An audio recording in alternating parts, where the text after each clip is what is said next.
Thank you for asking, Jackie. I try to be as protected as I can be because I happen to be one of those people who's highly vulnerable. Yep. Good evening. Hi. Let's see who's here. We're just warming up, okay? Let's have a look. Okay. So yes, hello Jackie over there. How is the air where I am? Okay.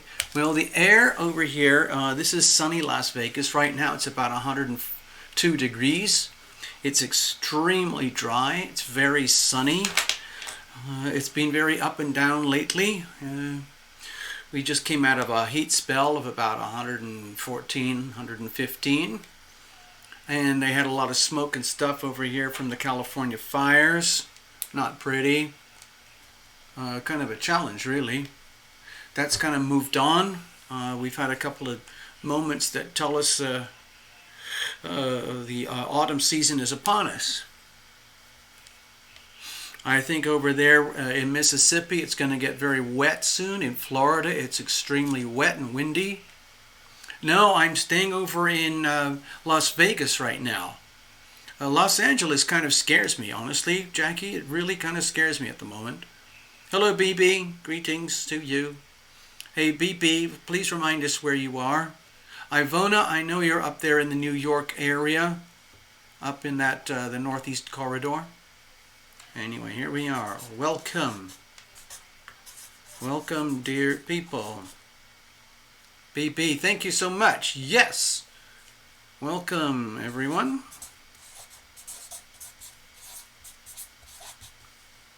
It is. It is that time. Well, you're going to get a reading, okay? Already, we're just going to give you a post-it note right now before we even get started. BB. Okay, there you are. You've already got your post-it note. We haven't even started yet. That's okay. Let's put it over here. Get you all set up and ready to go. BB's over in Southeast Michigan.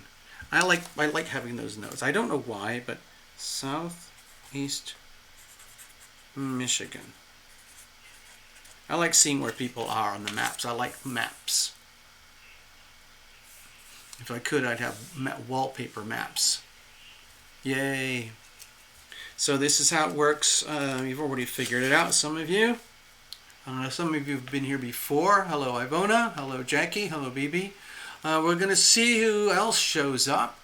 We're starting on an earlier time slot now, the 5 p.m. Mr. Ross, good evening. Mr. Gregory Ross. Okay, we'll put you right over here. So, Mr. Ross, I believe, might be over there. Is it Mississippi? M-I-S-S-I-S-S-I-P-P-I. Ivona is up in the New York area. Hello, Ivona. So, you're very kind, you're very generous. I'm going to put the official starting marker over here. Your name here. That's for folks who've never been here before, and you've never done this before, and you're curious, you're scared, you're puzzled, you're excited, you're thrilled. Either way, what happens if anyone's watching right now and you've never done this before, there's a little place near where you type in hello, hello, hello, hello. There's a little box with a super chat button on it. It looks like a $sign inside a square. You press that, it brings up the payment processor. You put your money in the slot, and there you go. Welcome, everyone. Yes. And your name goes here. So, this is the home of the world famous, because it does go all over the world, famous super chat mini readings. Yes. Yeah, you have to be brave. You have to Put aside any kind of self-consciousness, because when you do this, you are in a public forum. Everyone else is going to hear about your situation. It is Sunday Night Live. Okay, as you know, because we're here and it's happening right now, and it's live, and it is the 13th of September, just for the record's sake, 2020. There we are. So this is the official welcome page. If I was really smart and had all the technology and the time and the money, we would have really elaborate, super fancy, exotic, boutique-y, editorial type videos, software things to make this look just absolutely fabulous. But right now, this is very much more like a homemade, home-baked, little mom and pop operation here. Okay, BB, I'm feeling sort of okay. I would say okay. I'll just get personal now. And let's have a look. Okay, so BB was asking, how am I feeling? Actually, okay. Well, here we are. This is Lumination Sunday Night Live, speaking to you directly from Las Vegas. It's very sunny here. It's very hot over here. But we keep going anyway. Well, thank you for asking, BB. Hello, Heather. Good evening, Heather Mocha. Heather Mocha over in British Columbia, if I'm correct. Right? So, how am I feeling? Right. Well, actually, I feel pretty good considering. Now, what do I mean by considering? Well, okay. As you know, I like to make my astro doodles for the shows and things, and I looked at everything for today, and I thought, you know what? I'm not even going to bother to make an astro doodle for tonight. There's a few sweet spots going on. We had the nice sweet harmony between the Virgo and all the Capricorn energies. It's very, very rich and harmonious. We still have a very loose grand Earth trine. That's the Capricorn, Virgo, Taurus energy. That's still going on. I'm leaning on that one very heavily right now because I don't have a lot of grounding in my own personal chart profile, so I kind of resonate with the earthy type energies. The other thing we have going on, we still have a very strong polarity between the Sun and Neptune. So what that tends to do is Neptune tends to dissolve the power of the Sun, and the Sun sheds a little bit too much light reflected back to Neptune, and Neptune is sort of like, I just kind of rather remain like artsy and in the distance in the clouds, kind of nebulous. I don't want to have too much light on me. It's just like, and so it goes both ways. But the key thing that I think I'm resonating to is Mars has gone retrograde. Retrograde, yeah. Oh, sorry. Yeah, Mars has gone retrograde. And so when Mars goes retrograde, it happens for, let's see, about 2 months roughly. Roughly 2 months? Every 2.5 years. So it's kind of a big deal when Mars goes retrograde. Mars is the planet of action. Mars is all about the get up and go. What now, what now, what now, what now? What am I going to do right now? What have I got to do right now? How am I going to go kill it today? How am I going to achieve, win, succeed, get, have, do, be? How am I going to be today? Mars is the, it rules Aries. Aries is all like, I'm here. Well, what's going on? What do I got to do? I'm going to be me. And I don't apologize, okay? And so when Mars goes retrograde, it's a lot of like, I think I'm going to chill out for a little bit. I'm not feeling quite up to it. And I've noticed that in the cats here. There are 3 beautiful little cats here. And all their behavior has changed a bit in the last few days. The few days leading up to Mars going retrograde, Okay, so it goes stationary. You get that moment of peak power when it's absolutely stationary, and then it starts to look like it's going backwards. So it's at that crunch point where you reach the moment of station where things get a little weird. And I was feeling it already just a few days beforehand. And then it hit, and it feels like, I don't know. My body's changed. My sleep patterns have changed. The behavior of the little cats has changed. They've become much more mellow and more. They kind of like. They take their time before they jump into things. They've been a little bit skittish, but one of them is a little character. He's usually quite lively and very alert, but he's been walking around a little bit like this, sort of. What's going on? Huh? Meow. I don't know. Feed me. I need a nap. That's what's going on. Hey Nikki, I see you. Good evening. Are there any newbies here tonight? Is anybody here just casually watching just because it's something to do on a Sunday evening? And for whatever reason you ended up here? And let's say you're one of those, what are they called? Doubters. If you're one of those, because my channel used to get attacked so much by all sorts of people who, said I was possessed by the devil, I'm an agent of the devil, I'm running a cult, all sorts of weird things. I'm still here, I'm not doing anything, I'm not the devil, I'm not running a cult, I don't go around, I don't, anyway, I don't want to get into that. But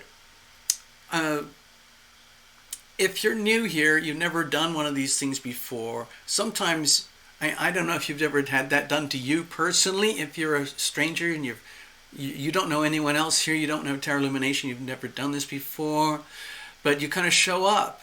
Because this has happened over here, like someone will show up and say, oh, hey, Tarot Illumination, I've heard so much about you, blah, blah, blah, blah. I can't wait for a reading. What do I have to do? Blah, blah, blah. I've got this terrible condition. I'm not sure what it is. It's something to do with my relationships. They're all messed up. Please, can you help me? I really, really want to do this. I know you can help me. And then I kind of go, oh, okay, well, put your money in the super chat slot and we'll get to you, get in line, it'll be fun. And then it comes to their point where they get their reading. And they come out attacking like, you're a charlatan, you're a faker, you make up all this shit as you go along. Excuse my language, sorry that. And you deserve to be run over by a bus. You're just, a drunken faker, all sorts of stuff like that. And within seconds the whole channel and the whole show is polluted, so I have to do all this like triage stuff, like delete, block, wipe out and everything. And so that happens now and again. If you're not one of those and you're just here to hang out and you've never done it before, you're very welcome to hang out and join us. And if you want a reading, you put your money in the super chat box. It's down there, and it shows up near where you type. And then you get in line, you get your own magic post-it note, and then you get a reading. It's really simple. That's it. Yep. Let's have a look. So, over here. So, okay, the show's now live. We've been going for a few minutes. Here we are. This is the sandwich board poster that we have on the front of the, I guess the what do they call it? The thumbnail. Hopefully this will end up as a thumbnail for the video. There it is. Sunday Night Live Super Chat Mini Readings, 13th of September 2020. All right. Now, let me see if I can show you. No, it's not really here. It's a very strange week. I marked it out specifically. It is a very strange week because, first of all, right now at this very moment in time, we have 6 planets retrograde. So that's a lot of, some of you, if you don't know what retrogrades are, it's this apparent like optical illusion where the planet that normally seems to, orbit Earth sort of goes like this. Then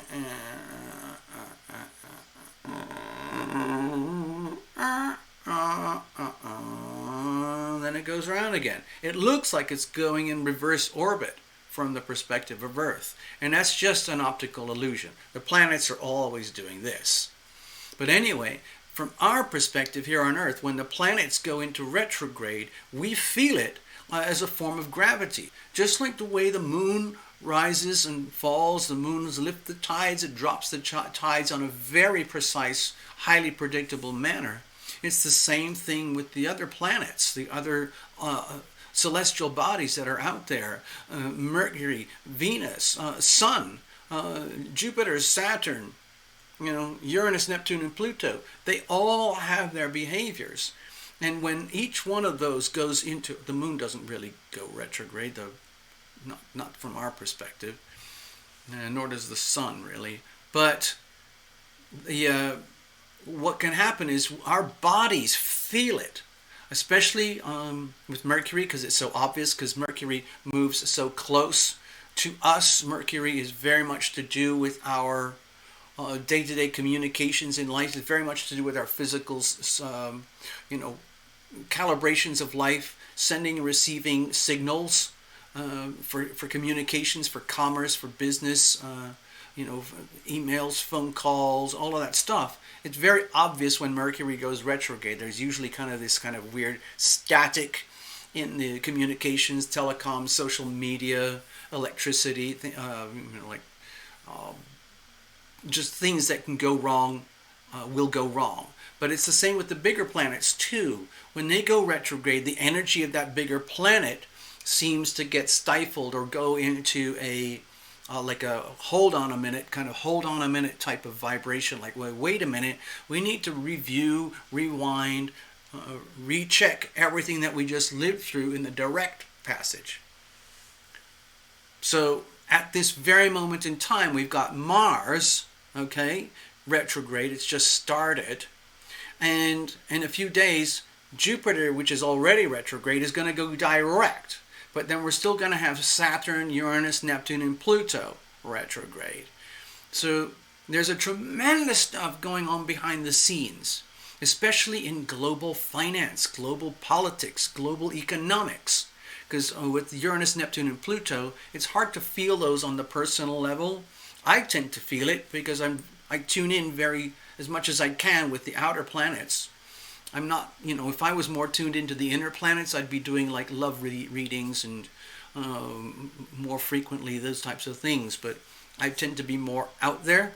So what happens is I'm very aware during these retrogrades right now that there's a tremendous amount of hidden stuff going on in the back rooms, the back offices of global politics, global finance, global banking, the whole of humanity, Uranus with money, Uranus with the planet Earth, Neptune with things like disease and viruses, Pluto with power, with money, with abuse of power and abuse of money, and so on and so on. And so that's all happening right now. But for one of these very unusual periods of time, we've got a cluster with 6 planets all in a row. It's a very short time period because next week Jupiter goes direct. So keep an eye out. You might start feeling like a little bit more optimistic, or like, wow, there is hope after all. Things that have been fermenting in the background about whether there is hope, there is redemption, where there's a chance to understand the bigger picture of what's going on planet Earth right now. There's a chance for more clarity, okay? So, sometimes on Wednesdays, I like to do this show where I go on these rants about, the world and politics and finance and all that kind of stuff, because I'm very curious about those things. And I like to share what I know. So, look at it this way. With Mars going retrograde, but Jupiter going direct, in a way they sort of balance out a little bit. But right now we're kind of going through that transition period. where one's turning retrograde, one's turning direct. So it translates to me, it translates as a lot of churn, a lot of churning. And so when you look at the financial markets, for example, there's a lot of churning going on. You know, Wall Street stock prices going up and then down, and up and then down, and up and then down, and a lot of instability. So by the end of next week, we will be, let's see, just coming into the Virgo new moon. So I think things will stabilize. But for the rest of this week, please allow for things to be kind of like sort of mushy and a little bit hard to navigate, choppy, incomprehensible. My feeling is like if you're a surfer, I'm not a surfer, I wish I was, but if I was a really, cool, like surfer who could do all those big wave things, and even if I was really good, this is one of those periods where I would just say, you know what, it's better just to stay out of the water. The ocean's not going to go away. The waves will still be there. But right now, it's too choppy. I don't want to go in there, think the wave is doing this, and then it's actually doing that, and then I get crushed and wiped. It's just not worth it, okay? So I'm kind of taking my own medicine, my own advice. I'm just staying out of the water. I'm just staying out, just letting things ride for the rest of this week. And towards the end of next week, things will pick up a little bit. We're going to have a new moon in Virgo, and Jupiter will be direct in Capricorn, so the Virgo-Capricorn energies work nicely together. And then everybody's happy again. Yay! Anyway, we'll see. Nikki just bought a reading. Hey, TL, any messages from Chris, one of my guides, who just returned? Well, as some of you know, there's Love Triber. Hello, Love Triber. As some of you know, Nikki has a collection of guides, her spirit friends from the great beyond. A couple of them are kind of mischievous. Yeah. Some of you know that I personally feel like I have a vivid relationship with my invisible friends, and they come and go. Sometimes I'm fully aware, sometimes I'm not. Sometimes when we do these shows, we get a very vivid presence from one of the clients, the viewers, anyone who's getting a reading, and it's sometimes we have to comment on these things. So it's kind of like doing one of those TV psychic medium shows. You never know what's going to happen. All right, okay. Blah. Let's have a look. So I gotta give me a second. Let's go to the stage. Got stuff to do. Oh, guess who is here? Guess who just showed up? Tassa Art. So Tassa, do you want me to tell everybody, or do you want to do it? Okay, I'll do it. Dear everybody who's watching the show, Tassa is now a mom. Tassa just had a little baby boy. Yay. Yay. Yay. Okay. It's very, very early morning for Tassa over there. I think it's in Belgium or the Netherlands. Congratulations, Tassa. Feel free to tell everybody about the magical wonders of being a mom to a little baby boy. Tassa also, by the way, is a very gifted artist. If anybody is interested in art, you can actually go to her channel. And I don't know if she's still doing it, but she makes these amazing art videos. Hello, Path. I see you. It's okay. You're not late. We're only just starting. I'm just getting kind of settled in over here. So I got to make a magic post-it note for Nikki. Nikki wants to know specifically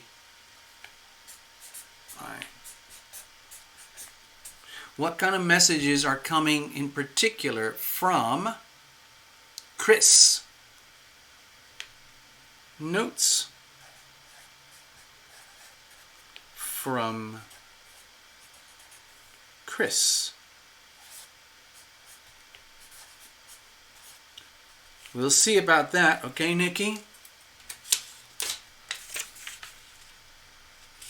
There we go. Thank you very much. All right, let's have a look. See what's going on there. All right, let's have a look. Okay.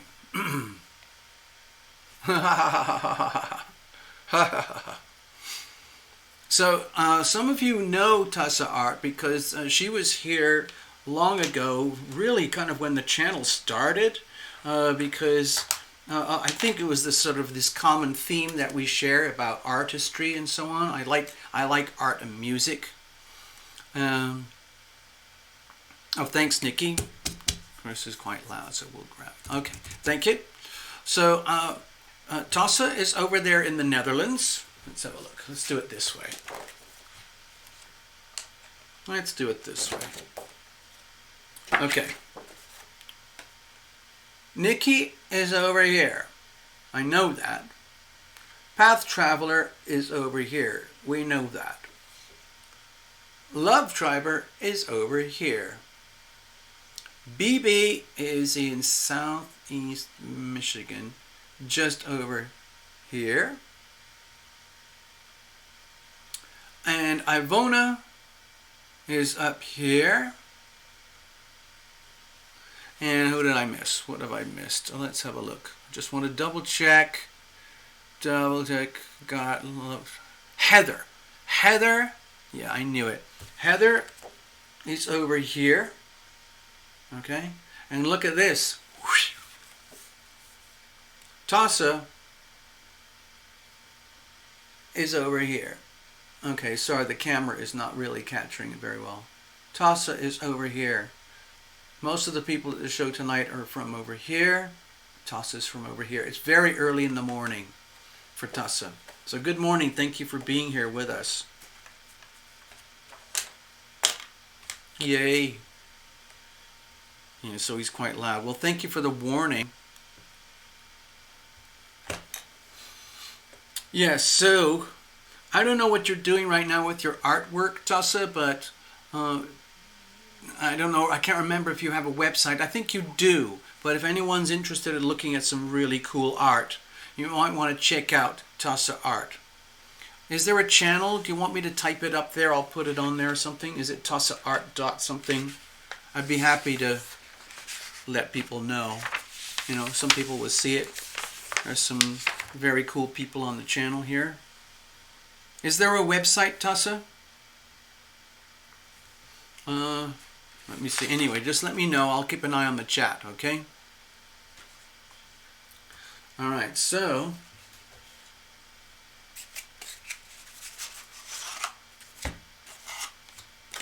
let's have a look what kind of cards we have here tonight. Right, I'm just going to shuffle things up while people are settling in, just to sort of get tuned in. Ah, you're not doing too much. Oh, next week you have a new video. Okay, so anyway, the name of her channel actually is Tassa Art. Oh, look, we have a newbie. Oh, Bethany Skipworth. That's a cool name. How about that? Bethany Skipworth. Yes, it's basically, most of the donations are about $10. $10, and you'll get a reading. It's lots of fun. It can be quite revealing. I hope you've got, you know, let's say the stamina, or let's say the, what's the word? What's the word?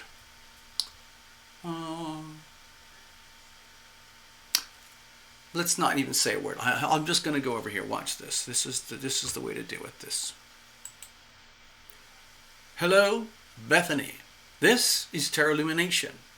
You are hanging out with the Tarot Illumination Love Tribe. There's a bunch of members actually too. We have members here. If anyone's interested, you can actually become a member. It really, really helps the channel. My goal is to kind of restart everything. I'm doing a lot of homework over the next few months to try and rekindle the whole Tarot Illumination thing that we do here. It's for many different reasons. Openness. Thank you. That's the right word. Thank you, Mr. Ross. Yeah. Thank you, Nikki. Yeah, it's $9.99. $9.99 is a beautiful number. You can just round it up to $10 if you want. But what you do is you go to the super chat. There's a sort of a little box. So Bethany, there's a little box very close to where you type. and there's a super chat button. It brings up a little pop-up on your screen, and you can swipe your, well, you don't swipe your card, you type your card in there and put in $10 or something, and then whoosh, it shows up here in the super chat on the chat itself, and then you get your own magic post-it note. I know, it's amazing. That's how it works. And then you get everybody kind of, we just scroll through and everybody gets their reading. Yeah. Okay, so we'll keep an eye out, and if you get fumbled on the super chat button, let us know, and somebody here will help guide you through it. We'll figure it out. Don't you worry.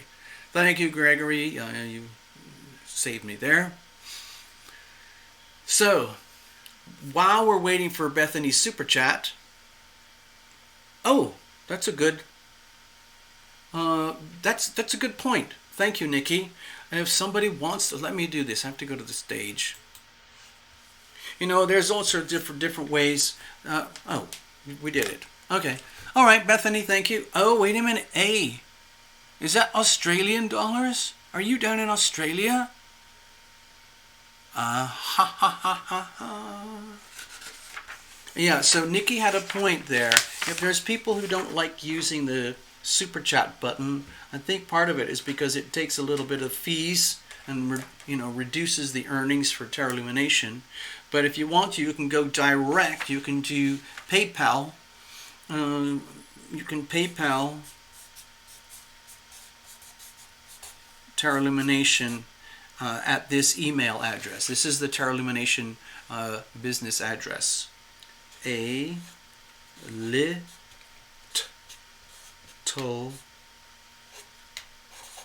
book about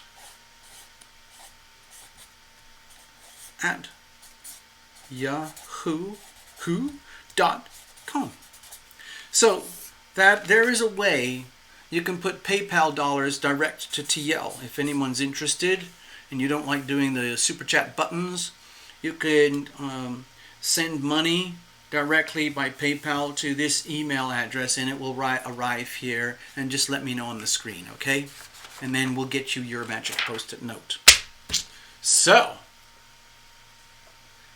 guess who's up next? Bethany Skipworth.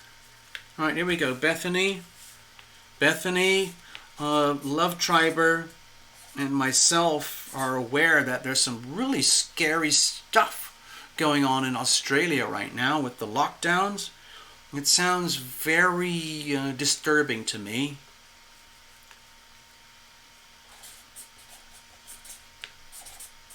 All right, Bethany, here we go. You are on board, and it is official.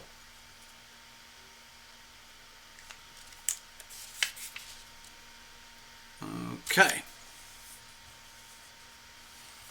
Yes. I hope you brought some beverages, paper towels, gloves, goggles. I hope you're wearing a face mask. Seriously, Bethany. You need to be wearing a face mask, okay? At any moment now, the face mask police could be arriving here at Terra Illumination to arrest anybody who's not wearing a face mask. So I hope everyone out there is wearing a face mask. I'm going to be checking. Are you wearing your mask?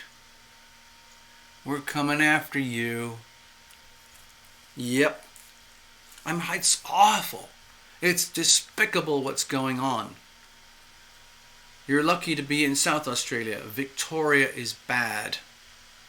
Yeah. It's terrible. Terrible what's happening.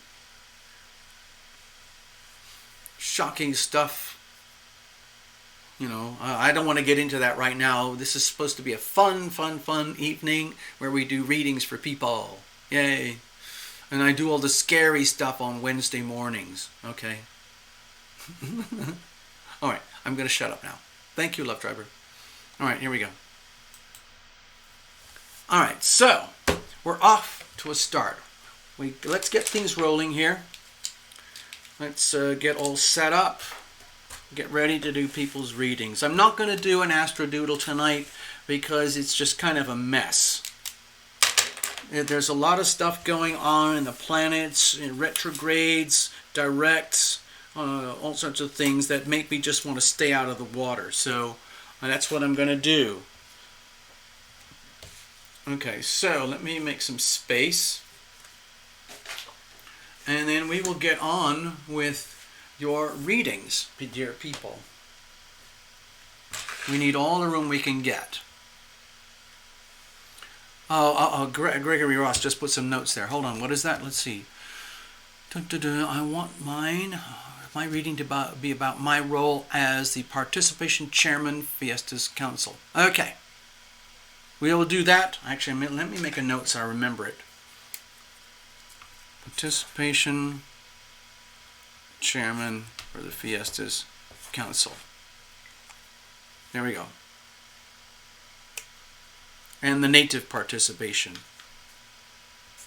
Native participation. So I'll probably have to scroll back into the chat to get the note again exactly, but I understand what you're talking about, Gregory, because we've worked together before, so we'll just carry on, follow up on the themes in general.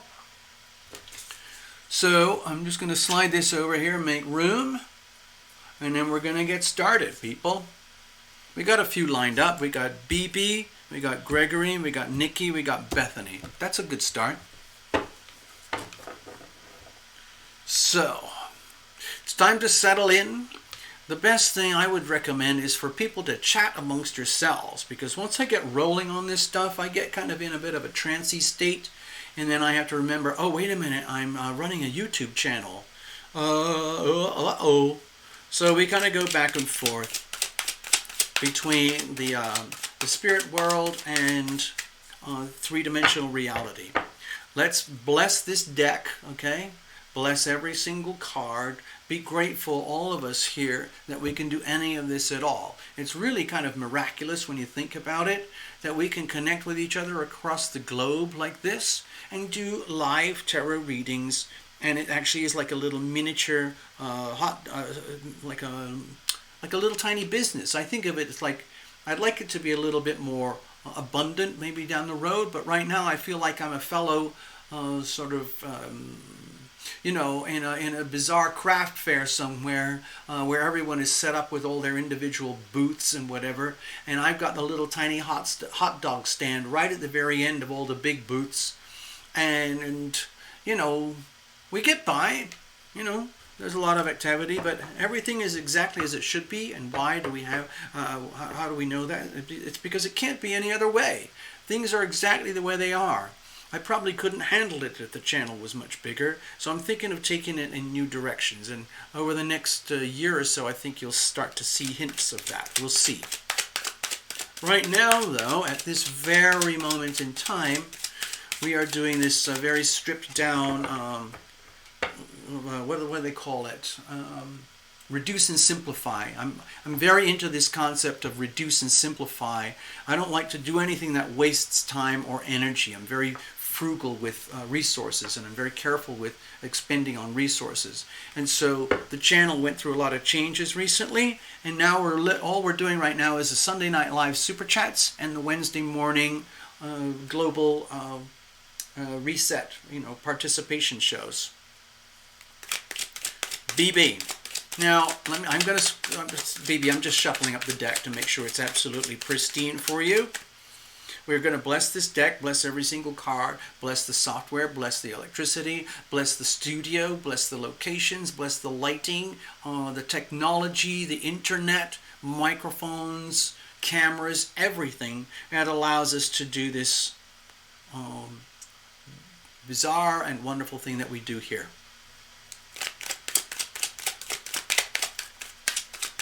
Thank you all for visiting. Melanie McCall, hey, you've been here before. BB, hold on a second. We got to bring in on Melanie. Melanie wants a reading, so I'll put that over here. I probably got room for a couple more, but that'll probably be it for the night. Let's have a look. Melanie McCall.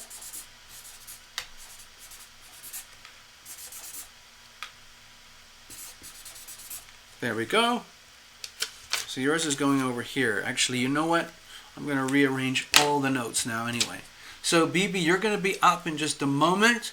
If you've got any notes for me, feel free to drop them in the chat. Otherwise, you're going to get a blind reading. Okay, sorry. I'm going to move Gregory up to here. And Nikki's over here. And then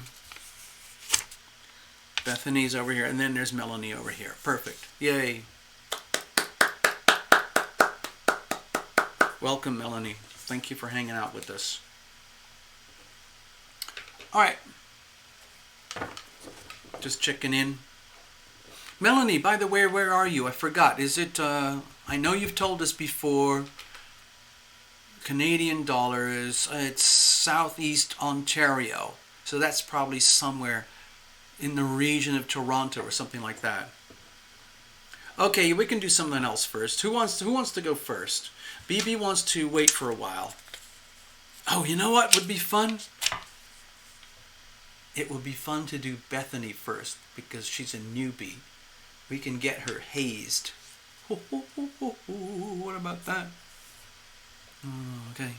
Yeah, so I'll put you further down the list over here. Don't you worry, BB. We got that covered already, and we'll figure it out.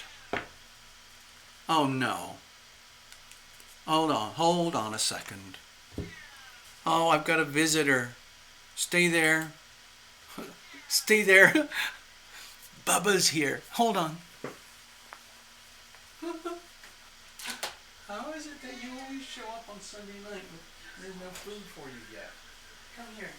Let me introduce you. Oh.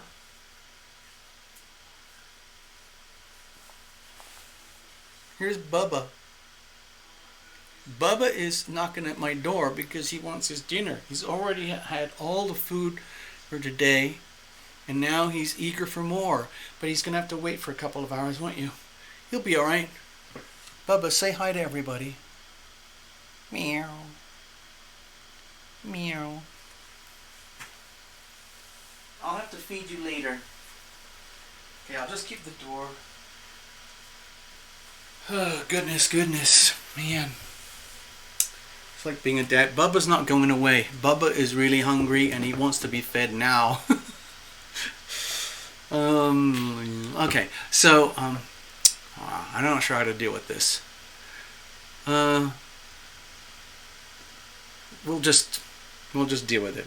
So if you hear some meowing, it's because he wants attention and he's hungry. Oops. That's little Bubba. He has a brother called Boo Boo. Boo Boo is big. Alright, so let's get over it here.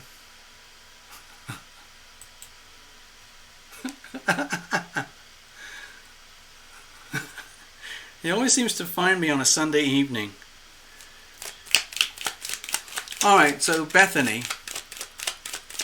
No, it'll take me a while to feed him, but let's have a look. Well, he's kind of prowling around at the moment. I'm just going to let him sit there. Maybe I will feed him. What's the vote? Should I play a bit of music? I'll play a bit of music and then I'll take a few minutes and feed Mr. Bubba. It's so early. He doesn't normally get fed till 9. But he's been... he ate quite a lot this morning. He ate it up a little bit too quickly. Oh, I feel guilty now. I feel guilty. I think I'm going to have to check in. Give me a second. I'm going to put on some music. Wait a minute. No. He's going to hide in one of his little nests. He started to build a nest. He's going into his nest. Oh, sorry, Bethany. It's just like I'm distracted right now because... Where is he? He's just checking it out. I'm not sure what he's doing. Yeah, okay, I'll just do it. I'll just do some music. It's one of those days where everything goes wrong. My hair fell out. My heel fell out. Okay, I'm going to play the Hey Oh song. Okay, this will give me a little bit of a moment where I can gather myself. It's a little bit... Sorry, Bethany. This is like what they call improv, live, improvised, okay? And right now, the needs of this little cat are paramount. I just want to check something, as if he's going to be nesting for a while, that's okay. But if he really wants to be fed, I'm going to have to do something about it. So give me a second, okay? Give me a second. Oh, no. He has hidden himself for now. He's decided to curl up in his little nest. So I am going to go back over here, and we're going to jump in. Oh, I guess we scared him out of there. All right. Hello, Shaman High Priestess. Yo. Great.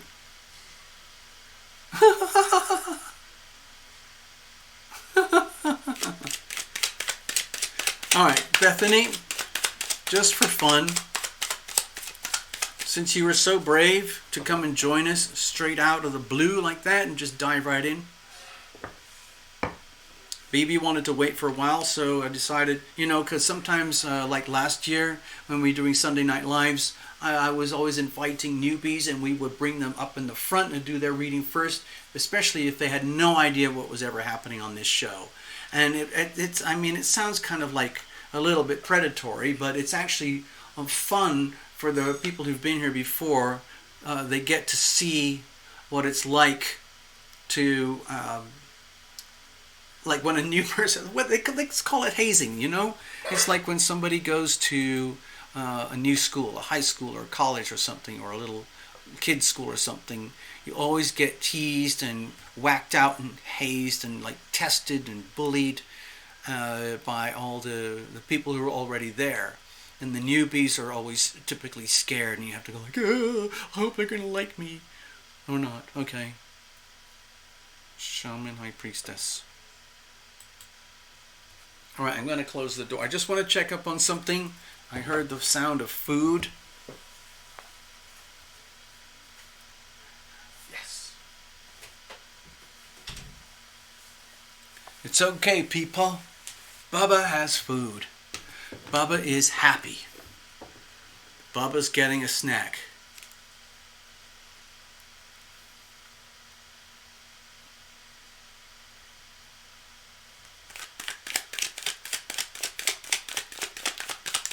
Yeah, in case you haven't figured it out, Terra Illumination is now staying over at the wonderful hacienda of Love Triber over in sunny Las Vegas. And why is this so? It's because it's much more peaceful here. It's very, very safe. It's very quiet. It's very peaceful here.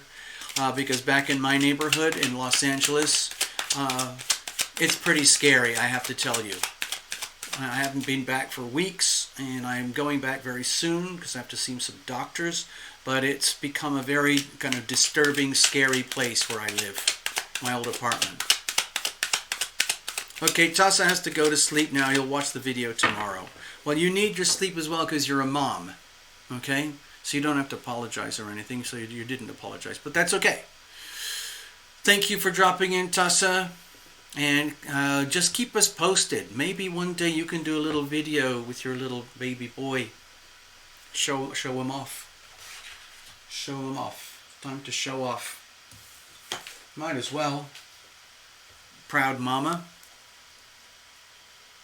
Okay, so in other words, we didn't get any music there. I'm sorry about that. We're just going to go pile into the reading.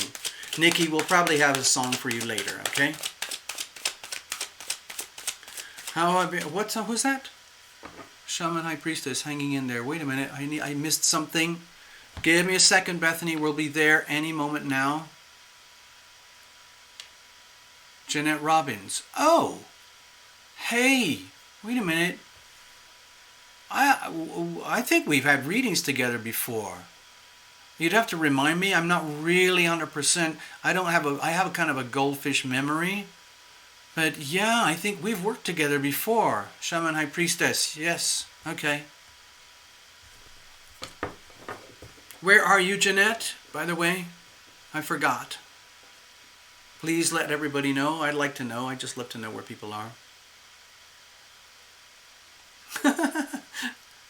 Bye-bye, Tossa.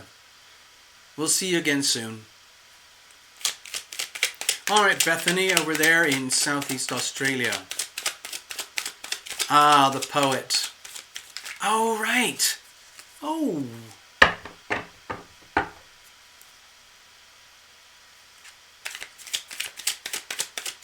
Feel free to tell people more about yourself. And there's Pilikoa. Oh, my God. Hey, Pilikoa. Sorry, Bethany, it gets a little bit wacky sometimes at this show. Please be patient. We are going to start soon, I promise you. I just have to say hello to some new arrivals. Stay right there. Don't go away, Bethany. There's Pilikoa. So, Pilikoa, I know where you are. You're up there in Washington State, way up in the Port Angeles area, right near the beach. Okay? And Pilikoa, I'd like you to meet all the amazing people here. There are some, Pilikoa is a mom as well. And I was suggesting to Pilikoa recently, Pilikoa, you need to hang out with some of these wise women. There are some amazing women here that hang out on this channel, and they have a lot going on up here, okay? I call them the wise women, okay?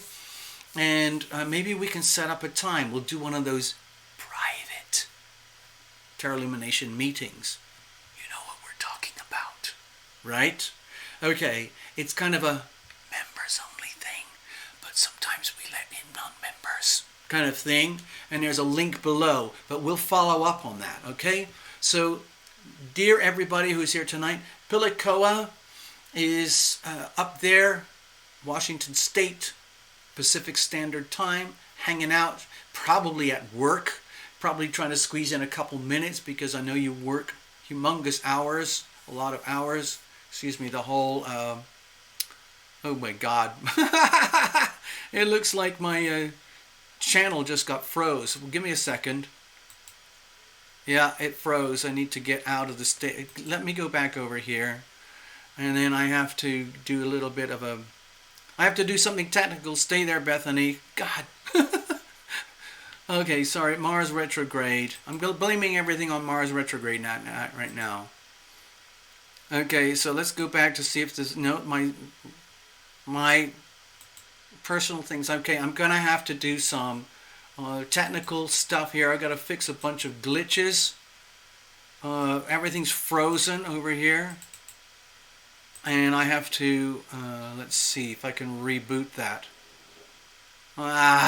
It looks like I'm doing some kind of weird chant meditation thing. So I have to... How am I gonna do this? Okay, I'm going to have to end this thingy here, and I'm going to have to reboot. Give me a second. Stay there, people. Don't go away. I'm doing an emergency reboot of a lot of technology here to try and keep things going. It takes a little bit of... oh, dear. How are we going to do... it is working. Oh, my gosh. Okay, so I got that part up and running.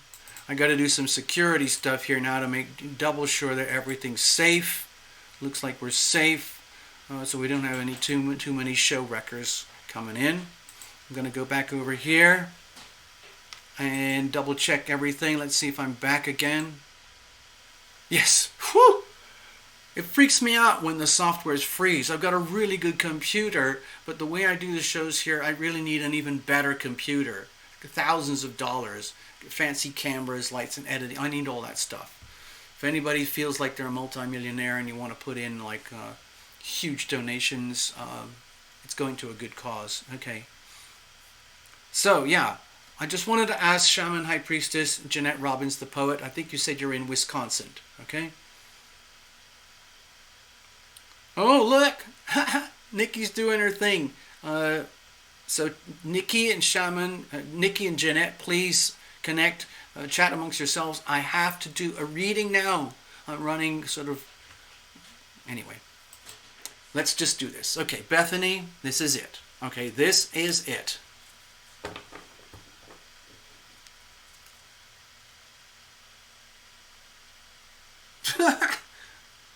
I looked like I was meditating.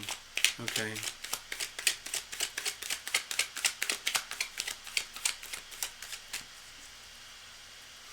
All right, so Bethany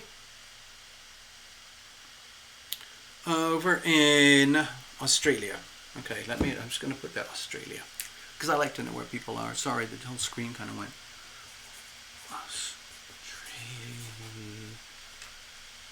I can't spell. There we go. All right, Bethany. So you've got a couple seconds here. If you want to type in an issue, a subject matter, fine. Otherwise, I'm going to go completely blind, and you'll just have to trust the process. Okay? I hope you don't mind.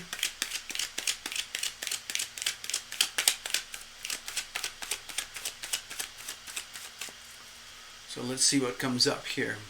I use the same spread for almost everything I do, except when I do personal readings, private consultations. I use multiple spreads, but for almost everything that I do live, I almost always use one simple spread. It's called my situational spread. I think of it as sort of like a diagnostic tool.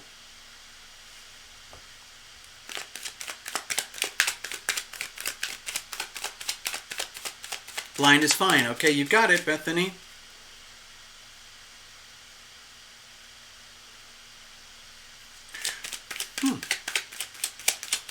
I like that. It gives me a sense of confidence, a sense of trust, that you're very open. You're kind of like worthy. You have a natural sense of trust built into you. Like I have this little thing that I have. I say it's like a little mantra for myself to cheer myself up. I am worthy. I am deserving. I am open to receive. I am ready. I am willing. I am able to receive. You might be a little bit like that already. What I'm sensing is that you have a kind of a pure nature, almost to the point where there's, sometimes when people have so much, they've done a lot of work on themselves, or there's a lot of clarity in their lives, they sometimes okay, let's put it this way, Bethany. There are a lot of people who are really, really messed up, and it's very obvious to other people. They have vivid lives, like they're crashing into cars all the time, or they're very, let's say, socially all over the place.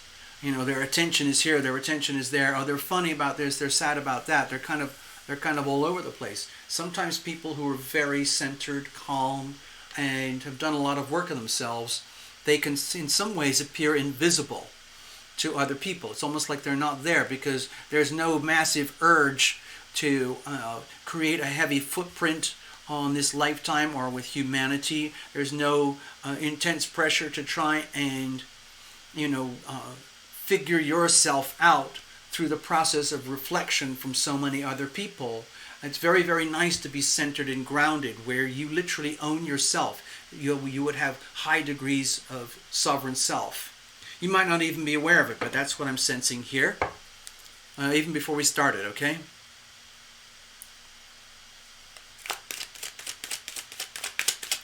So I don't know how that came to me, but I just sensed a very rich kind of calm, earthy serenity about you in your ways of being.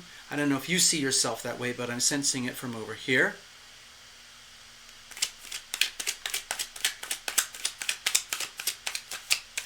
All right, this is good. We're good. We're good. We're good.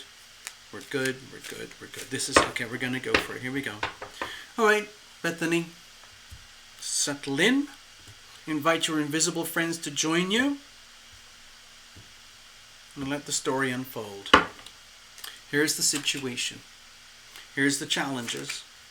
Here's how we're going to handle it. And let's have a look at the, let's say, external influences. Normally I would relate this to the planets, but I'm going to open it wide to anything and everything, okay? So we have the Ten of Swords here.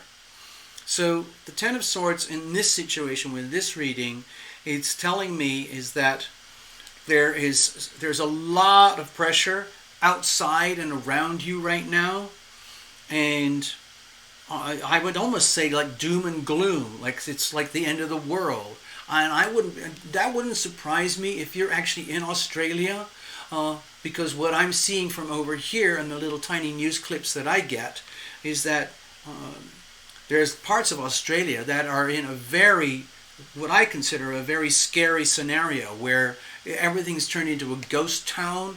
The powers that be, the police forces and everything, have basically scared everybody, scared the poop out of everybody, for not wearing a mask, and they've taken on kind of like martial law. It's become very much like a sort of communist dictatorship in the way they're behaving over there with the authorities.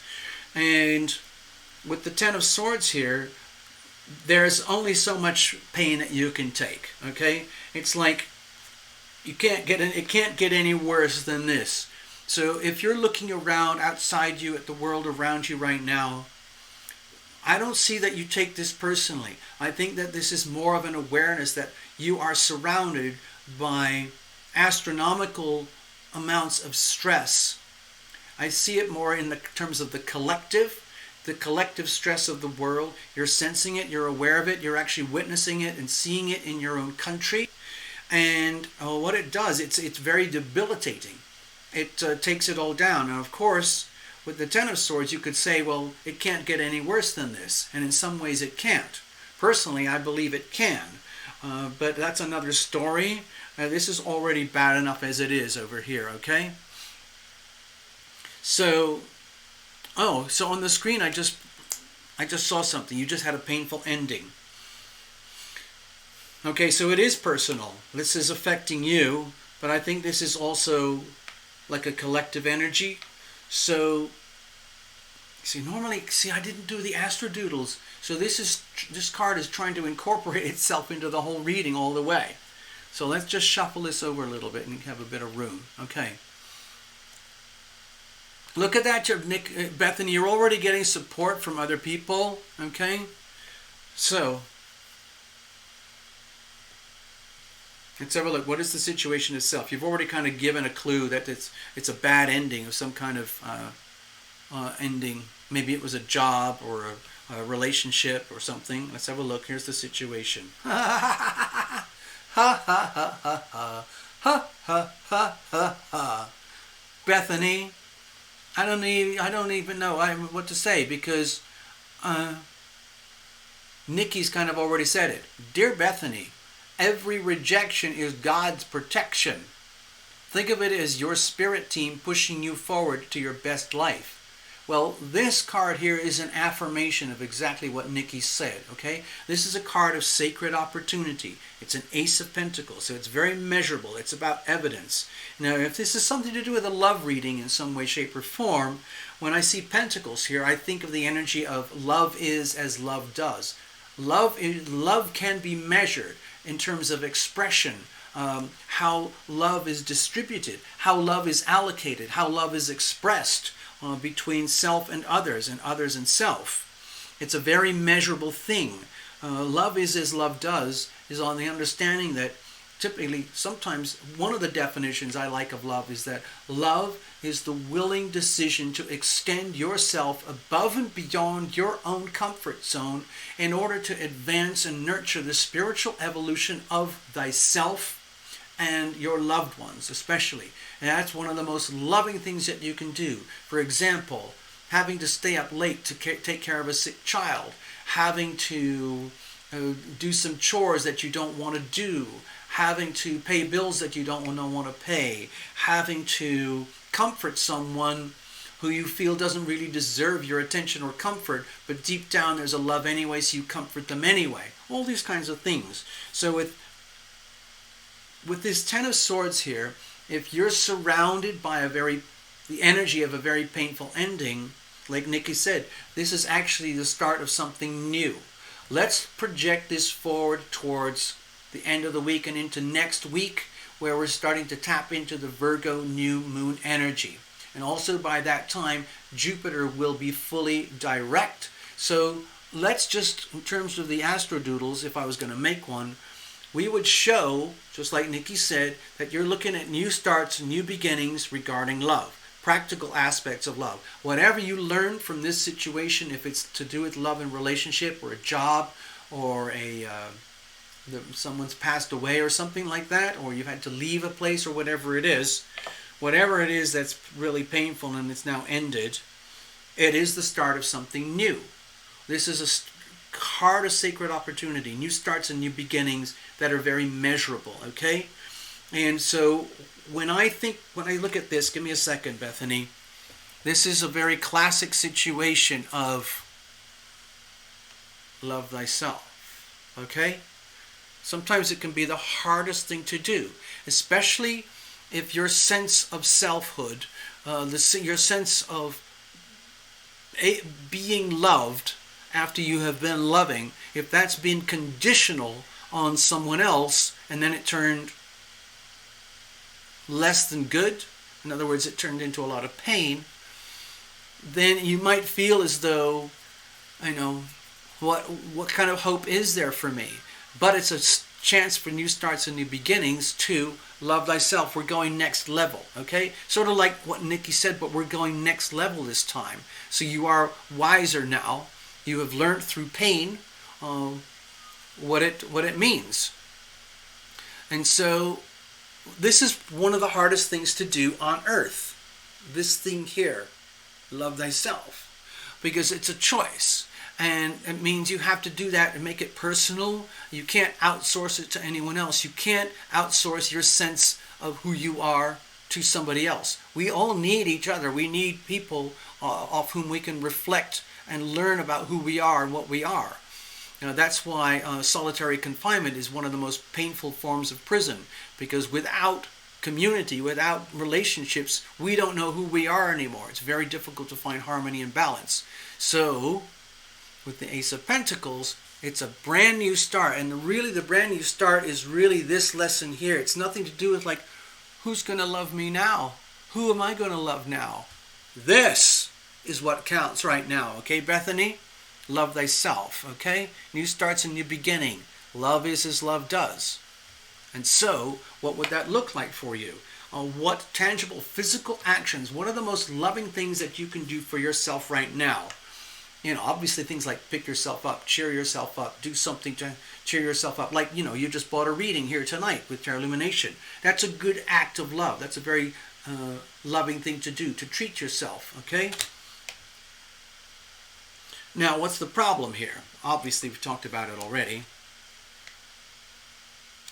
So, going forward, to me it looks like I'm kind of turning this into a bit of a love reading. I hope you don't mind. Like with the Page of Pentacles here, again, if we're sort of interpreting this in a loving dynamic, Page of Pentacles, I'm relating this to love in terms of immeasurable actions of love. Pentacles are very physical, tangible energies. It's like the energy of money, stuff, things, goals, perspectives, talents, gifts, resources. If you think of love as a resource, if you think of love as an attribute where you can think of it as, how much do I have in my piggy bank? I have a bank full of love. What am I going to do with that? You're not going to squander that. You're not going to give that away to people who don't deserve it. Don't do that. You don't stuff it away for fear of being betrayed or being lost. The way it works is like being loving and being loved involves risks, but the risk involves making the first step. It actually takes conscious, deliberate effort. It's like making the first moves, okay? And then being prepared to take the risks of being loving, and then enjoying the rewards of being loving, okay? There's a lot of like tangible, measurable energy about love here, even though there's no Cups cards. So what I see here with the Page of Pentacles is kind of like a challenge of like, wow, I've never thought about it that way. I've never thought of love as a measurable, tangible commodity that I own. And if so, how am I going to disperse that energy? Now, am I going to plant seeds and am I going to invest so that love breeds love? That's a question. Am I just going to spend it down like a credit card and just get heavily into debt with the energies of love? Am I going to hoard my love because I'm scared of being exploited or somebody taking my love? I don't know. But it's the fear here, because the Page energy is very innocent. It's very kind of new. It has a lot to learn. It has all the best intentions of what to do and where to go. So if, for example, Bethany, you might feel that you're scared to go forward into life again after having been burned, okay? I think what will happen here with this kind of reading, it is inevitable that you will be drawn back into the flow of life again, where I would say really within a very short time frame with this reading, you are going to start to see that this is a new life, new start, new opportunities, and this would have not have happened without this thing ending, okay? So this is really good news over here in terms of new starts and new beginnings for you. If you're scared that you don't have enough wisdom, knowledge, capacity, resources, understanding of what love is and what to do with it, don't worry. We're all innocent to some degree. You would be very in company of a lot of people who don't really know what to do with this stuff. Is it a plant? Is it a seed? Can I plant it? Can I seed it? But there's lots to learn, and it's an amazing journey, so don't be too scared. How are you going to deal with this new start, new journey? Okay, so you've got the Page of Swords here. Dear Bethany, going forward, in order to capitalize on your new starts and new beginnings, in order to make sure that you do not waste any ounce of love, any measurable actions of love in terms of being loving, being loved. You make very close observations of your life and your world, your situations and your relationships around you, especially how people communicate with you and how you communicate with people.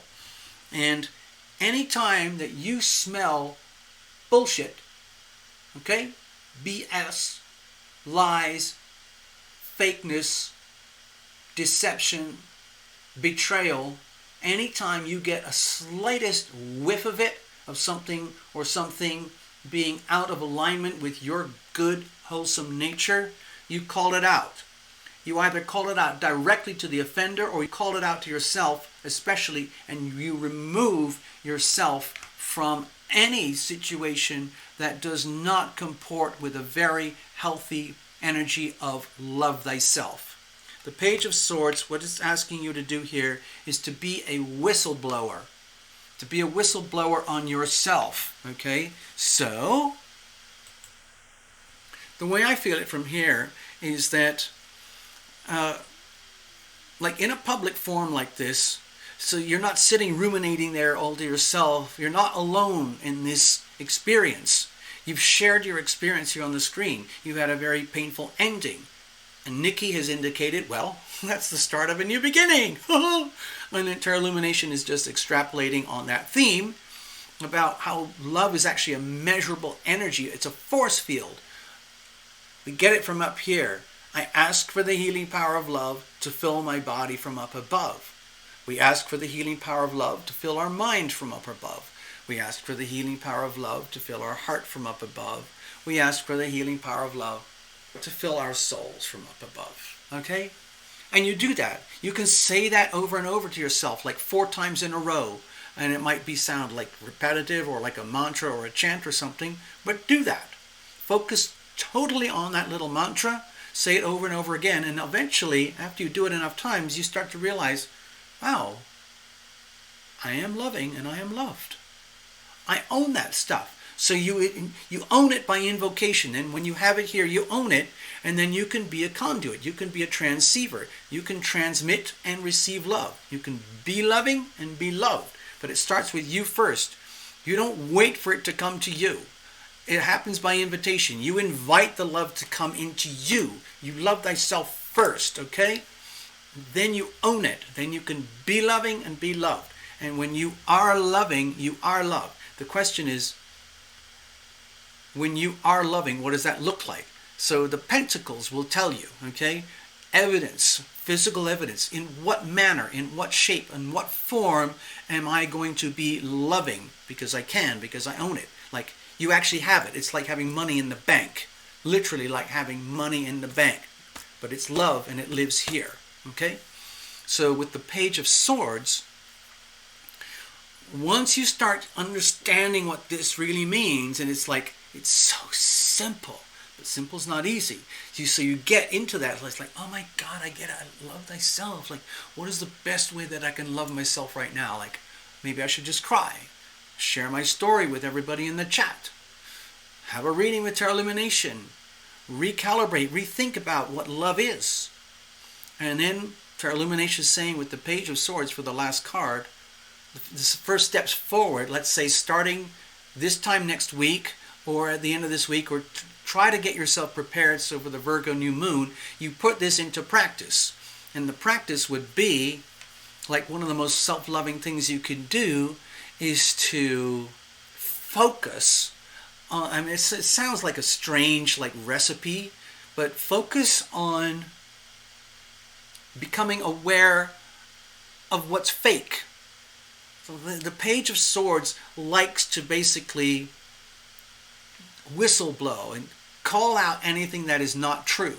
So let's say you start attracting a love interest or something like that, or you are attracted to a love interest or something like that. Kind of switch on this like internal mental app, like, okay, it's like a bullshit meter. Okay, that's crap. That's bullshit. Like, that person is full of shit. All that kind of stuff. And so you start to get tuned into what is not true. So it's like a process of elimination. Now that you become more and more discerning about what is not true, that takes you towards a direction about what is true. So it's like a process of elimination. It's a process of removing obstacles to love and being loved. Okay? If that makes sense. Okay? The love is already there, especially if you invoke it and you own it. So then what you do is spot and realize what doesn't work. And you realize, oh, wait a minute. I know what that is now. That smells like BS. If it smells like BS, it is BS. Like, you know, and then once you know that, it's like, oh, I don't have to go there. I don't go anywhere that it smells. If somebody or something or a situation triggers some kind of relationship dynamic, you to them or them to you, it is your job to make yourself acutely aware of BS. So the Virgo energy is really just the perfect thing for you coming up right now. Think of the Virgo new moon as the Ace of Pentacles, okay? And then go forward for the next 2 weeks with that energy. I am going to learn how to be more discerning. Virgo is very scientific, very perfectionist, very discerning. Everything has to be just so. And so you can take advantage of that energy, including how it works for things like truth, justice, honesty. Okay? So I hope that makes sense. Let's get back over here.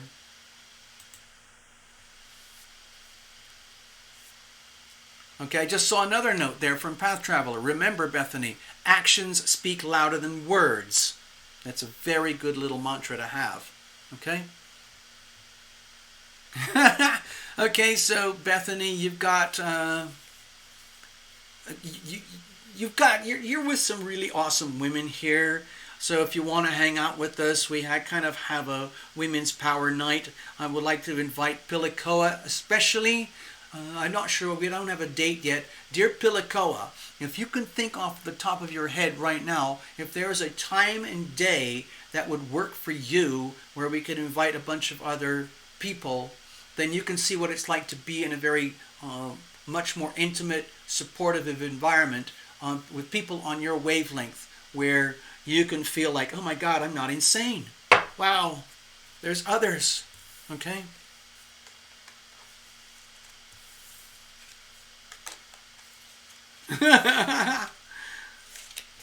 So yeah, Bethany, you're in the company of some wonderful people here, and they only want what's best. Okay? You're here for a reason, Bethany. You needed to have this reading. You got your reading. You made the decision. You put the money in the slot, and you got your reading. Thank you very much. Okay? Look at that one from Nikki. Do you see that one from Nikki? You see that one from Path Traveler? That's That's so cool. Okay, I'm going to shuffle it up. Bethany, thank you very much for having the courage to be here and do this live in public with everybody else. Really, I sensed a lot of... Take a bow, Bethany. You deserve it. It takes a lot of courage to come out here on the stage and do these things.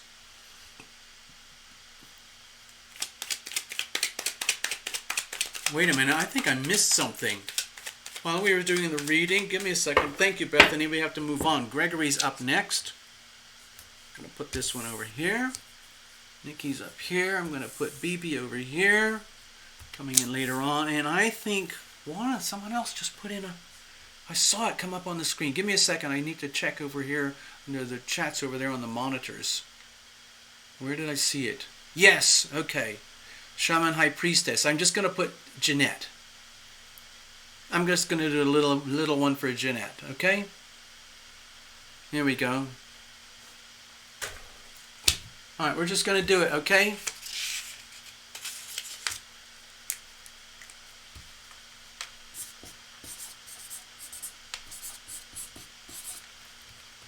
I think I can't remember if it's one N or two N's. Alright, there we go. Hey, Starzy.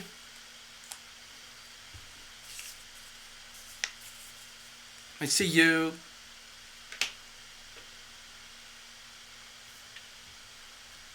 Okay, Shaman High Priestess. I cut that. SHP.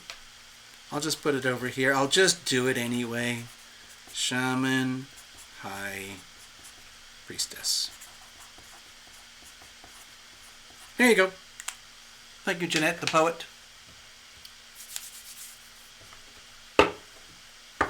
So Gregory is very interested about, I'm going to scroll back through the chat. I'm going to get all the way back up here towards Gregory's notes. Gregory put some notes in. Where is it? I got to see that up here. Where is it? I know he's got the notes here. I saw them somewhere. $10 more. Okay, there it is. Hold on. Notes on participation chairman for the Fiestas Council. Okay? Especially for native participation. Okay? NP. Okay. So Gregory heads the basically he's the participation chairman for the Fiestas Council over there in Santa Fe. Okay? So there you go. Gregory's over there, and he's got a lot on his plate regarding all these big state festivals, okay, that happen over here in Santa Fe. It's a lot to handle. A lot of multiculturalism goes on in Santa Fe. And someone has to be able to manage all that energy. It's a tough gig. Okay.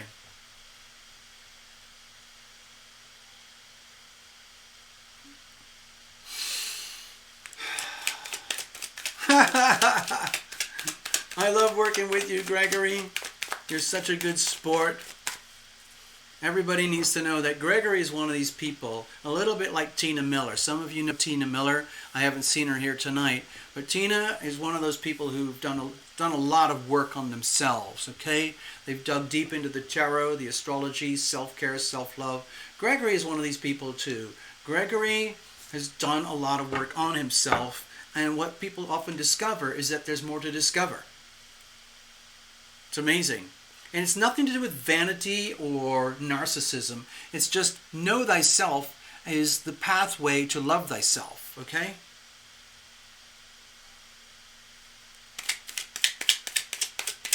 And so one of the ways to do that is to ask questions. I can tell you for myself, I'm a little bit shy about asking questions. I try to figure out all my problems all by myself. Sometimes it's much easier and more fun and more rewarding and satisfying to ask questions and bring in the feedback of other people. Even if it's feedback that you don't want or don't like the sound of, at least you get perspective. Anyway, Gregory makes many bold decisions to get perspective. Takes courage and self-love to do that.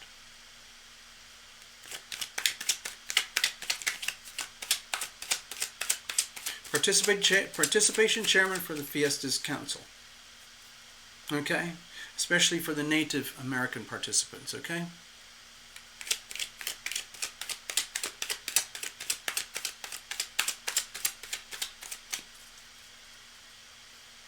All right, let's see, what kind of messages do we have here tonight for Gregory regarding his role as the participation chairman? It's a lot to handle.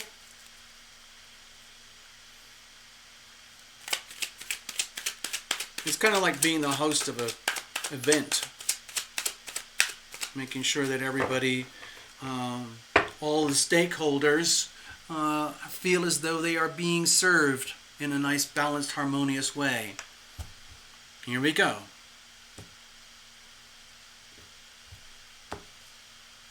Excuse me, cards are very slippery. All right, here's the situation. Here's the challenges with all of this. Here's how we're going to handle it. Now the situation is about what's going on in your role as the chairman.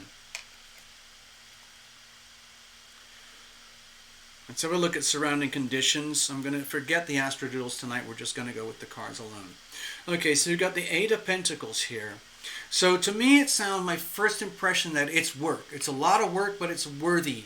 It's a work that's worth doing. You don't want to get too sucked into it, too obsessed, because then you can lose perspective. But it looks like it is a job well done, job worth doing. Someone's got to do it. And this is a very noble energy, the Eight of Pentacles here. It's like an investment. It's almost like investing in your community, because in your world, community activities are really, what's the word? Central to the culture of Santa Fe. Santa Fe has amazing history in terms of American history, because it's such a, it's a hub. In the old days, and especially in very old, even before the pioneering days, I don't think it was called Santa Fe back then, but it's a very, very old part of America that's been inhabited for a very long time, and it has a lot of very, very old history going way, way back, and it has from multiple different cultures, Native American of all sorts, westernized influences, Mexican, Spanish influences, Texas big money influences, modern day political influences. All of those things tend to converge around Santa Fe. It's a very interesting city if you've never been there. A lot of people think of it as kind of one of the major art hubs of America, if not the major art hub of America. It's a very unique city. Okay, and Gregory is very much at the center of this world because of all the different cultural phenomena that go on there. So to me it looks like this is a job well done. It's a worthy cause, but it is very demanding. Okay, and let's have a look. What's the situation itself? Okay, so with the Five of Swords here, I would expect a little bit of rattling and shake-ups going on, where it might not even be you. Like as you bring people to the table, because everyone has comes from different, let me do a little thingy here. This is a theme that sort of repeats. I think I've felt this before in one of the other readings. With the Five of Swords here, there could be like if you put yourself here, okay, Gregory at the center, and there are all these other factions, okay, around, including the Native Americans over here, okay. But there's all the other cultural and local and regional, populations that are seeking representation, okay. And it's work. It's work trying to bring everybody in a state of harmony into something that works. So Gregory is kind of in a hub and spoke kind of situation here. Here's the hub, here are the spokes. And I think Gregory is particularly concerned about the Native Americans. So what I'm sensing here with the Five of Swords is that it's very easy right now to get stuck in conversations, arguments, or negotiations that might become very intractable. In other words, these folks want X, Y, and Z. These folks want A, B, and C. These folks want L, M, N. These folks want an A, and so on and so on. And some of these folks might clash with these. And then, to me, it feels like you might end up, whether you like it or know it or not, being stuck in the middle of clashing parties, where these parties essentially clash here, here, here, here, here.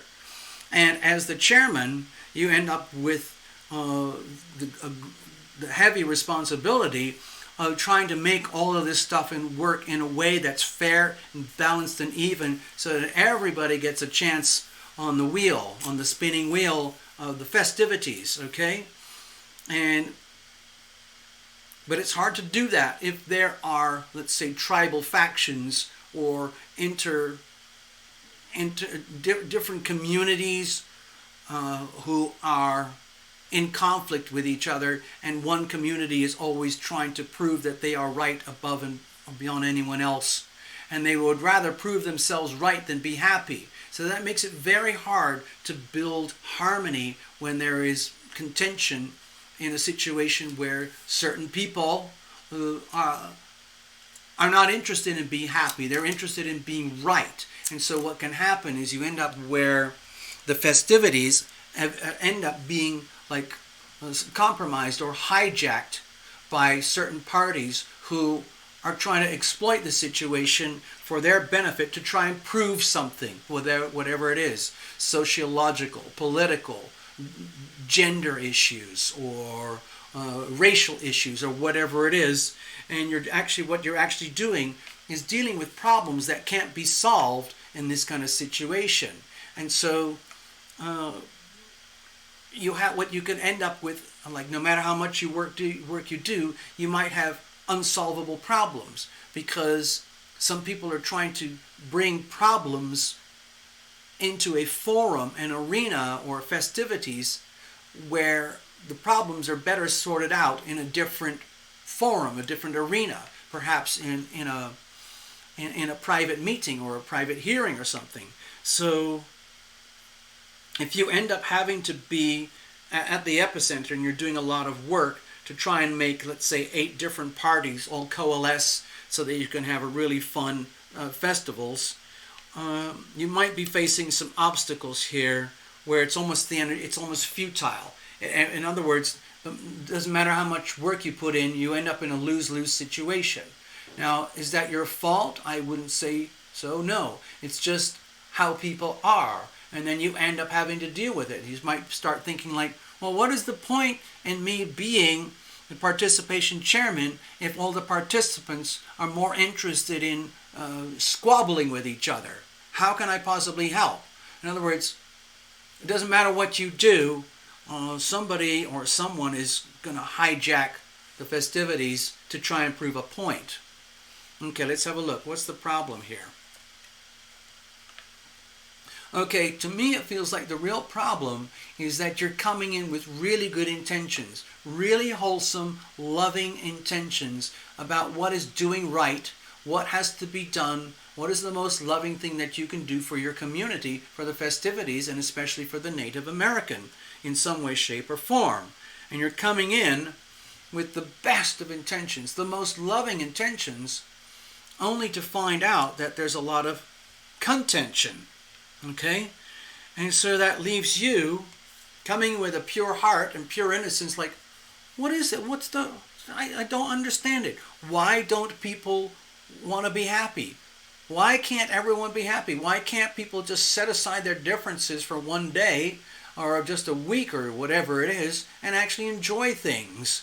So with the Page of Cups here, this whole thing might confound you. You might be looking at yourself or looking at the situation, being the chairman, like if you're trying to host a meeting, or like sometimes in the early days I was trying to host live shows for Terra Lumination and things, and I would lose complete control. We would get attacked by trolls. Somebody would want this, and I wouldn't know what I was doing because I was just starting the channel. And I was just completely lost. I couldn't fix anything or anybody. I couldn't help anybody. Didn't matter how much loving intention I had. Everything got hijacked. Everything got hijacked. So what I'm sensing here is that you are coming in, doing all this good work that someone has to do. It takes time, it takes energy, and it's consuming. And then you might be witnessing what appears to be like futile. So it's like, what's the point? Why am I here? Why am I trying to do this? And inside it feels like a little bit heartbreaking because you're coming in with the best of intentions, the most loving intentions for everybody. See? All right, so let's go over here. How are we going to deal with this? Because it's kind of an awkward reading. Okay. Okay. So, with the Nine of Cups here, I'm feeling it in kind of two ways. The way to handle this situation is to become very big and very bold and kind of take charge energy and kind of get involved in live theater where you become almost like an outspoken character, where if you're in this situation here, and this is Gregory over here, and you're starting to look around you and everything seems to be like fractured or dysfunctional from here to here to here, whatever, and you're coming in with best of intentions, you want what works, you're coming in with the most loving perspectives, and yet you're facing like irreconcilable conflicts and differences. One way to handle it is to basically, to me it feels like, this is going to sound of a strange way to interpret a Nine of Cups, but along with the story that's going here, it feels to me it's just you put yourself in the middle and you come out in a very kind of like larger than life theatrical kind of version of yourself as the chairman, where it's almost like you get on top of a table, you stand on top of a table and you say, listen, shut up everybody, listen. I know what works, I know what's going to work. I can tell what's going wrong, I can see what's not working and why it's not working. I am going to pose this question to you. Dear warring parties, dear conflicted social groups over here, do you want to be happy or do you want to be right when it comes to these festivities? Another way to say it is, regarding these festivities, which are pivotal to Santa Fe culture, just for this very short period during the year, do you want to be happy? I know I'm Gregory and I want to be happy.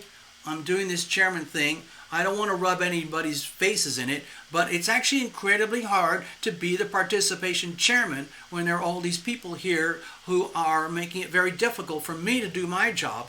I know I want to be happy, and I have been tasked with the role of being the participation chairman. So my question is very simple. Do you want to be happy? I want to be happy. I am happy. I'm happy by nature. This is how I am. Even though I'm being very, like say, in your face and boisterous right now, I'm actually a very happy man. I'm a very blessed man. I'm a very wealthy man. I'm a very lucky man. How do you feel? I feel this way. I'm sharing my energy with you.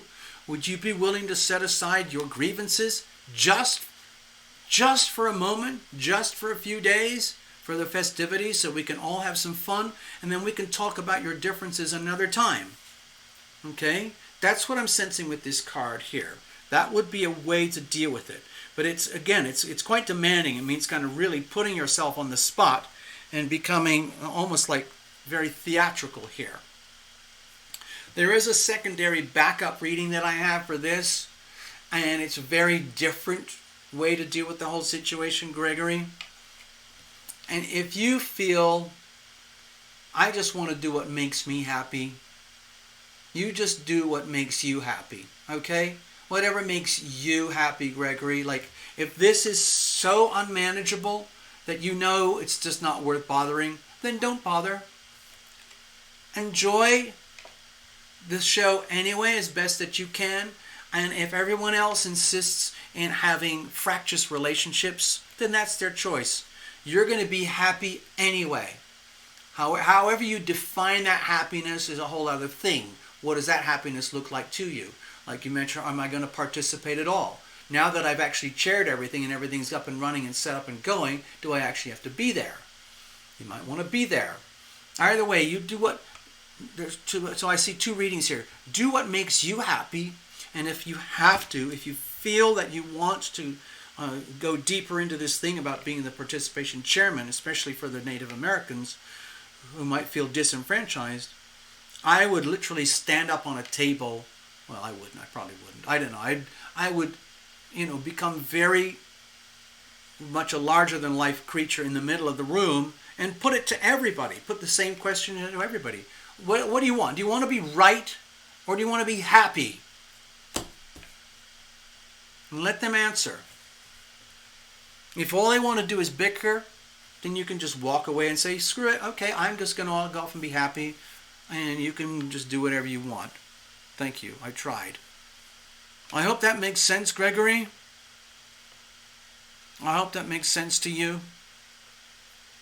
Let's have a look. I'm going to go check in.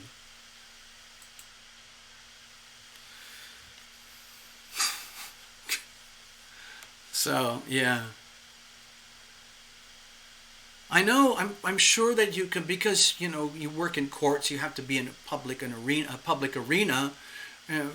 You're used to working with people, you're used to working in highly conflicted situations with relationships and business and legal things.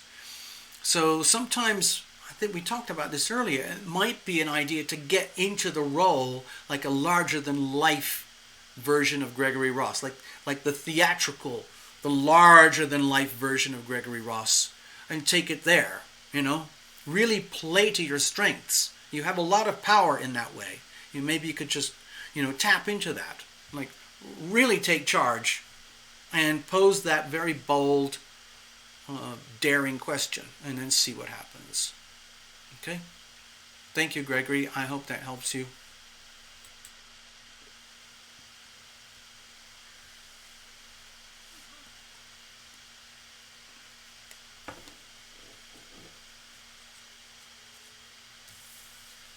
Okay, let's have a look. I'm going to put all these away. We're going to move on now. Okay, over here we have Nikki. Now, Nikki wants to know if or what messages are coming from Chris. Okay, Chris is one of Nikki's guides, spirit guides. Okay.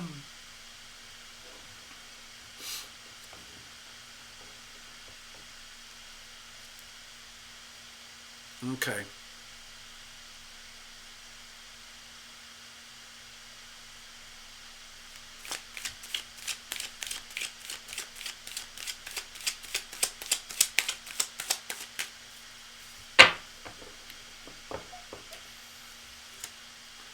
Wait a minute, something's going on in the chat that I don't understand. Maybe I should...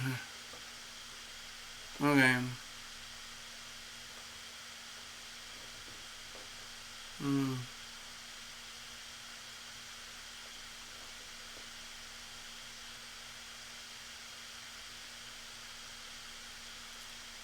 Oh, okay. It sounds to me, Gregory, I don't know if you're still watching, but it sounds to me like Path and Nikki were talking about some psychic remote viewing things regarding your reading. Nikki wants a song break. Okay, we'll do a little song break. Wanted to be oh so happy. Is the word. Love is the word. That's kind of a serious song. And I want to have a little more. I'm just sorry, Nikki. I'm thinking out loud. I know the song that you like, but it's very much a song about death and rebirth and so on. And I like something a little bit more.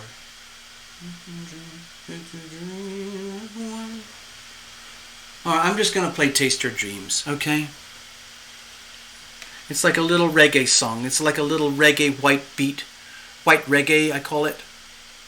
White reggae beat. Let me see if I can find the tune. Hold on here. You know what? Let's have a look. Give me a second. I'll go T-A-S-T-E. Taste Your Dreams. Here it is. Try that. Yeah, here we go. Try that.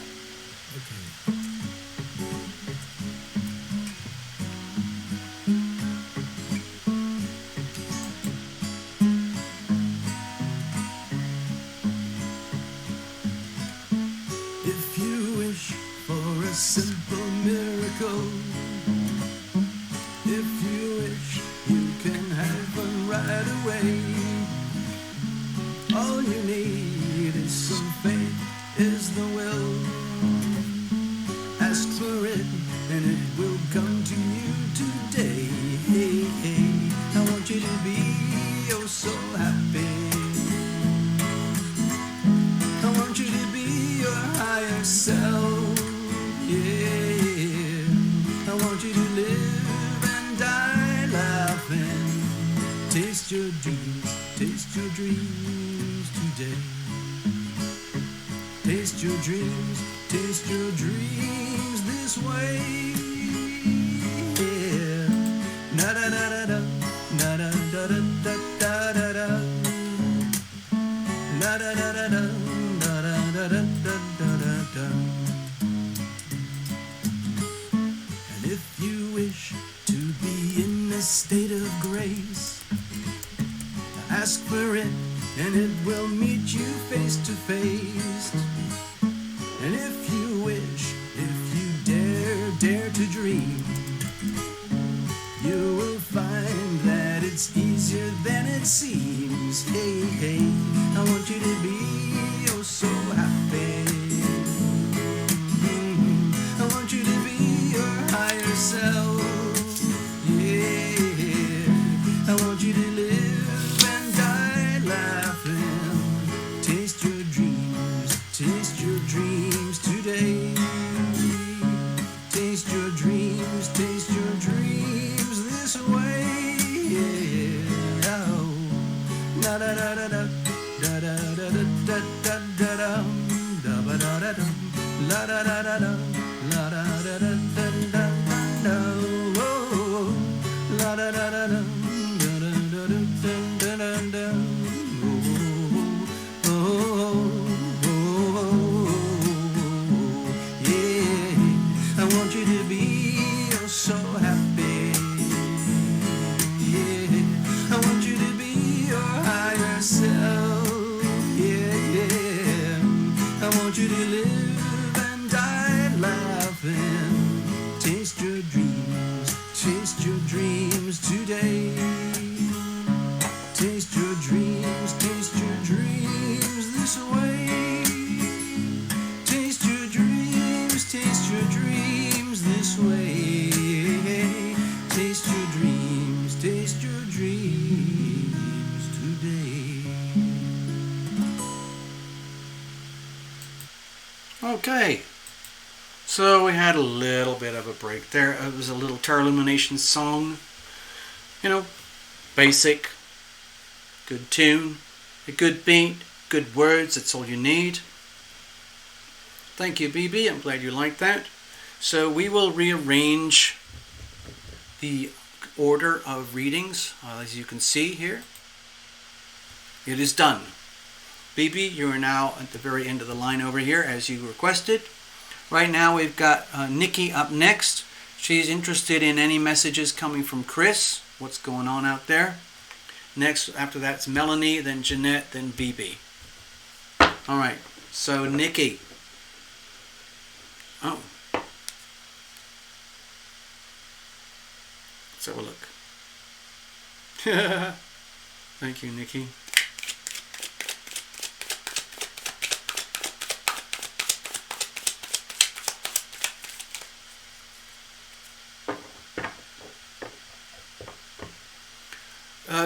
Nikki, I can't remember if Chris is one of your pranksters or jokers, or one of the more serious ones.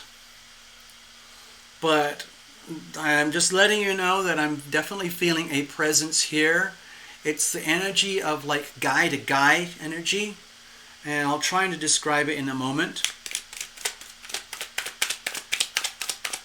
Give me a second, I just want to be clear here. Just want to get these shuffled up a little bit, and then I'll connect with you directly. Stay there, Nikki, okay?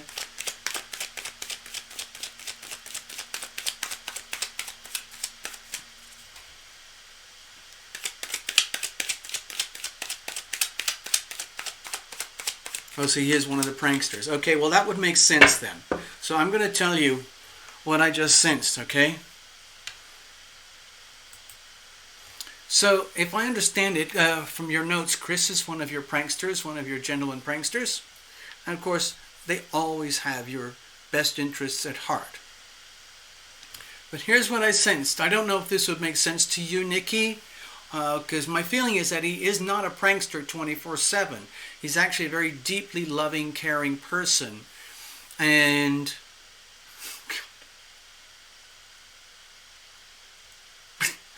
he's a really deeply loving, caring person. And he's presented himself here like he's like a buddy, like a mate. And I felt this sort of like bro thing, you know, like he had his hand around my shoulder, gave me a sort of bro hug type of thing. And it was a very different kind of energy. It's like he was trying to tell me, yeah, that's me. Yeah, I'm the one who kind of, I like to prank things and everything, but I gotta I'm just conveying what I was feeling just before your reading, and while I was shuffling up and getting over here. I felt this presence, like he had actually kind of dressed up in a kind of a very, in a way that would be where he would be very comfortable. Maybe he's a bit of a, I don't know, maybe a bit athletic or something, and he might wear like, you know, what are those kind of like sport wear things that guys wear in the gym, like athletic tops, athletic pants or stuff. And he came in like that. What he was trying to basically say is like, it's going to say, it's really actually directed for you, Nikki, but it's like he was trying to make it personal between me and him. He's like, I love you, man. It's like one of those things. He was basically saying to me, I love you, man. I'm not going to do anything silly tonight. I'm here just being Chris. I'm just here to reflect for Nikki, okay? And then that's it. So it's a different tone to what I'm used to, but it's still the same person, okay? Okay?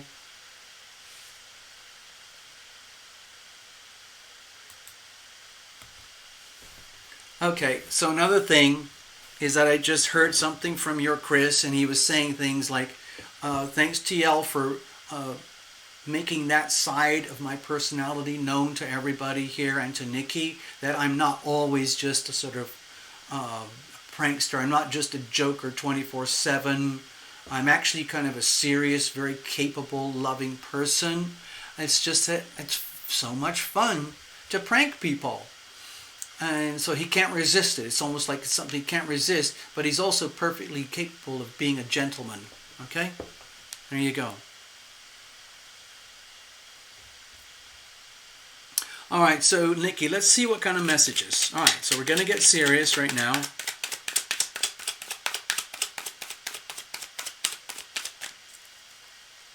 Now this could be anything, Nikki, as you know.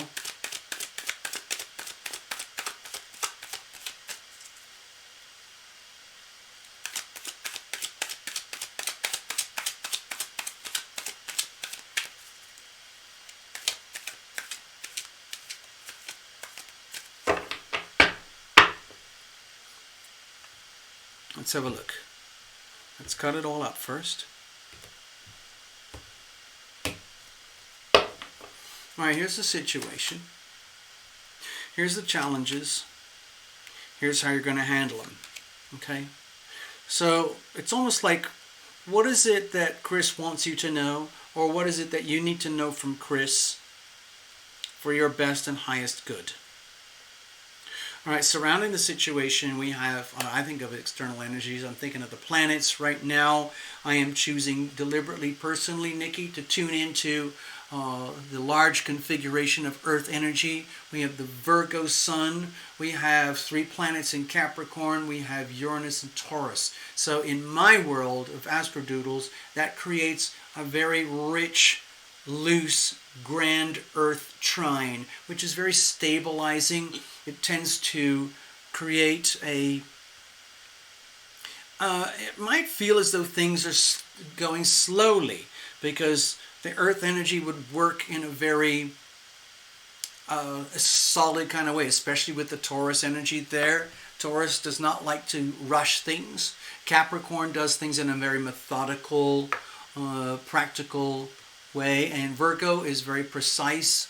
So there's basically no messing around. So if you're like a hyperactive so-and-so, maybe a lot of Aries or Gemini energy or something like that, and then suddenly having to deal with a lot of Earth energy, it might feel like, oh, why are things moving so slowly? But it's actually a good thing. So I'm leaning into that energy right now. So what am I sensing? Okay, with the moon. Okay, so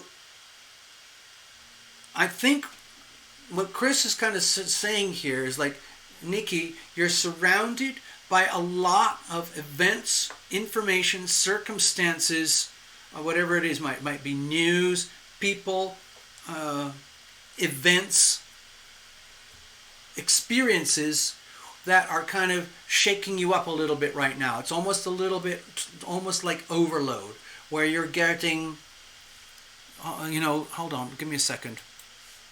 Nikki, what I'm sensing is that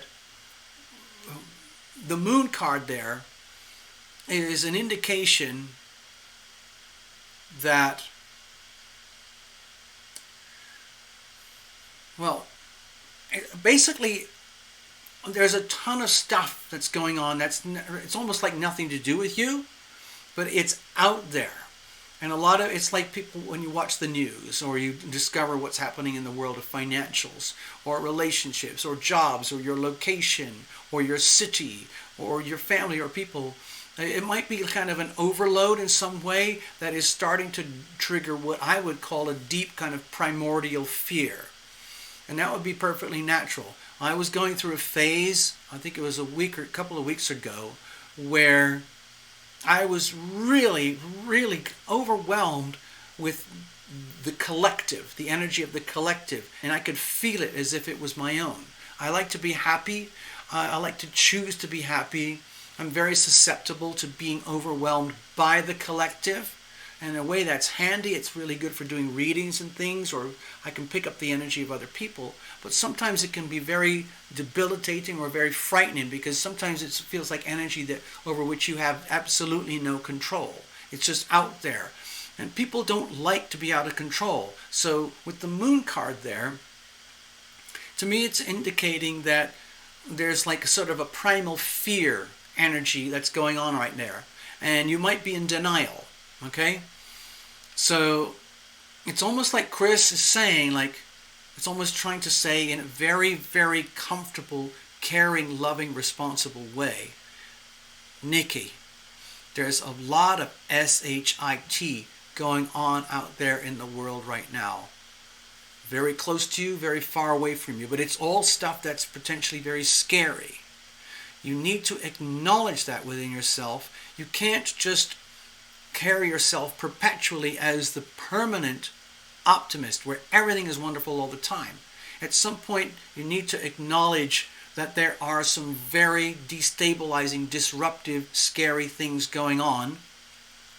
Acknowledge that, perhaps feel the fear and do it anyway, and then move forward, knowing that you're going to have to continue through life. You're going to continue through life despite all the scary stuff. But the important thing of the message there is, like, be aware that there is a lot of scary stuff going on. There's no point in being denial about it. It's there. Okay, sorry, I had to get that out. Okay. So, it's like saying there's a lot of stuff to be frightened of, okay, Nikki? That doesn't mean you have to live in fear. It's separate from you. It's out there. It's outside of you. It's very fearful, disruptive stuff. I mean, we've kind of talked about this stuff on the channel, especially on Wednesdays recently, about the mind-boggling things that are happening with the global reset, the complete global restructuring, politics, economics, finance, banking, populations, all sorts of things going on. Some of it is very disturbing, scary stuff because there's a lot that we don't know. There's a lot of stuff going on hidden behind the scenes. Makes it very hard to make healthy decisions when there's stuff that we don't know. See, what's the situation itself? Okay, so there's another thing. Something is going on in your life, in your world, Nikki, where you have to accept that there is an ending, a finale, a grand finale. Whether, if you're kind of in denial, I think, again, this is very much about notes from Chris, okay? Chris is saying, please acknowledge that a certain chapter in your life, certain aspects of your life, whatever that might be, people, places, jobs, attitudes, beliefs, certain aspects of your life are done. They are over. They're complete. You don't have to recycle, you don't have to rewind, you don't have to double check any of it. It's just filed away and done. Like, this is gone. There's certain aspects of your life that are literally, it's just something that you file in the history books. It's done and it's over. It needs to be acknowledged, it needs to be accepted, it needs to be understood. It's not the end of the world, it's just the end of a chapter of your life. Okay? And of course, as you know, that it ushers in new beginnings. Okay? And everything is exactly as it should be. If you want to, you can think of this as fated. Now, we don't necessarily know what the new world looks like, the new chapters, but it's like the start of a new world for you, okay? So, okay, these are major arcana. So, already we're looking at energy fields that might feel as though they are a little bit out of your control. Okay, Chris is also saying, don't forget, Nikki, always, we are here for you. I, Chris, am here for you, but Chris and all the others are there for you, okay? It's just nudging that in as a reminder. I got that from over here, okay?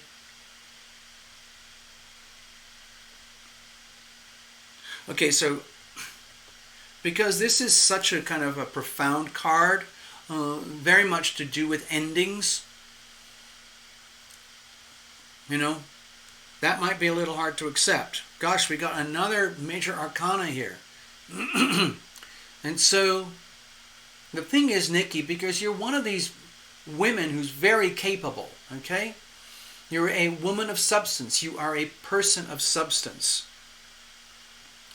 And also, because you have all these healing qualities, because like you're a natural born psychic medium, and you do remote viewing, and so on.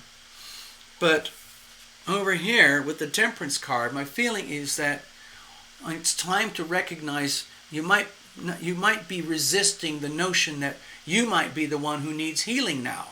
You might be the one who needs to be ready, willing, and able to receive healing externally. Maybe it's time for you to experience some remote healing delivered to you, rather than you having to be like the psychic medium, a remote viewer, remote healer for other people in some way, shape, or form or another. And that might be hard because it means it's almost like it means having to admit that you're human, that there's only so much you can do as a human being. Human beings are naturally flawed by nature. We have the most wonderful characteristics. Nikki, you're a very capable person of substance. But again, the flip side is that you're a human being like everyone else. You have fragilities. You have little tiny Achilles heels somewhere, psychologically, emotionally, spiritually, financially, relationship-wise, or family-wise, or career-wise, or whatever it might be. It's like being when you're so super sensitive that you can do something like psychic medium readings, remote viewing or something, that by definition that means you're very, very sensitive. You're super hypersensitive. You are a high sensory perception being. Okay? HSP or ESP, extrasensory perception. So almost by definition that makes you potentially very vulnerable, okay? To the point where, okay, it's great if you can do that and just live that outwardly, so you're always putting that energy out. But what I'm sensing here is that maybe it's time for you to be on the receiving end of some form of healing. But you might be resistant to that, because then that means you have to admit that you might need some form of healing. And for a lot of people, it's like basically like, I don't want to go to the doctor. I don't even want to find out what it is I might have wrong. Okay, so Nikki, you know, like how people like, I'm fine. I'm always fine. I never get sick. You know? And that's great. I've known people like that.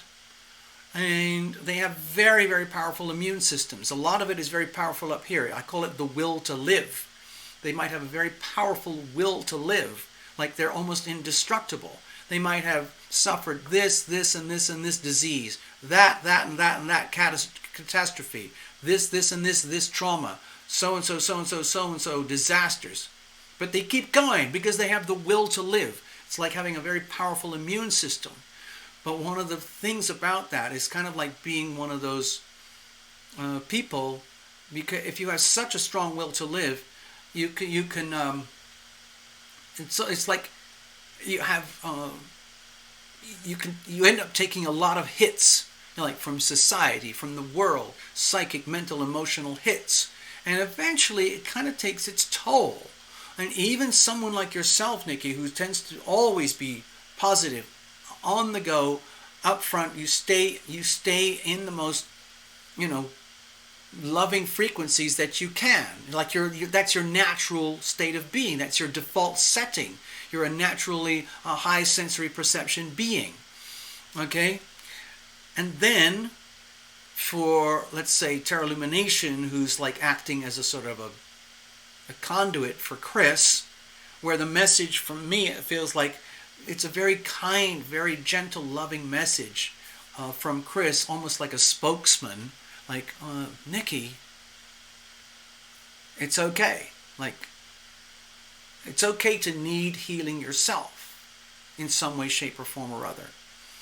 And like, it's like someone like a best friend. Let's say you've got some like a really thing, like a really bad, I don't know, an ingrown toenail or something. It's really painful, but you don't want to admit it to anybody or yourself, because it's just like, oh, I don't want to, I'm fine, everything's fine, but it just gets worse and worse and worse. And then and you confide to someone, like, I can't take it anymore, like this. And then someone says, you just need to see the doctor. You need some healing. And they say, I don't know, it's not that bad, I can't do it, I got the right medications, I'm going to do this, I'm going to do that, sacred this, sacred that.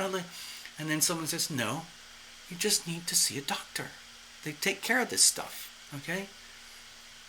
So that's the kind of message that I'm sensing. It's a very well-intended, kind message that please accept certain aspects of your life are over. Whatever that is, Nikki, you can reinterpret that however you want.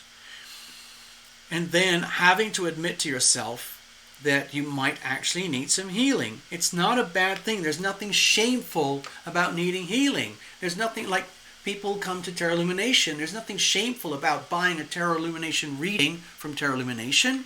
It doesn't mean you're sick, diseased, lost, or your life is catastrophically irreparable. It just means like you're doing something to help yourself. It's a loving thing. Love thyself.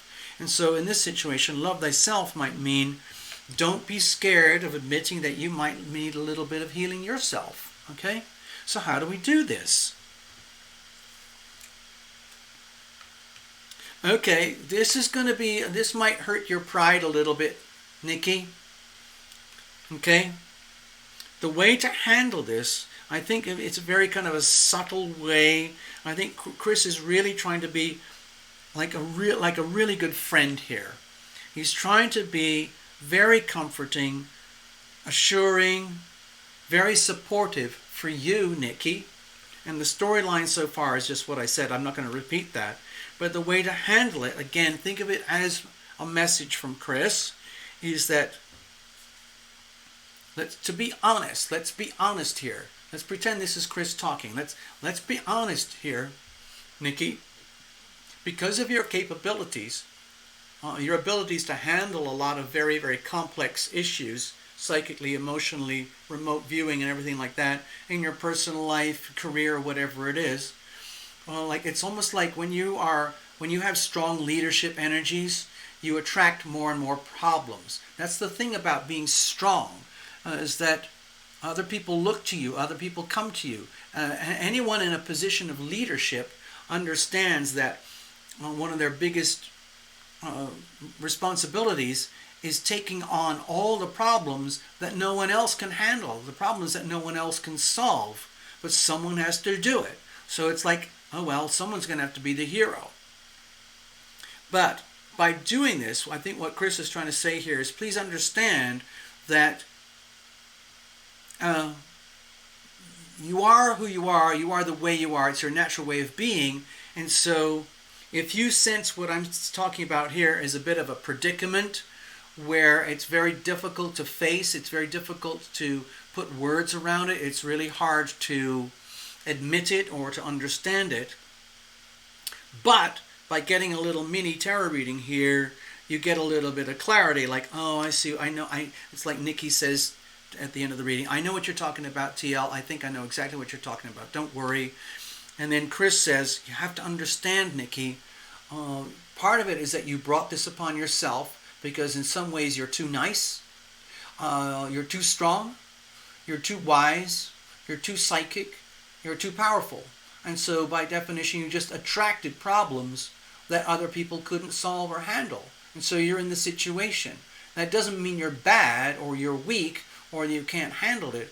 This is like the energy of facing against all odds, knowing that you will prevail. And you will, but in order for like the reading to have full meaning and have to take advantage of the reading, in other words, let's say there's a bit of a humbling thing here, like basically Chris is trying to say in a very kind way, give yourself a break, Nikki. You kind of put yourself in this situation, you know it. There's nothing wrong with that. It happens because you're strong and you're capable and you're loving. And so you attract the kind of problems that those kind of people attract. Okay? Everybody who's here understands that. In other words, if you are a very kind, loving, capable person, a person of substance, and you have a healing effect on other people, by definition, you're almost going to attract people who need healing. Okay? And that's great. But the message here tonight, I think, from Chris is that it's okay, Nikki. Give yourself a little break. If you want to, somehow or other, we'll figure out a way to get some healing for you. Only understanding that you're not immune from, what's the word? You're not immune of the damage, the pain, and the fears and the sufferings of this life in this world just because you are a woman of substance and you do have such capabilities. You are as susceptible as anyone else to damage, pain, and so on, and which it means, like, in other words, look at it this way. Okay, Nikki, this is the easiest way to say it. Sometimes doctors need to go to the doctor, okay?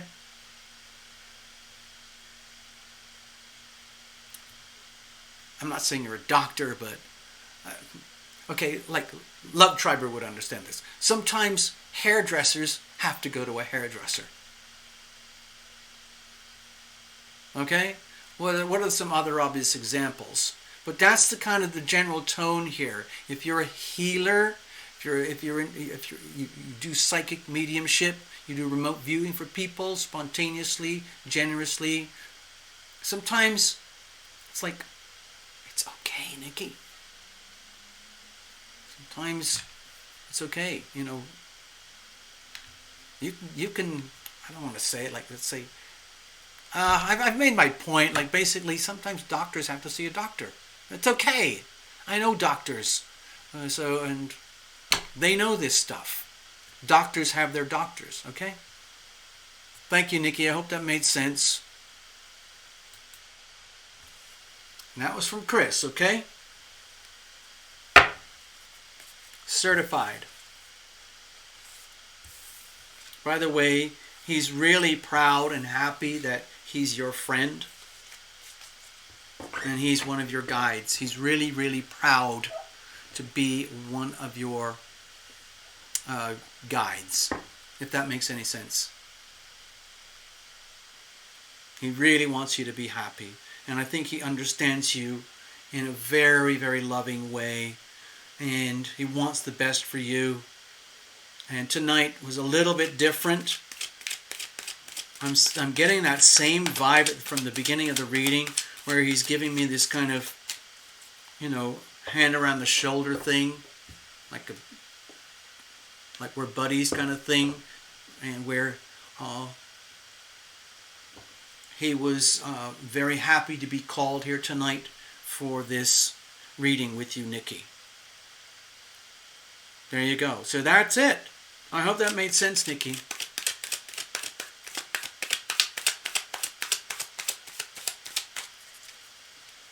Thank you, Shaman High Priestess.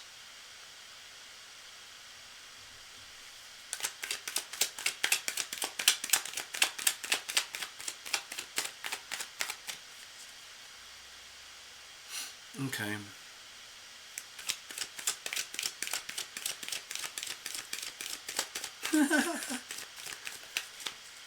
All right, Melanie, you're up. Melanie, are you still here? I hope so.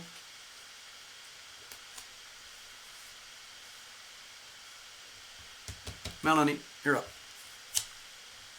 We're going to go over here. Jeanette is after that, and then BB. Let's have a look here.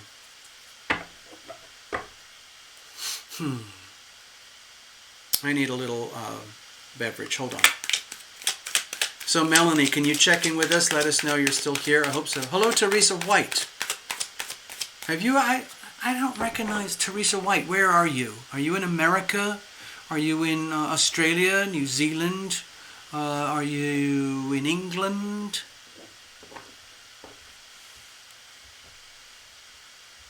Okay. Okay, Melanie's there. Okay, I see your name on the screen. Thank you, Melanie.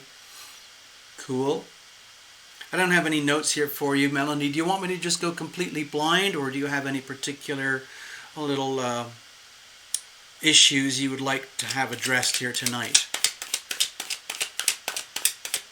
Wait a minute, BB. I thought you already... Didn't you already...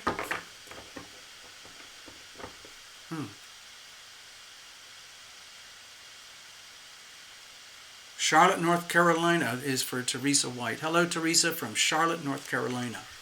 Okay, that's over here. So Melanie wants a blind reading. That's cool. Thank you, Melanie. It's so much fun. Charlotte, North Carolina. Okay. There it is. I don't know if the camera will pick it up, but right at the tip of my pen, that's Charlotte, North Carolina, right there, in the United States of America. What's it like there right now? What's it like, Teresa? Is it very hot and muggy? Do you have a lot of bugs and mosquitoes? Are you getting deluged with rain? Are there any big storms? Is it hot and pretty? What's going on? Oh, thanks, BB. I was wondering. I thought you already put it in. Yeah. Okay, I got to get a beverage here. Give me a second. These are my electrolytes. You might have noticed I'm hardly touching any of my favorite beverages anymore, and I've started to lean in further towards these electrolyte things. It's got like sugars, lots of salt, and lots of potassium. I think it's because I tend to burn up huge amounts of sodium and potassium in the way that I live my life. I don't know why I do, but I do. Before I started drinking this stuff, I would just take enormous amounts of salt and lots of high potassium foods, because that's the only way I could find equilibrium in my body. But this is sort of a another way of doing it, and it's a beverage.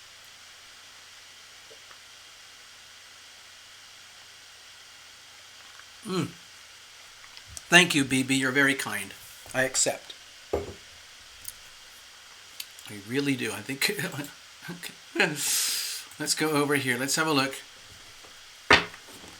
All right, so Melanie, we're going to do completely blind reading. Thank you. It's kind of a privilege to do that. I love doing that. Let's bless this deck. Bless every single card. All 78.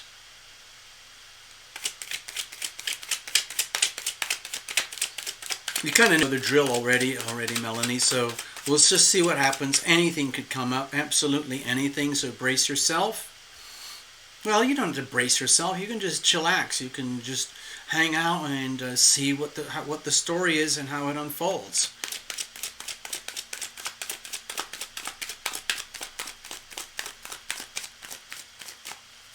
All right, let's see.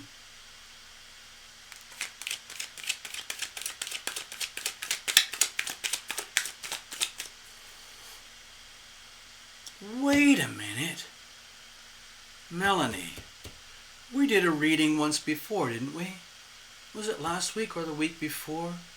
Were you the person where I sensed like a blanket or some fabric, and you said you were sitting outside and you were wrapping yourself in a blanket? I can't remember. Anyway, I just thought I'd ask.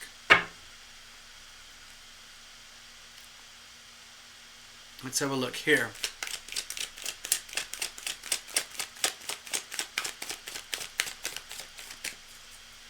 Several. Okay, that is you. Okay. And also, Melanie, where are you located? I forgot.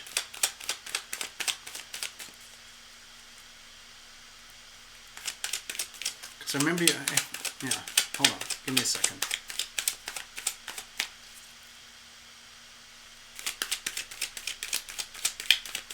Alright, cards are nicely shuffled. Okay, let's have a look here.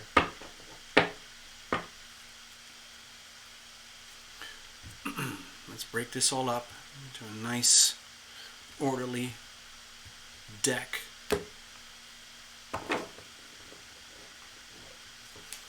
Here's the situation. Here's the challenges. Here's how we're going to handle it. Mid-Canada, Saskatchewan. Okay, that's why it would have been cooler in the evening. All right, I got it. Thanks for hanging out with us, Melanie. So,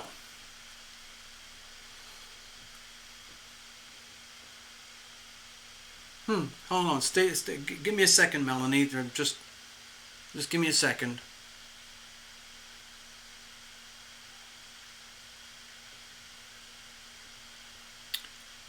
Okay, all right, here we go. Let's have a look. Ace of Wands. Okay, so with the Ace of Wands here, I think I did this earlier in the week, but again, this kind of Virgo new moon energy coming up. We're already in the last few days leading up to the full moon, leading up to the new moon, but I typically, in my personal life, my energy tends to get very fragile, especially the 2 or 3 days before, okay? And then I kind of open up a little bit. It looks to me like, you know, aces to me, in a reading like this, it's about sacred opportunity. And this is like an external energy. So to me it feels like whether you like it or know it or not, you're kind of in a very good alignment here for some kind of fresh start that is actually like thrilling for you. In other words, hold on, give me a second. How can I say this? Like certain things that I notice because of the things I'm trying to study and learn regard finances and stuff, so I can walk the talk on my Wednesday shows. Like apparently traditionally the American stock market and most of the global markets have a very bumpy kind of time around September, October.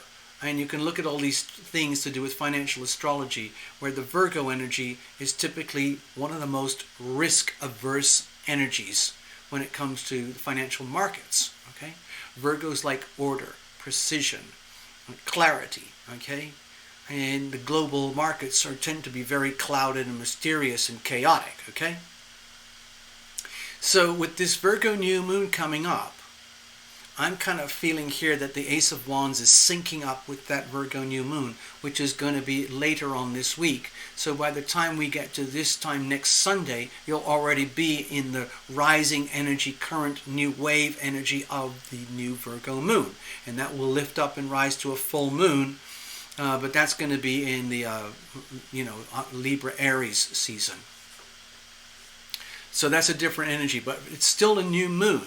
And that's always a good time to, let's say, tap in to the wave patterns of the moons. So I think the Ace of Wands here is kind of indicating to you, like, psst, Melanie, there's this Virgo new moon coming along right now. Just letting you know, it's a really good time to take advantage of something. Perhaps there's something in your life that you've been kind of holding on to, like, I've always wanted to do this, I've always wanted to do that, I've always felt passionate about this or that, maybe love, relationships, jobs, a business, a do-it-yourself business, or going on an adventure, maybe, to me it feels like adventure. Like, if you're used to having if your world is already fully established and you're starting to realize that there's so much more out there, my feeling with the Ace of Wands, it's kind of encouraging you to, expand your horizons in some way. I don't know. Online global business, Tarot Illumination is an online global business. My Tarot Illumination empire. Maybe you can have the Melanie McCall show or something. And that's a global thing. You're expanding horizons. Or maybe it's about travel, going to the West Coast, going to the East Coast, going to a whole new country, or things like that. All right. So it's kind of exciting, and it's very encouraging for you. There's so much depressing, scary, weird stuff going on right now with all the Pluto, Jupiter, Saturn, and Capricorn things that go on about it. I've been going on about it for years. So this is this is very encouraging, and you don't have to live a life of pain and misery and restriction just because the news is telling you you can't go outside, you have to stay indoors, if you go outside you can only go to this place or that place, and you have to wear a mask or you'll be arrested. That doesn't apply to you, Melanie. My feeling is that you can rise above this. You can comply with the legal issues of how your life is going to unfold from here onwards. But it's definitely time to seize the opportunity for having a little bit more fun, a little bit more adventure, opening your horizons, grabbing the opportunity, because it's there, it's waiting for you. You deserve it, you've earned it. This card would not be here if you had not earned it and you did not deserve it, okay? All right, what's the situation itself? Okay, I don't know if you're locked into a teamwork or if you're seeking teamwork or comradeship or finding a community where you feel as though you belong to them and they belong to you, where you fit in with them, they fit in with you, where your talents, gifts, and resources are highly appreciated by a small community, and you bring value to the community, and the community reciprocates by rewarding you with appreciation as well. So it's like the energy of a mutually beneficial relationship. So I'm not saying a relationship with a person necessarily, but hey, Fritoli, saw you. Sorry, I saw the name on the screen. It just flew up there. So with the Three of Pentacles, the situation might be that you're actively seeking partners or partnership in some kind of enterprise, going forward in some kind of enterprise. It could be anything like, hey, I want to go backpacking with somebody, or hey, I want to outsource some of my problems to some sort of caregiver or some kind of somebody or something, so I can go off and have a little bit of adventure time myself. But mostly I think it's about deliberately and actively aligning yourself, wanting to align yourself with like-minded souls, where you bring value to them, they bring value to you. And if this is something you've been wanting or looking for some time, then the time is coming, okay? The time is coming, but it takes initiative, okay? It's going to require initiative. In other words, you're going to actually have to take advantage of the situation, get out there and look for it, and kind of like what you're doing right now tonight, by deliberately diving into this show, deliberately committing good money to buy a reading. It's almost like it's a form of integration. You're with others. We are on your wavelength. You are on our wavelength. You are good for us. We are good for you. Okay? This is the energy of architects and engineers and contractors. For example, like in the old interpretations, like this is the cathedral. The cathedral could not be built without the architects or without the craftsperson. The craftspersons can't do what they do with the architects. The architects can't do what they do without the craftspersons. Okay? So we need each other. You're good for us, we're good for you. That's what I'm sensing here. To me it looks like it's time for you to get stuck in with your kind of people. Like, for example, you said if you're over there in Regina, Saskatchewan, maybe it's a great place in all sorts of ways, but maybe you need new adventure. Maybe you need to consider new ways of looking at your neighborhood, your area, okay? And like reconnecting with people in your area. Let's have a look. What's the challenges here? Okay, it looks like you have serious issues of self-worth and self-doubt. Deep, deep, deep down. It looks to me like with the Empress here, it's such a powerful, delicious, beautiful card of energy, of resources, of talents, of gifts, of self-worth, of high self-esteem, and no apologies. But in this position here in the reading, it's an indication that there is doubt, or perhaps extreme doubt. Perhaps you think, God, I'm just not smart enough. I'm just not pretty enough. I'm just not talented enough. I don't have enough money. I don't have enough connections. I don't have enough courage. I don't have enough gasoline, whatever it is. And so that's a very, very inhibiting energy to have when facing this. So in other words, to me it looks kind of an extreme reading where you're being exposed here to the idea like, I am Melanie McCall. It's about time I had a life that works more and more for me in a way that's good for me, because what's best for me is best for my community and for the other people that I love and the people who love me. That's fantastic. But, deep down, if you're suffering extreme self-doubt, like whether this could actually be so, whether this could actually happen, that's a severe impediment to being able to take advantage of the circumstances. So how are we going to deal with that? Okay. Okay, so Melanie, this is a card of like, let's effing go for it. So with the Wheel of Fortune here, if, for example, Melanie, if you're one of these people, okay, nothing good or bad about this, but a lot of people are very risk averse. It's understandable. There's a lot of scary stuff out there in the world. Why would you want to jump into something that's stupid, dangerous, scary, where you could hurt yourself or you could be hurt by others? Why bother? It's easier just to stay home and watch Netflix. You know? Comfort in some ways is the enemy.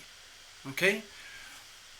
So I don't want to push that theme too far, but it's an important theme. It's an important little tiny message. Comfort is the enemy. Like, if you're comfortable with, this is going to sound awful, Melanie, but if you're comfortable with mediocrity, if you're comfortable with everything being just sort of okay, then that's fine. But that kind of acceptance of comfort and mediocrity, which is, billions of people live that way. It's understandable. It's such a scary world in so many ways. Why go out and put yourself at risk?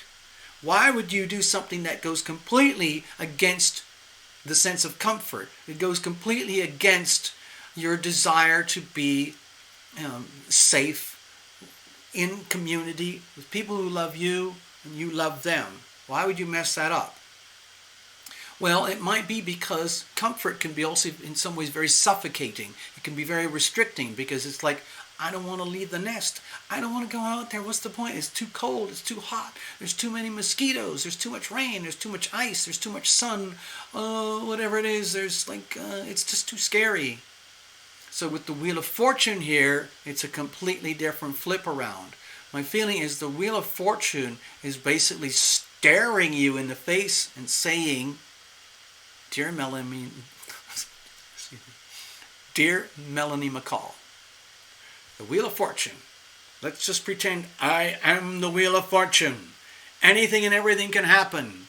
What is your imagination? What is your wildest dream?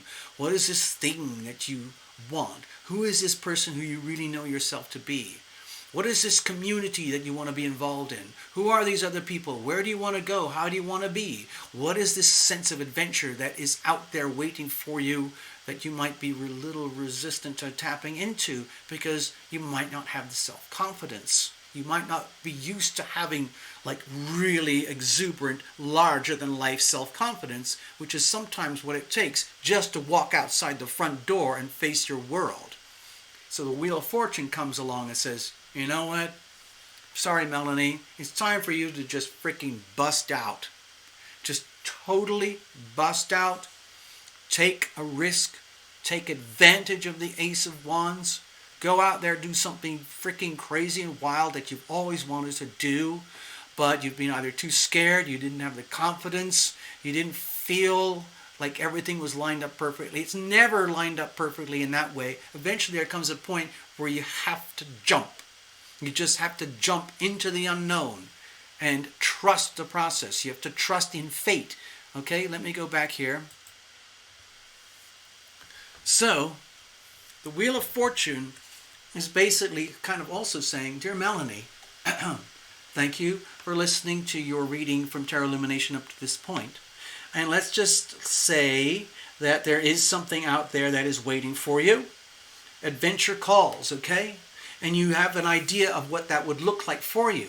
Maybe you want to go backpacking with somebody. Maybe you're already highly committed in a relationship or something. Maybe you want to do something, go off as a team. Some people go on like multi-family kayaking trips or something, whatever it is. But you're scared, like, oh, it's going to mess up my hair. Oh, it's going to mess up my wardrobe. I'm going to get covered in crap or dirt if I go mountain climbing or skinny dipping or something. I'd rather just stay home and be nice and comfortable and cozy and warm. And I don't have enough confidence anyway. And then the Wheel of Fortune is saying, excuse me, Melanie, but frankly, what have you got to lose? Everybody's scared all day, all the time to some degree. You're no different. Everyone else is the same way too. So what have you got to lose? It's time for you to go out there and do something outrageously bold, risky, and perhaps something that you've never done before that you've always wanted to do. A relationship, a journey, a business, or whatever it is. You know what it is, okay, Melanie? Deep down, you know what that is. This is your time. This is your moment. Seize the moment. Go for it. Don't apologize. Don't look back. Don't be scared. Just do it. Okay? You. Okay. I hope that makes sense, Melanie.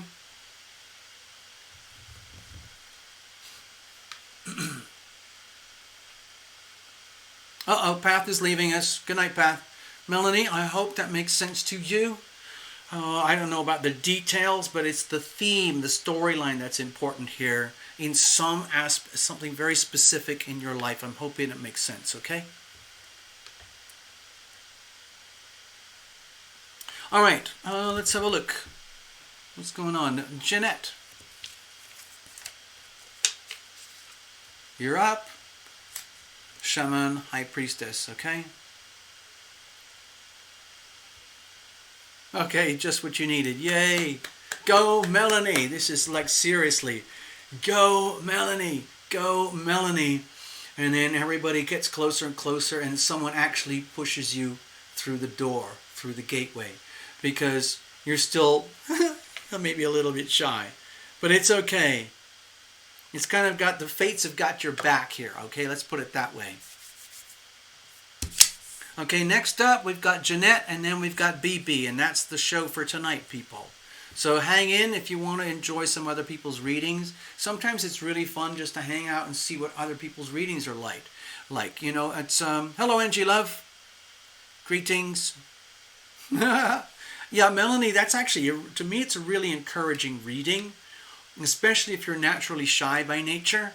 This is a time for you to literally just totally bust out. Totally freaking bust out, and like it could even shock people, like, oh my God, is that Melanie McCall? What? What's she doing? It's that kind of energy, okay? Can't believe that's Melanie McCall doing that, and that with so-and-so and so-and-so. Can you believe that? That's the sort of storyline I got, all right? All right, Jeanette. Sorry, Melanie, I was getting all carried away there. Jeanette, you're up. Let me put these all away. We have to clear the decks here. I am going to put on a girl power song for you, Melanie. And it's for all women. And I wrote this, and I had to put myself in the frame of spirit, mind, body, heart, and soul of women, of all women who happen to speak English and who are interested in pop music.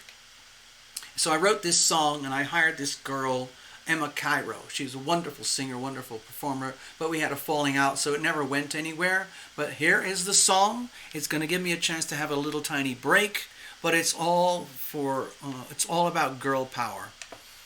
Okay, so it's called Hey Oh. Some of you have heard this before, I am sure. And it sounds like this.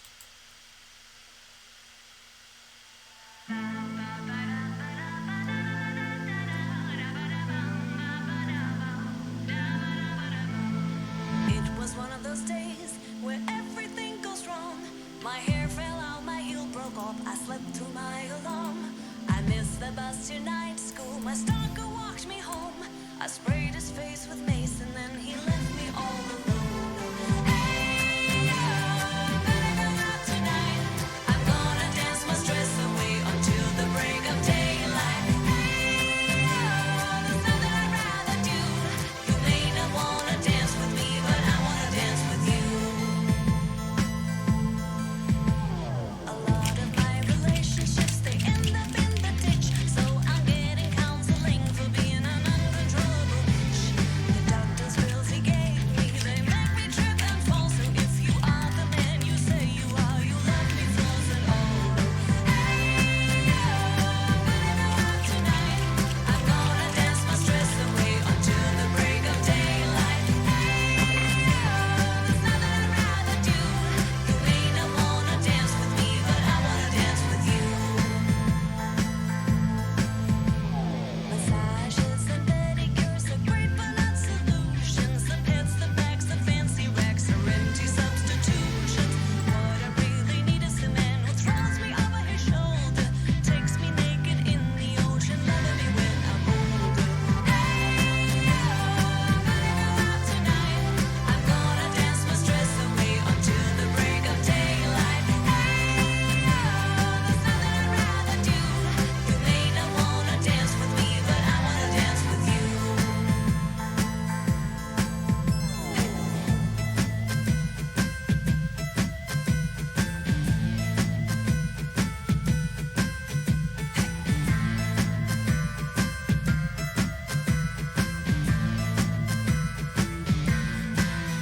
Getting tattoos on my ass and up and down my arms could get me into trouble, leaving me rejected.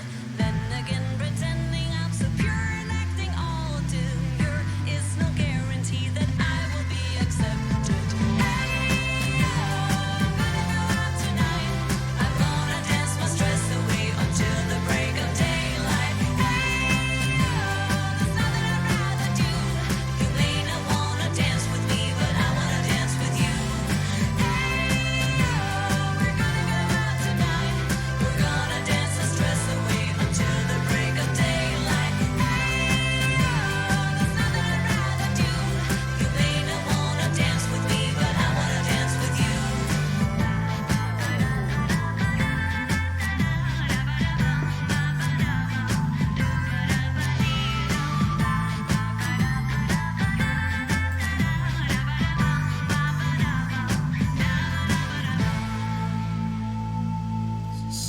go. There we go. So I hope that gives you a little boost of confidence, BB. And so, yeah, we got to do this. Yeah. Oh.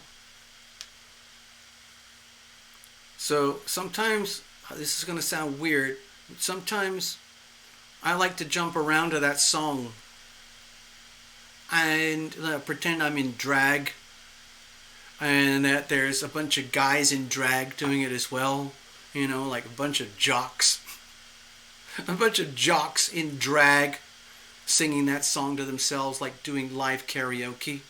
That would be my dream come true, to see like 7 jocks singing that song in drag, live karaoke. There we go.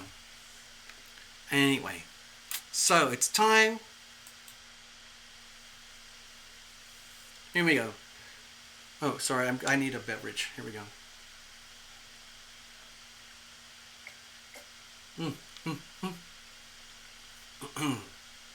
Let's make some room over here. Jeanette, I can't remember if you put any notes in for me, but I'm going to keep going.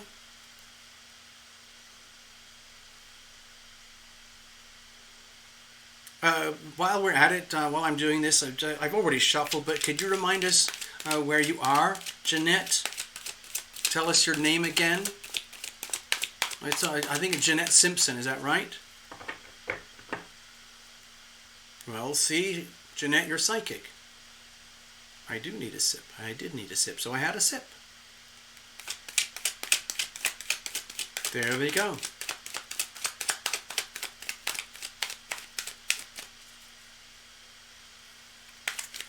Alright, so if you don't have any particular notes for me, Shaman High Priestess, we're just going to do a blind reading, okay? If you don't mind. I'm kind of enjoying doing the show tonight without the astrodoodles, by the way. Jeanette Robbins, got it. Wisconsin, got it.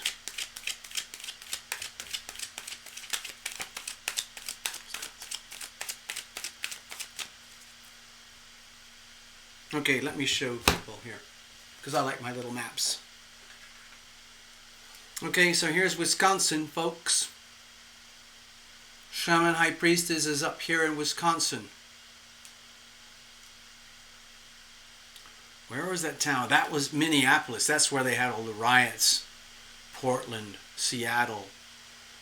Anyway, let's forget about that. Sorry about that.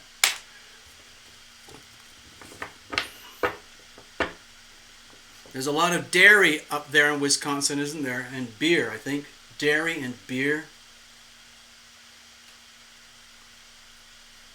One of the beer capitals of America. One of the dairy capitals of America. All right, Jeanette.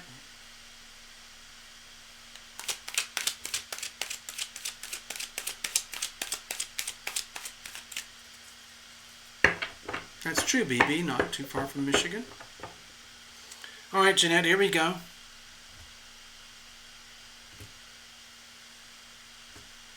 Across the lake. Those lakes are so big, it's like small oceans. The Great Lakes. I used to live up near the Great Lakes many years ago. All right, Jeanette, here we go. Here's the situation. Here's the challenges. Here's how we're going to handle it. And what's the circumstantial energy like here, okay? So, Jeanette, we are doing a reading now, and I didn't see any notes, so I'm going to go blind, okay? No astrodoodles, nothing. So we've got the 9 of Wands here.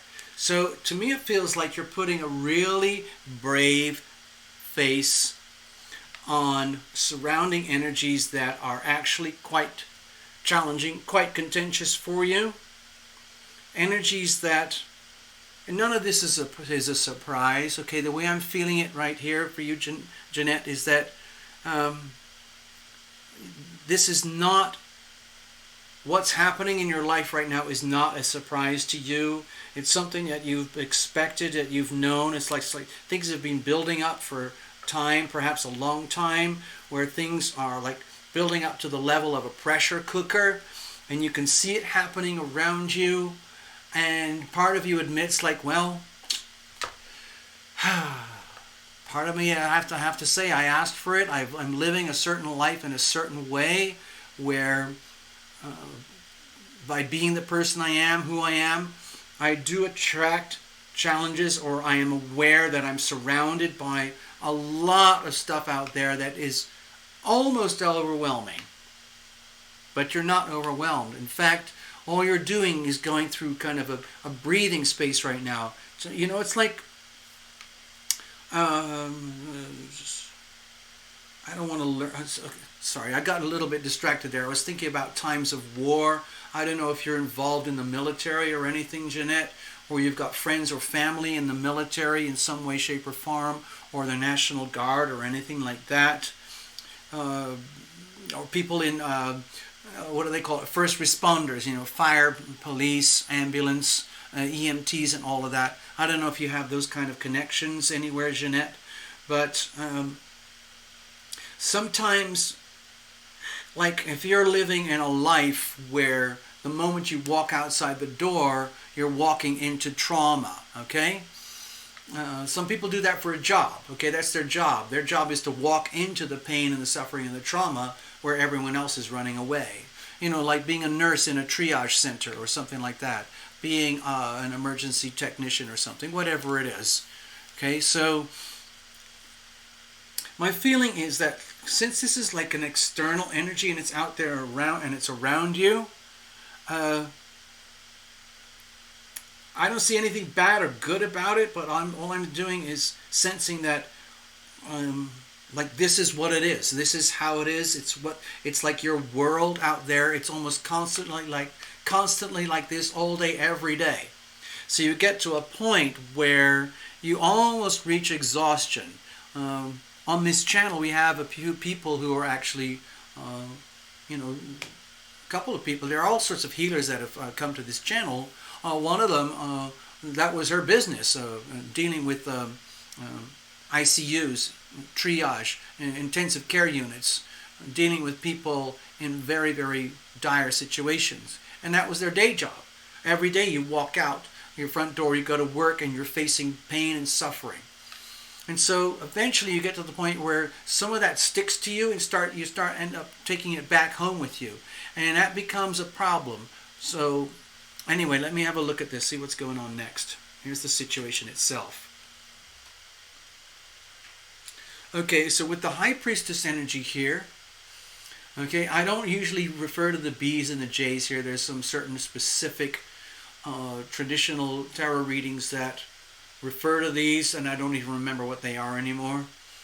So with the High Priestess energy here,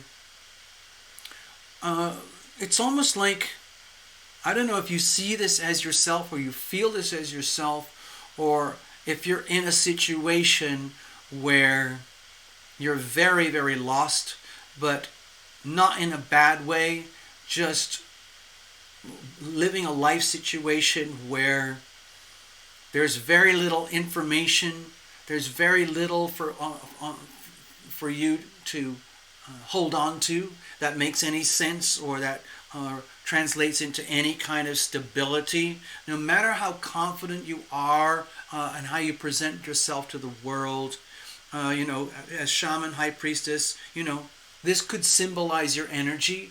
Like maybe you're already like so fully immersed in the world of shamanic type of living where you just get up all day, every day, and that's what you do. And shamanic type people are often associated with shamanic healing. Shamanic high priestess is your screen name there for Jeanette.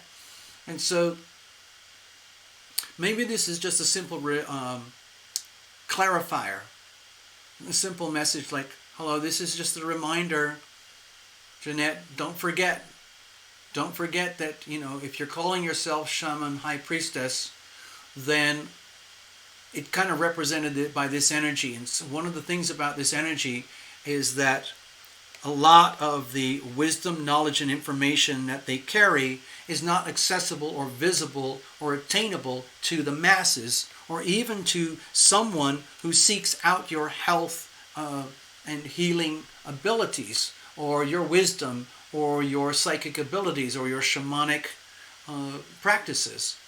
And so, again, I guess I'm like filling out a bit of a backstory here, so that, like,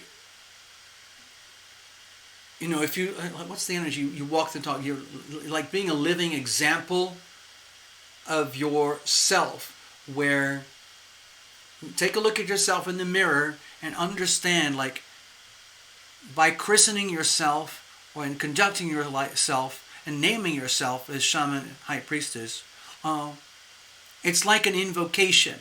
Okay, that's why they have titles and names like Sir this, the Lord of that, the CEO of this, the manager, the executive, the coordinator of this, the vice president of so-and-so.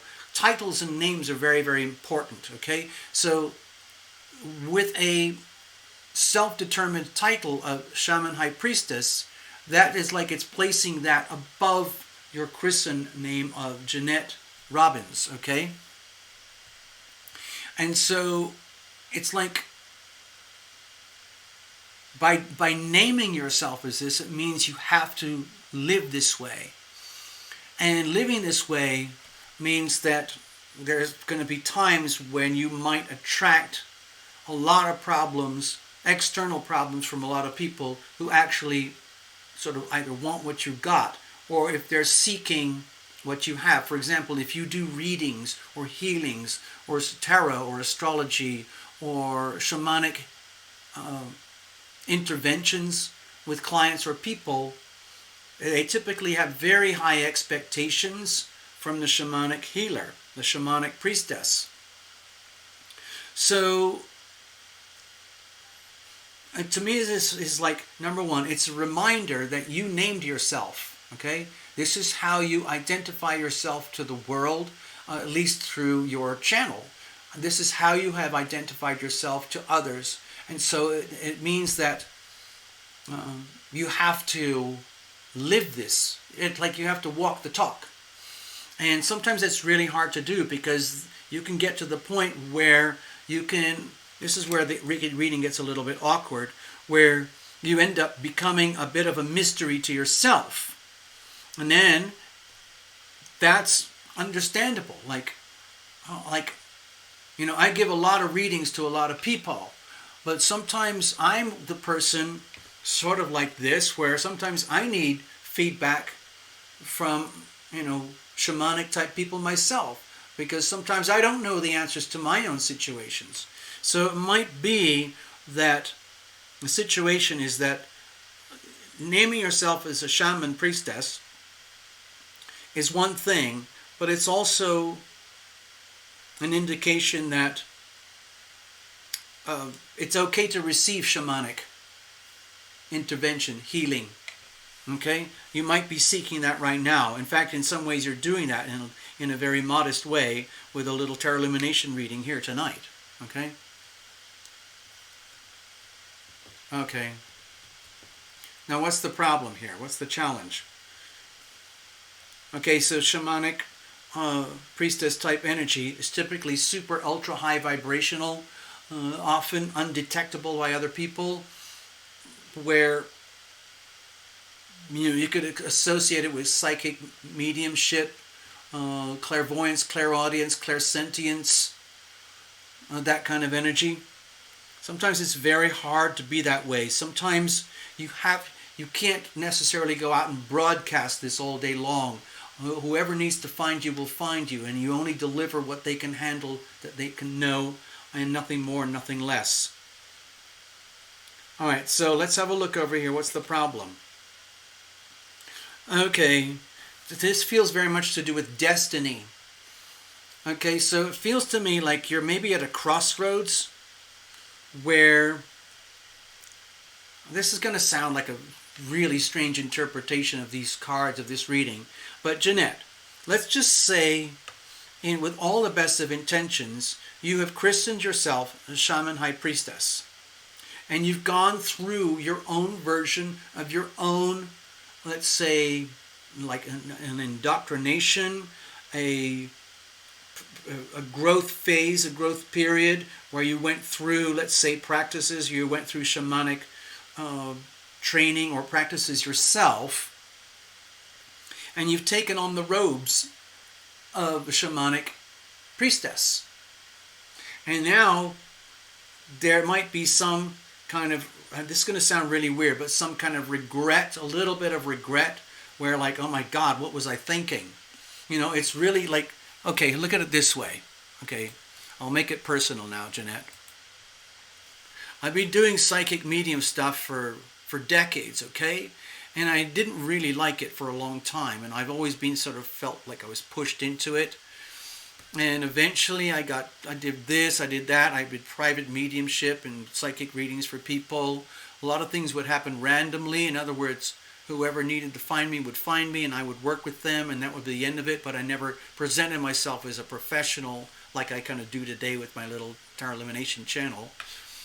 And I think it's because deep down I knew that by putting myself out there as a tarot reader or someone who does amateur astrology, I would be attracting a lot of problems. I don't regret it today, but there was a time before I started the channel where I really, really did not want to do this. But I was under a lot of pressure from my invisible friends to do this. And so I did it. I was very resistant, very reluctant, but I did it. Okay?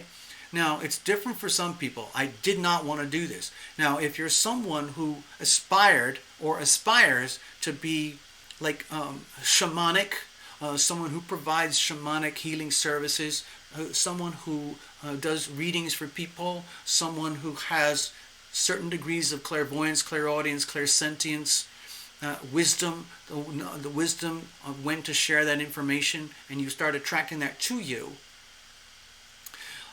What I'm sensing in the reading here is that there might be a little bit of regret, because once you start to realize like how serious it can be and what a sense of responsibility is to carry oneself as shamanic or as a priestess, because there's a huge amount of expectation that comes with it from other people toward you. And it's almost like, yes, okay, I'm the shamanic healer. Like, well, wait a minute. Like, well, wait a minute. You didn't have to come to me with that big a problem. And all of a sudden, like, you attract all the stuff that needs healing, all the people, the circumstances, and situations that need shamanic healing, the work or the energy of a shamanic priestess. And so now it's all around you, it's surrounding you, it's everywhere. So, let me go back. With this Wheel of Fortune card, to me it feels like there's some tiny little part of you which is wishing like, oh my God, I wish I'd never done this.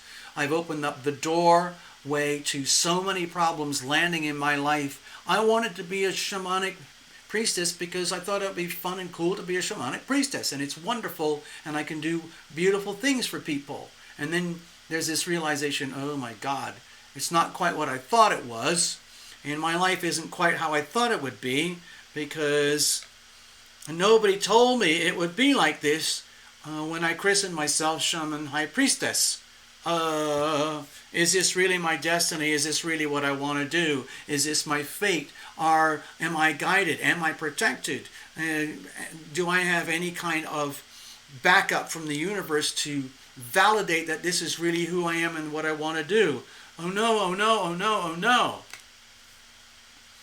In other words, grave issues of self-doubt, but very, very deeply hidden. Very deeply hidden inside of yourself, like, have I done the right thing? Should I have done this? Anyway, let's have a look. How are we going to deal with this situation? All right, let's have a look.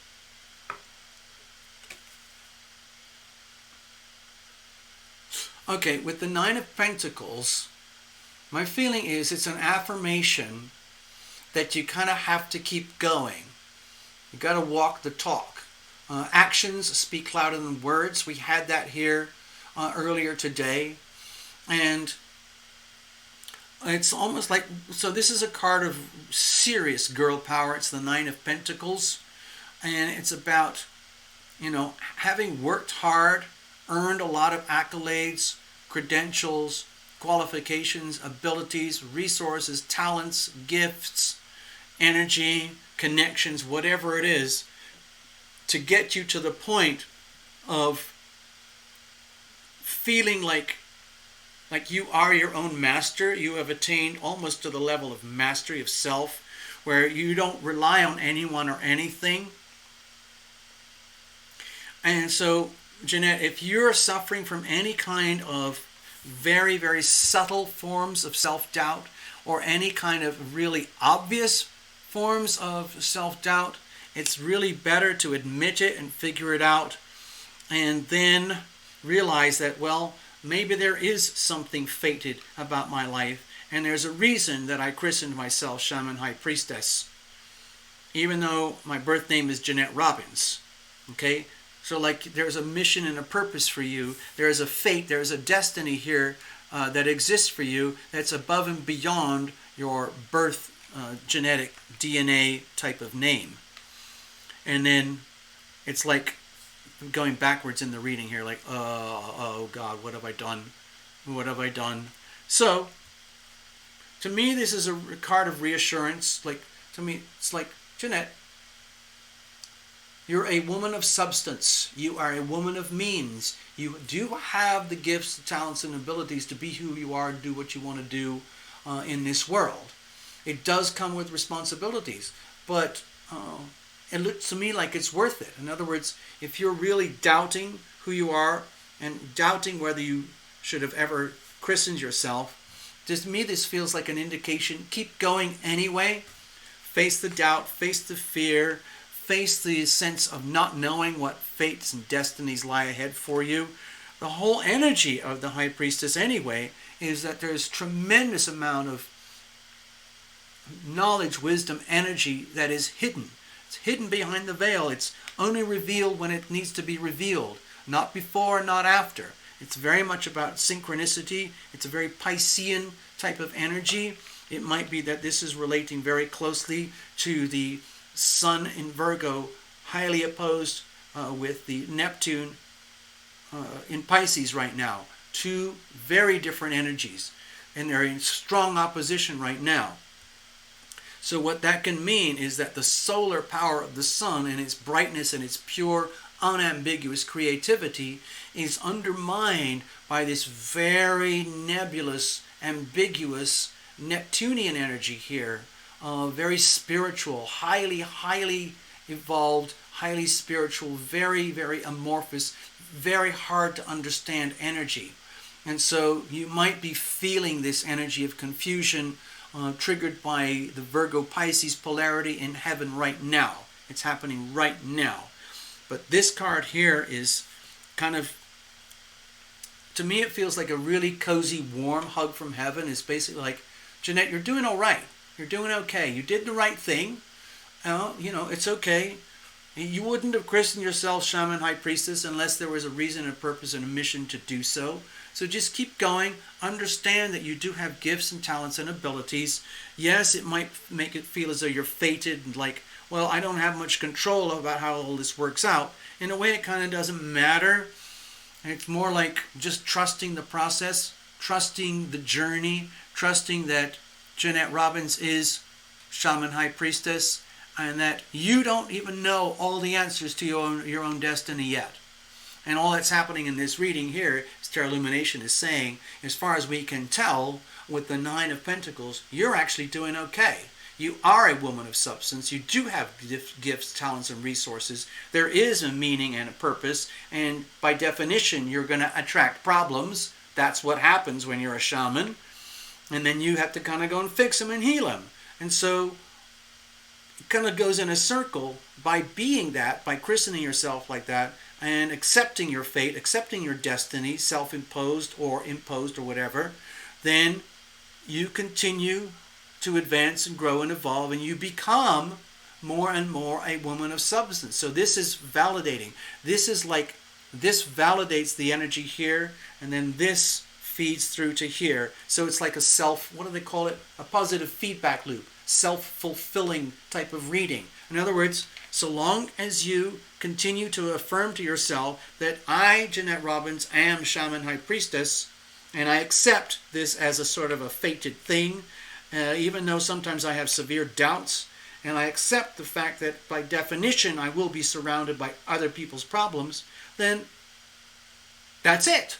That is the definition of the shaman. And so you go with that, and it can be perhaps rewarding and satisfying and endorse your sense of being a woman of substance. Like, it's kind of a cool thing to be a shaman, you know? It's actually kind of cool. And if you stay the course, if you stay committed, then you can kind of grow stronger and stronger in that way. I hope that makes sense, Jeanette. Okay? I got to go check in now. Let's have a look. So, Jeanette, that's your reading. Please, if you want to follow up, of course, anybody here, I do, or anyone who's watching who didn't get a reading, I actually do personal readings, private consultations and everything. You can check all the links below. It's on the top of the front page of the YouTube channel and so on and so on. Just get in touch with tarotlumination.com, okay? There you go, Jeanette. I just want to check in with everybody. Thank you for booking the reading, by the way. Thanks for hanging out with us. There we go. So that's the reading for Shaman High Priestess. And we're going to move on. We have one more reading for the evening, and that's BB over in Southeast Michigan. Okay? A couple of other people have showed up here. Who's? Elizabeth. Greetings. Elizabeth Boucher is here. Everybody needs to know Elizabeth Boucher is a writer. She's writing a novel right now. It's actually 2 novels. And the first one is nearing the end of the manuscript phase. It's an amazing story. And she's already got a publishing contract offered to her. But it's still early days, yet it's better to just be patient. Writing can be sometimes a very solitary, challenging work. Think of it as a work of art. So anyway, that's Elizabeth. Thank you, Elizabeth, for being here. Ik ben zo. That's Lily Lynn. Yay! Hello, Lily Lynn. Lily Lynn, by the way, is creating, I don't know, Lily Lynn, are you still doing the Oracle deck? Lily Lynn has already started on a project to create an Oracle deck.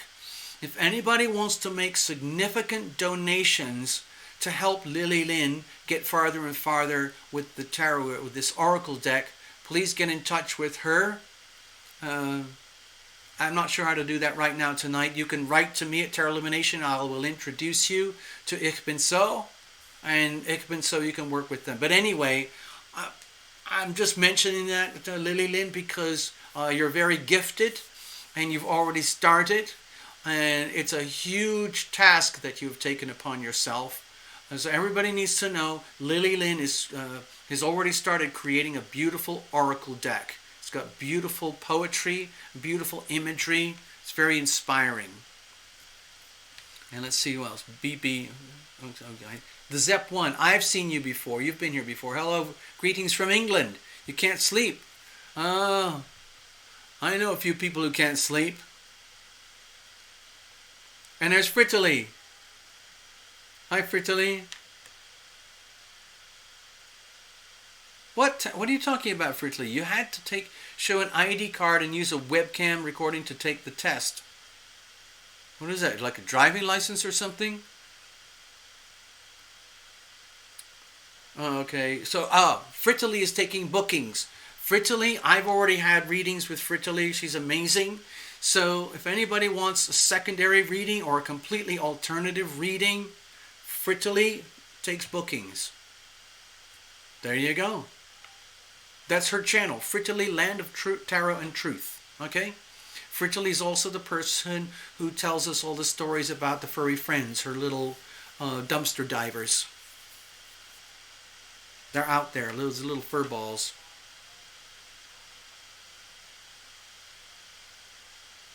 Oh, sorry, BB, I didn't see that. Your name's Rebecca. Okay. Hi, Rebecca. Thanks for letting us know. Yeah, I was working on your reading, probably. I got a bit carried away there. I get a bit things get very, very trancy when I do these readings. I literally kind of... it just comes in. And it's like a little miniature movie. and I see it and I smell it and I feel it, and then I have to try and turn it into words. There you go. Okay, hold on, let me show that. Okay, so people, I just highlighted Fritily's, because my channel systems have a lot of controls and protections on it, but Fritily is letting you know how you can reach her. If anybody wants to get a reading, a different style of reading, you can check it out with Fritily, and she's just sent you her email address right there, okay? Yeah. Okay. Yeah, so Fritily is looking for business. She's looking for clients. She offers great readings. She's trying to support herself above and beyond what's happening already. Good for you, Fritily. Okay. Let's see, what else did I miss? Have I missed anybody? I think I got everybody. Yeah, anyway, so let's get on with the show, people. We still have to do more reading. Well, let's have a look. Okay, I'm going to go back to the stage now. Stay there. All right, BB, you're here. I see you on the screen, so you're here. That's cool. All right. Now, BB, did you have any particular notes for me, or you just want me to do a blind reading? We've been doing mostly blind readings tonight. I don't mind. I'm just going to shuffle it up.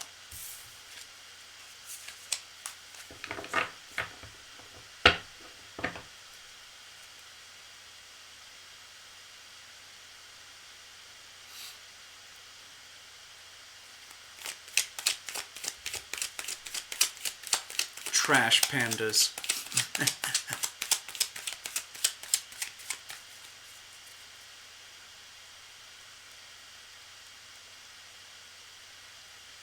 Mama's looking for safe places to have babies. That's what it's all about. Okay, thanks, BB. And I think you said your name is Rebecca? Is that right? Did you say, is that what we said? Yeah, Rebecca. Okay, so I'm going to put that here as a reminder, okay, if you don't mind. I saw that earlier in the chat. Just let me make sure I got that right. I'm just scrolling through the chat here.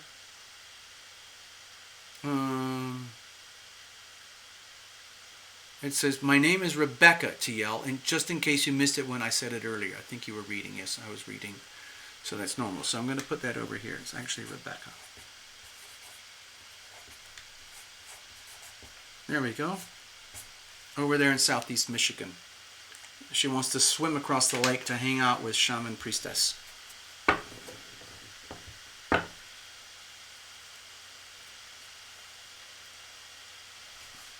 All right. Let's have a look. See what's going on, all right, Rebecca?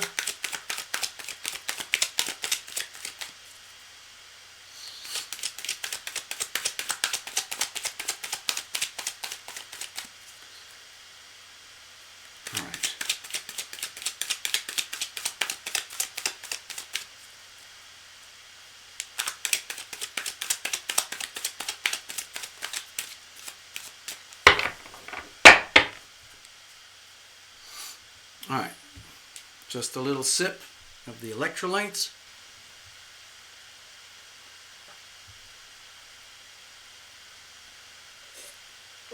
That's it, done.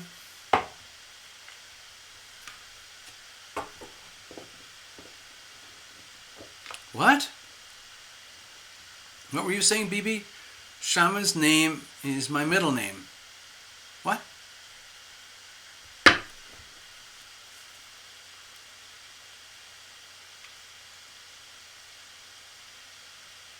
Oh, you mean Jeanette. That's probably what you're talking about. Okay.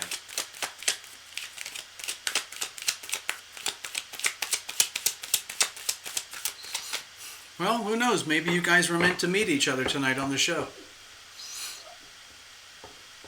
I mean, it looks, you know, it looks okay. I mean, it's okay for me to kind of joke around here. There's Wisconsin and there's Michigan. And it looks cute on the little map, but that's hundreds of miles. you know, driving that.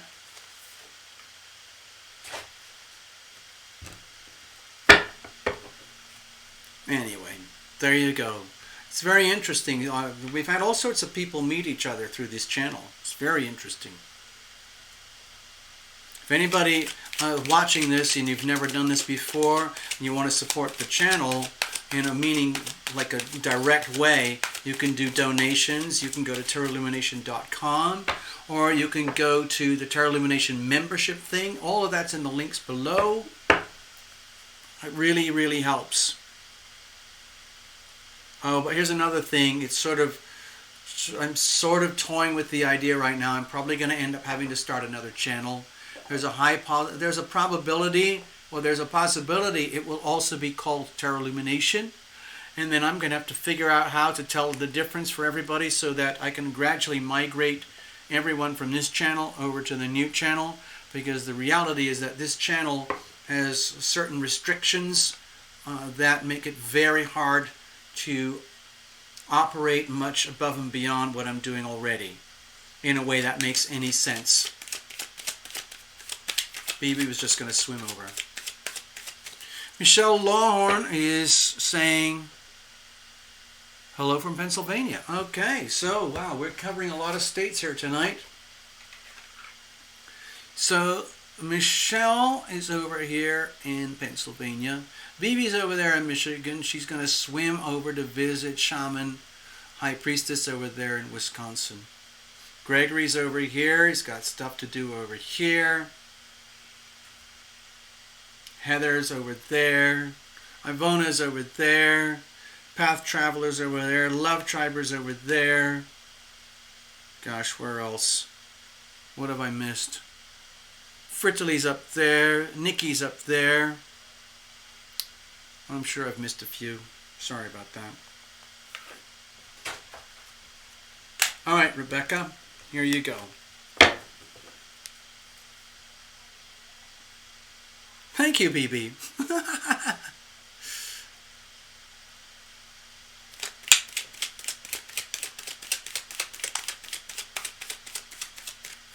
Let's have a look here. I used to live in the West, BB. I used to live in Ohio for a while. I used to go hang out in Tennessee now and again. I have friends in Indiana.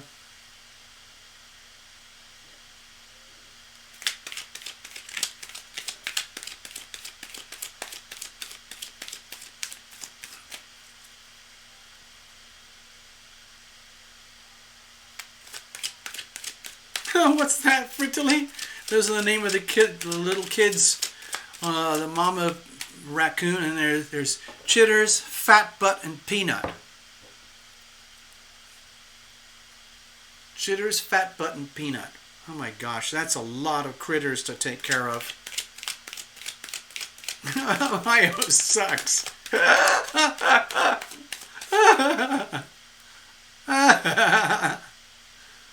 Ohio sucks. Sorry that I had to live there. Good night, Shaman. Yep.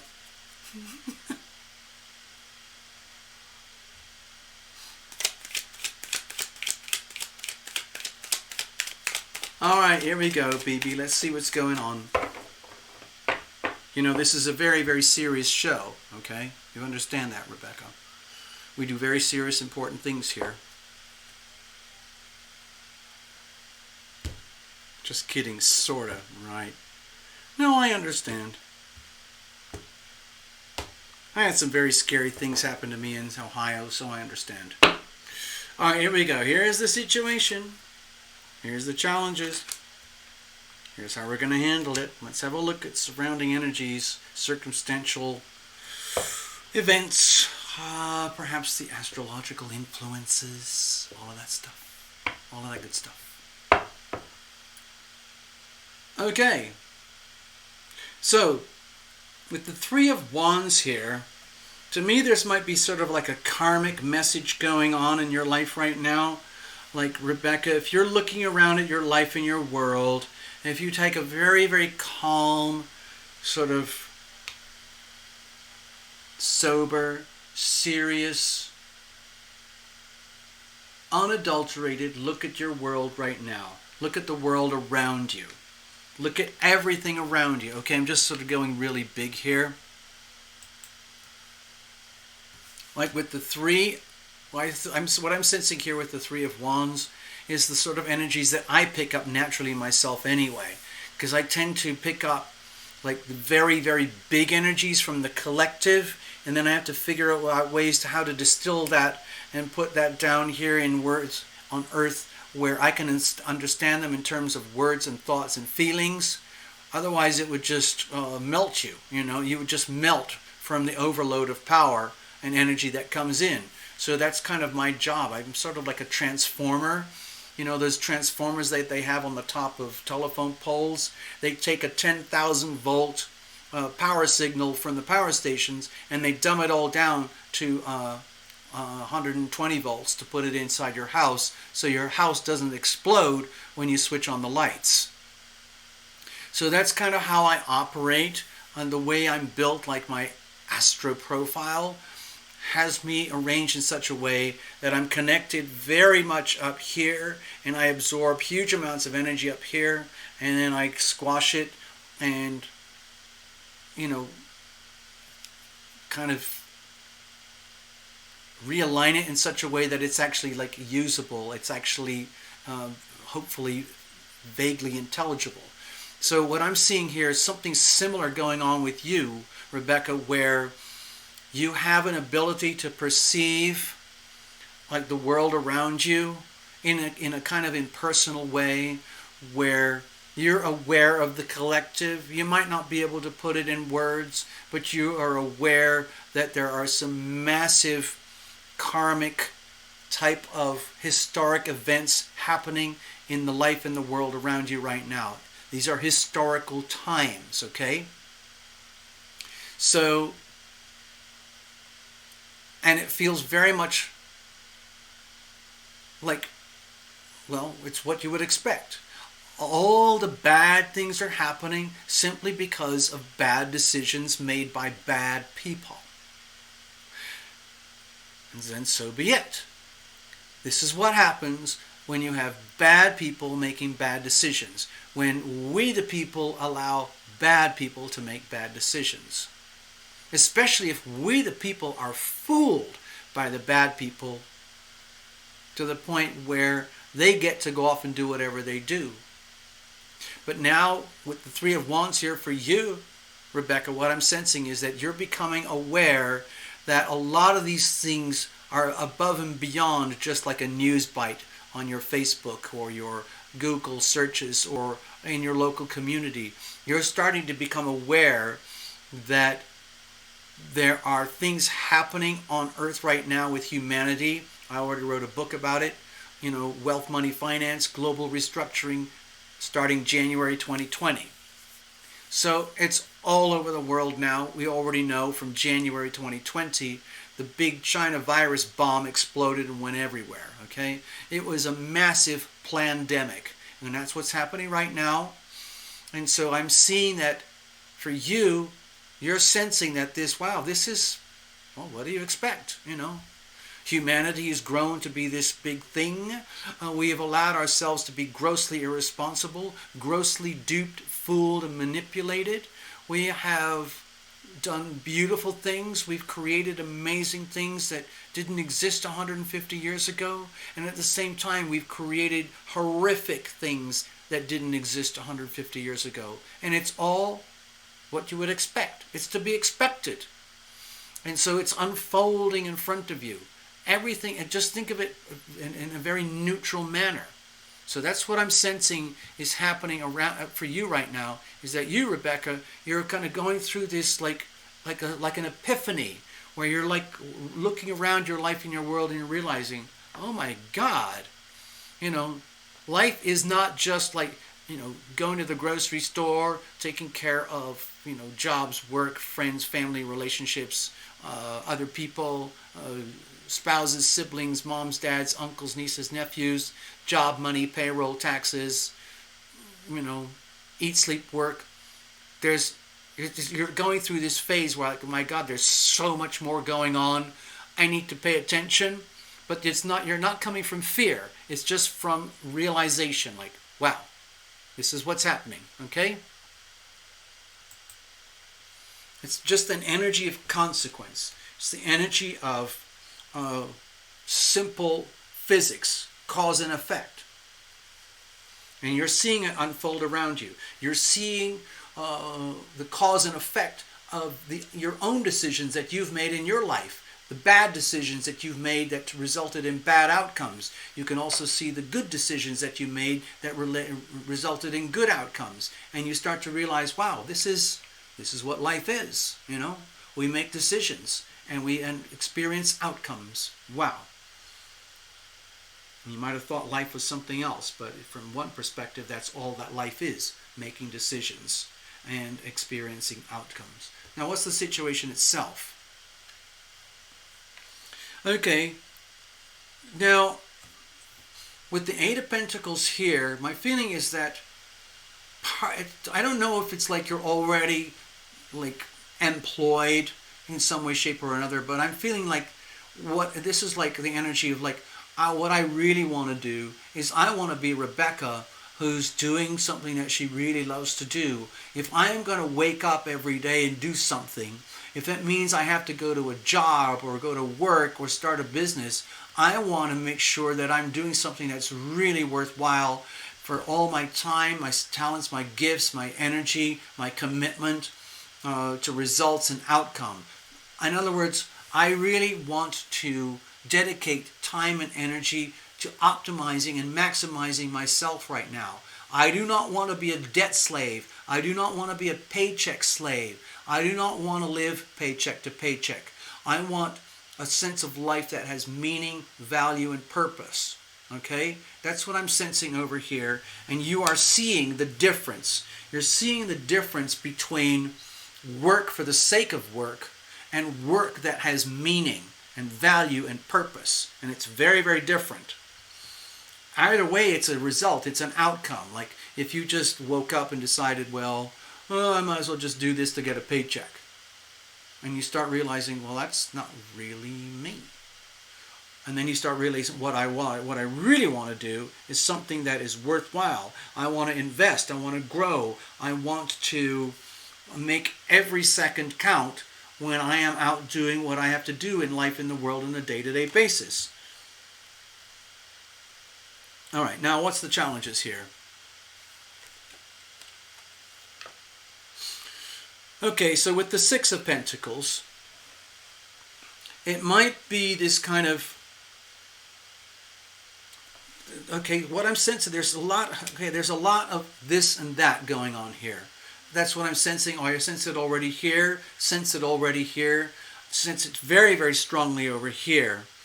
So with the Six of Pentacles, my feeling is like, oh my gosh, what happens if let's just say I'm Rebecca and I'm getting this reading with Tarot Illumination, and this kind of like shroud is being lifted off the things that I didn't really quite see clearly the way I thought they were, but now I'm getting a little bit more clarity. And the way the reading is going, it makes it kind of very, very simple, you know. Like there's this deep fear. To me, it looks like it's very simple, like working for the sake of work, or working, doing what you love. You know that expression, do what you love and love what you do. That's very, very different from getting a job because you have to, or working at something because you can, or just getting a job just to get a paycheck so you can get a car and get a car loan so that you can go to work to earn the money to pay the car loan, and then you become a debt slave. No, no, no, no, no. There's two sides to this. What I'm sensing is that, wait a minute, work with meaning and purpose, or being a debt slave, something like that. And so the fear, it looks to me like there's a deep fear of being indebted, a deep fear of not having money, a deep fear of like, how am I going to get money without borrowing money? How much can I, what am I going to do? Like, how am I supposed to earn money? Like, if I can't borrow like $100,000 to get a college loan program, and then I get trained for something, and what if that doesn't work? And then I have $100,000 of college debt, and then I'm a beggar for the rest of my life. Okay, that's a perfectly understandable and very frightening thing to conceive of. But it's very good that you think about it that way. I know a person who has a $250,000 college debt from Berkeley Music School, and she's working doing bookings for music lessons. You can't pay off a $250,000 college loan by working, And so, in other words, what I'm sensing here for you, Becca, is that it's really important to understand money. What does money mean to you? What does it mean to others? In other words, how am I going to provide for myself? How can I provide for others if I can't provide for myself? What happens if I make the wrong decisions and I get the wrong qualifications and I get debt and I can't work or can't make money? It's like a really bad scenario. And it's a huge problem for a lot of people, People who've spent a lot of time and money and energy to try to get qualified to do something, and then realizing they're lucky to just get bare minimum wage after having invested so much, like the massive college loan scam business in America. So anyway, the Six of Pentacles here, for me, it means like there's a deep fear of being poor because of like not having the right qualifications and the right kind of job. And if so, well, what kind of job, what kind of thing can I do that is worthy? Because you are worthy, you are deserving, you are open to receive, you are ready, you are willing, you are able to receive, so long as you make it your business to do so. And I think that's coming into focus for you now, where you're realizing, like with a stark realization, like, wow, if I don't take care of this stuff, if I don't look at the stark, cold realities of what's actually going on out there in the world, the financial world, the job world, the career world, then I could end up being a pauper. I don't want to be a pauper. I want to do something wholesome, worthy, and which is rewarded appropriately. Let's have a look. How are we going to deal with this?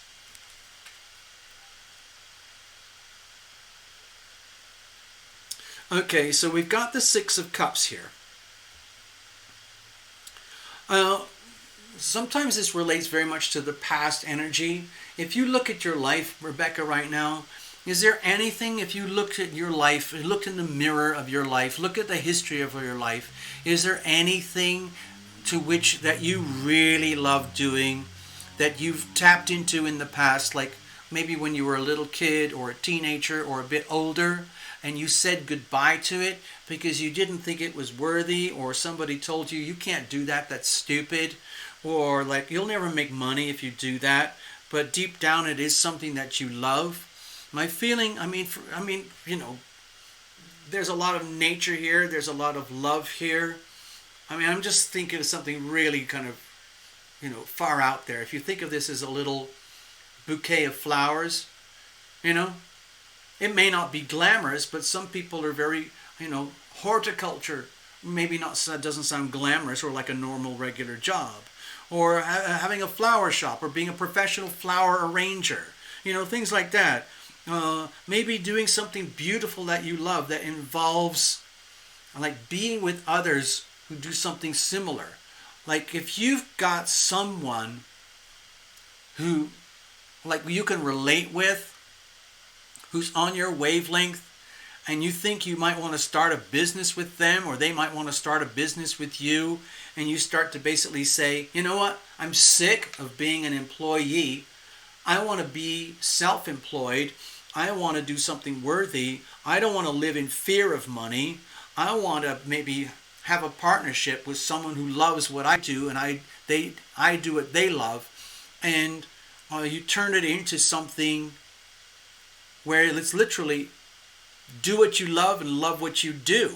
That's what I'm sensing here. It could be anything, like, man, I always wanted to be an interior designer, or perhaps I always wanted to make fashion things that go inside houses, or I always wanted to make art, or I wanted to do something on Etsy, or I wanted to do etchings, or I don't know, something that's creative, that inspires you from the heart soul level, and maybe ways that you've never even dared to think of doing before. So it's a kind of a strange reading, but I think it's very much to do with career destiny and doing something that you love, especially if there's someone else on your wavelength who could, like, maybe you could bounce ideas off with them, okay? So BB, let us all know if that makes any kind of sense to you, if you can get something out of that. Oh, look. Thank you, Rebecca. This is the last evening reading for the evening. Thank you, Michelle. I'm just going to put you over here. I thought did you show up earlier? I remember seeing that name. Wait a minute. Didn't we?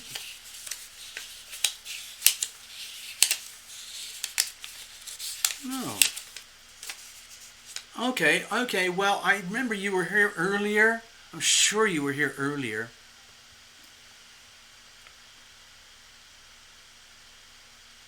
I'm going to put that over here. Michelle Lawhorn. I'll just give you a little mini reading, okay? It'll be a quickie.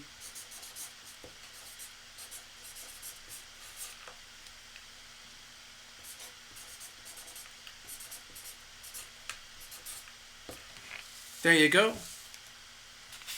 That's you. You're now going to get your own personal reading, okay? Thank you, Michelle. It's your first time? Oh. Well, you're very brave. This is a very public scenario, and everyone else is going to hear your reading. Okay, super duper. Thanks for coming to hang out with us. That is the last reading of the evening, by the way, people. Some of you, I know it's very late and it's bedtime. Thank you for staying up so late and hanging out with Terra Illumination and all the other beautiful people here. Enjoying our wacky, weird, wonderful world.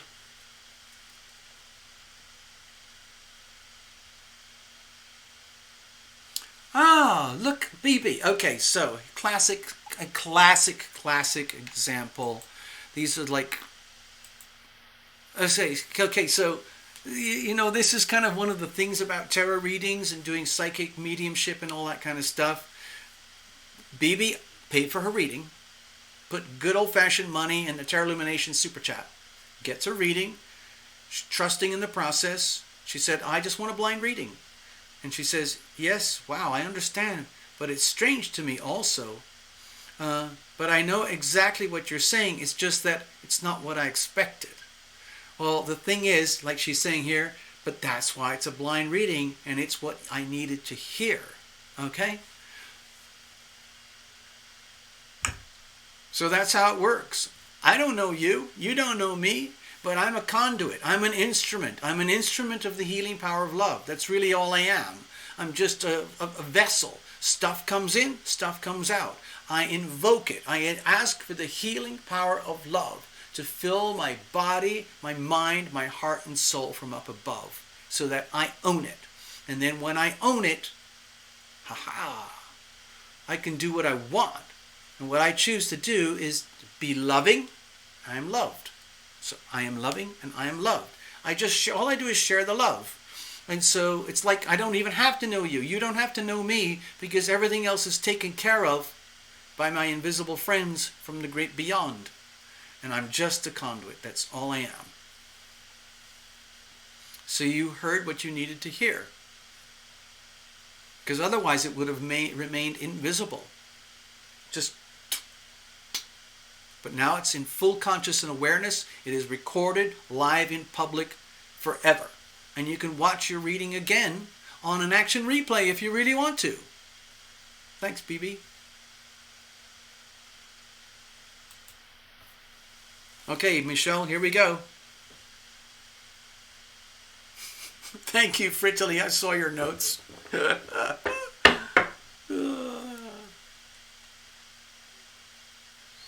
All right, Michelle. Here we go. Let's make sure everything's good. Yep, everything's good here. So Michelle, we're going to do a little mini blind reading for you. Hold on to your hat. You may want to sit on your hands. You may want to get a glass of water. I hope you're wearing a mask. You have to be wearing a mask. Just kidding.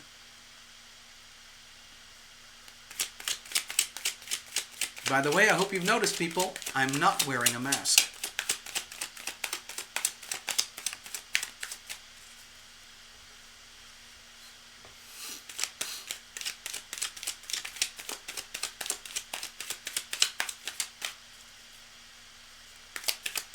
Hey Michelle, if this is your first time ever, could you please type in the screen, let us know where you are, because I just like doing it. It's one of my little fetishes. I like to know where people are.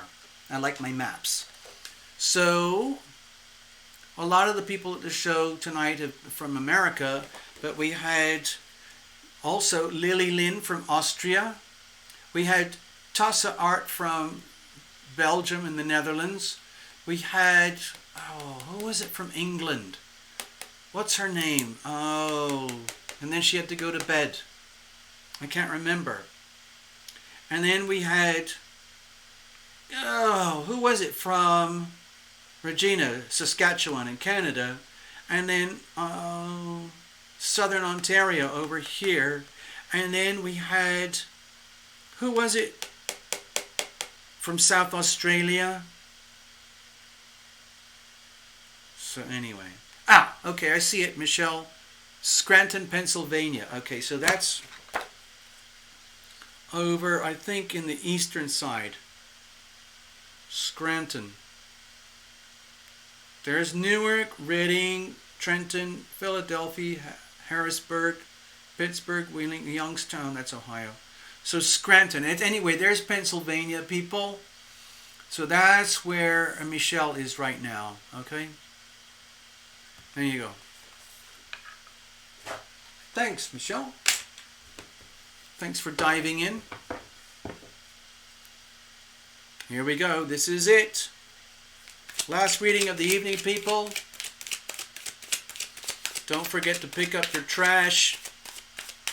Pick up your old soda cans and straws. Remember to tip your waiter.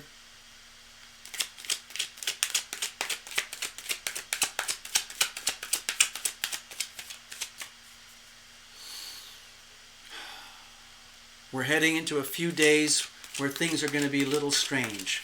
I just want to let people know, as far as I'm concerned, this whole week and most of last week, I kind of checked out. I kind of stayed way back from life in general. Part of it is because I couldn't help myself. Michelle, I'll be with you in just a second, but we're starting to wrap up the show soon. I'm just relaying something for myself that might be useful for others. For the few days, about four days before Mars turned retrograde in Aries, I could feel this massive slump in energy coming into my life. And then when it hit the day of going station, just the other day, I realized, okay, there's no point in fighting it, so you just surrender to this. So I just allow myself to be very, very mellow. I just kind of went with the gentle flow of energy. I allowed myself to basically rest, disengage, switch off, stop looking for activity, stop looking for problems, stop looking for reasons to go out and do stuff and be important and achieve and succeed and get and win and have. I thought, you know what, screw that. It's time to dial back a little bit.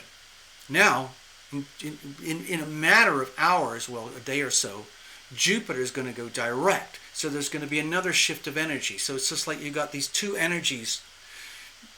Mars going one way, flipping retrograde. Jupiter going the other way, flipping direct. Whoa!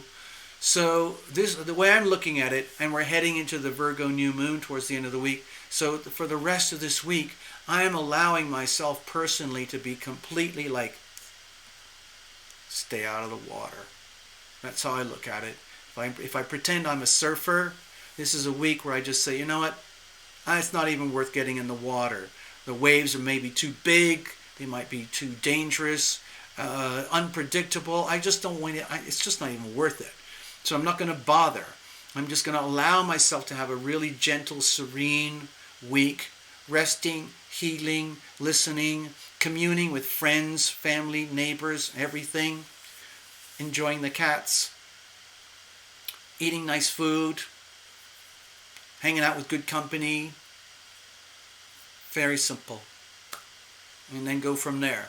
And then next week, things pick up again because we got the Virgo new moon and Jupiter goes direct. So there we go. All right, let's have a look. Claire Aguilar. Sorry, it's been a while since I've peeped. Hello, Claire. Help yourself. Peep away. All right, Michelle, here we are. I actually want to put that on there. Scranton, Pennsylvania. Claire, this is the end of the show. We've actually just done the last... okay, Scranton, PA. Scranton, Pennsylvania. So there we go. I just like to know. It's just a quirky thing. It's not like I'm keeping all your data and information and selling it to Facebook advertisers.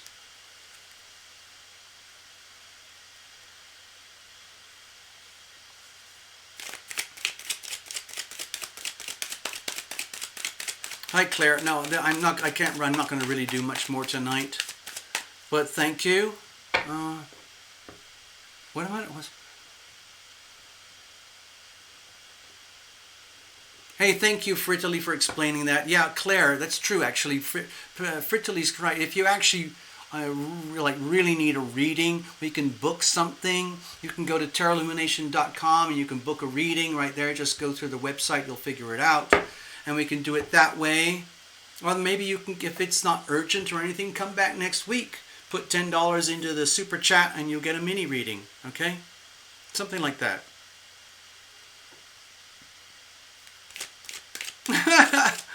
You can have all my data. Okay, Claire, that's cool. So you want to know about Leos? There's a couple of people who are Leos on this channel.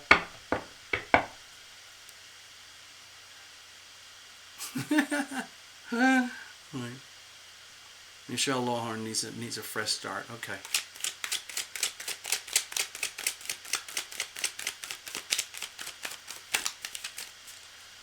Thanks, Claire.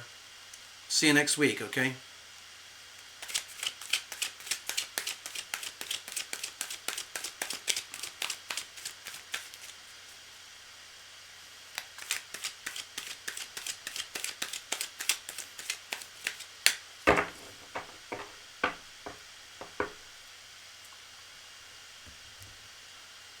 There's Claire, there's a lady who comes to this channel. Her name is Path Traveler. She's a really powerful Leo. If you really want to know about Leo energy, you'll meet Path next week, hopefully. All right, Michelle, here we go. She said something, you really need a fresh start. Okay, let's just see what happens. Bless this deck. Bless every single card. Bless the whole channel. Bless the softwares and the technology, the cameras, the lights, the internet, the wires, the microphones, the platform itself, all of these amazing things that allow us to do all of this stuff. Here's the situation. Here's the challenges. Here's how we're going to handle it. All right, let's have a look at surrounding circumstantial energies for you, Michelle. Okay. Well, a lot of people call this a victory card.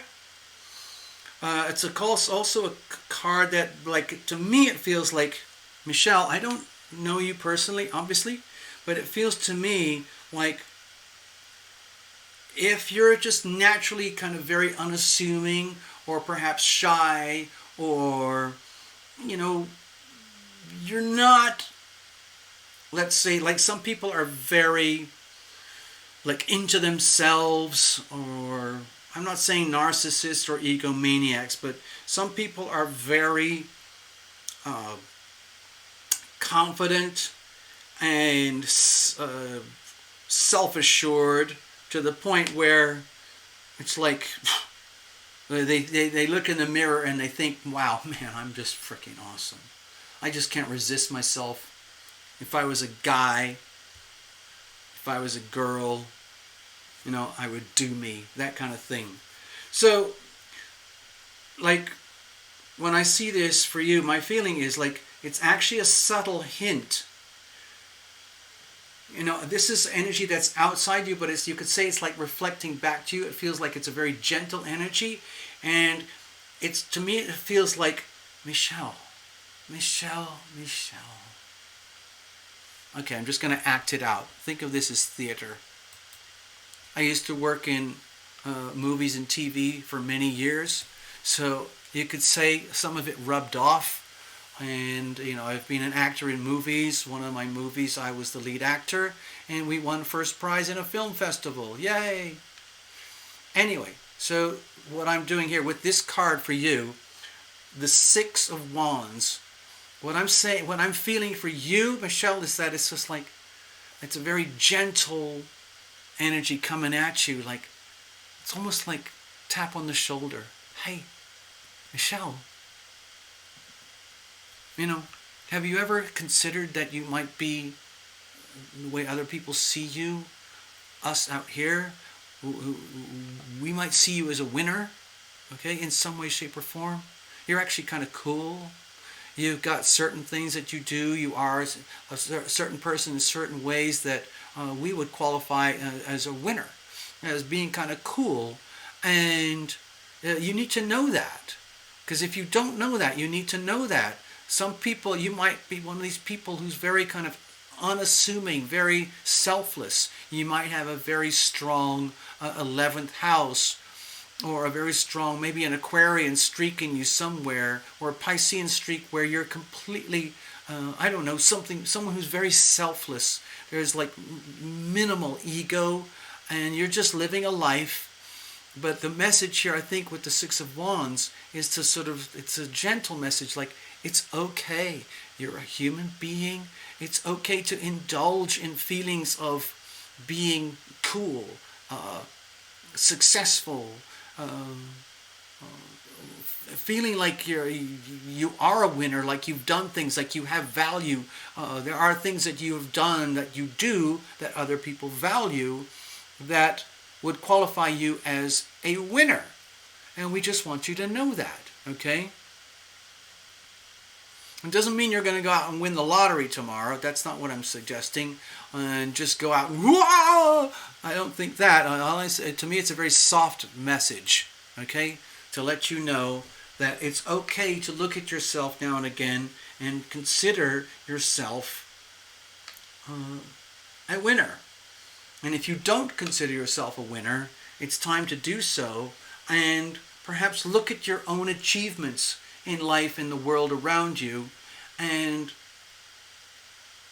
be prepared to, like, oh God, I'm really going over the top with this, okay, Michelle, but it's like, it's like you deserve a prize, you deserve a trophy, like a trophy shelf, It's like, maybe you did this or that or that or that and that, and maybe there isn't a normal traditional trophy for those things, but from the bigger perspective, in a very gentle way, you are in some ways some kind of a winner, and it's time to acknowledge that, and perhaps to do it in a way that is very self-affirming, where you kind of create these little trophies and create a little miniature trophy shelf for yourself. Say that really quickly. Create a little trophy shelf for yourself, and nobody even has to know about it. You can have these little secret messages to yourself and create 6 little trophies, bizarre little, little quirky things, like a stone or a pebble or a card or whatever it is, some kind of little icon, some kind of avatar, a little thing where you remind yourself that I am a winner and I do have a trophy, and I have 6 trophies on my trophy shelf. I would literally honestly recommend doing that. Create a miniature secret trophy shelf, all about self-affirmation, and it could be a trophy for anything, like, I'm really good at listening to other people's problems. I deserve a trophy. I'm really, really good at da da da da da, and I am going to award myself a trophy. I am extremely good at dealing with really difficult people.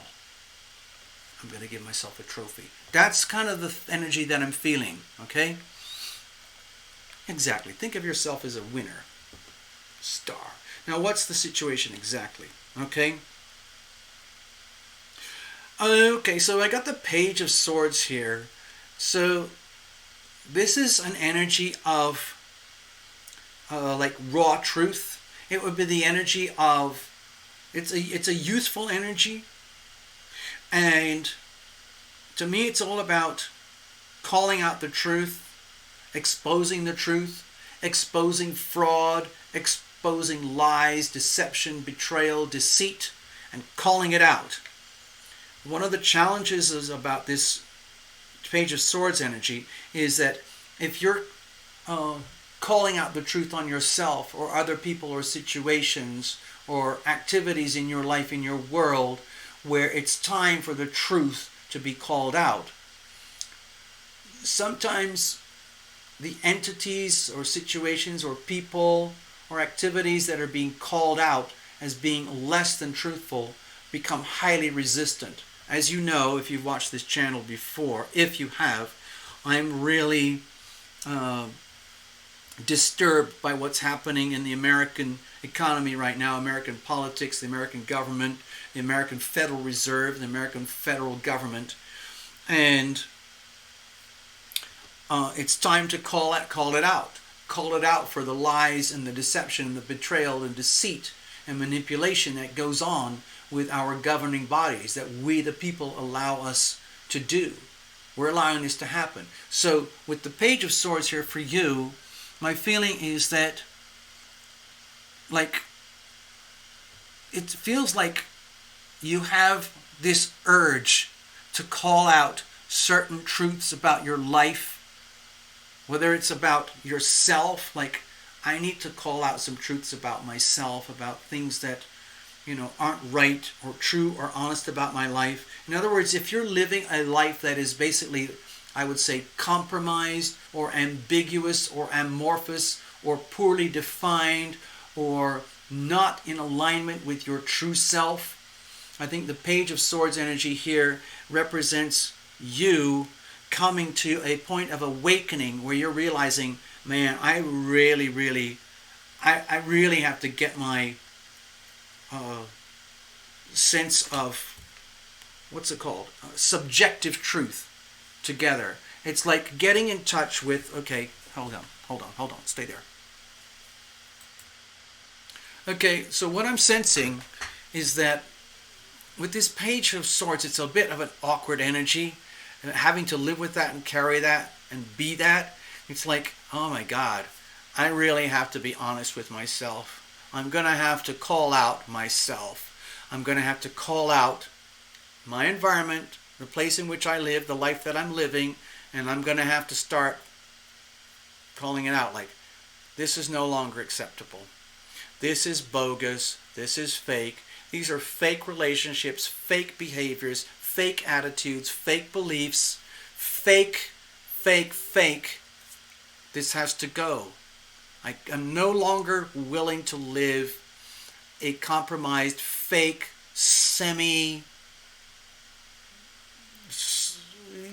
just a bogus life. It's not acceptable. And so that means, like, oh my God, that means I'm going to have to call out the truth on myself. So it's just like, ugh. If I actually do that, if I start to basically look at myself in the mirror and go, you know what? There's a whole bunch of things that aren't quite right.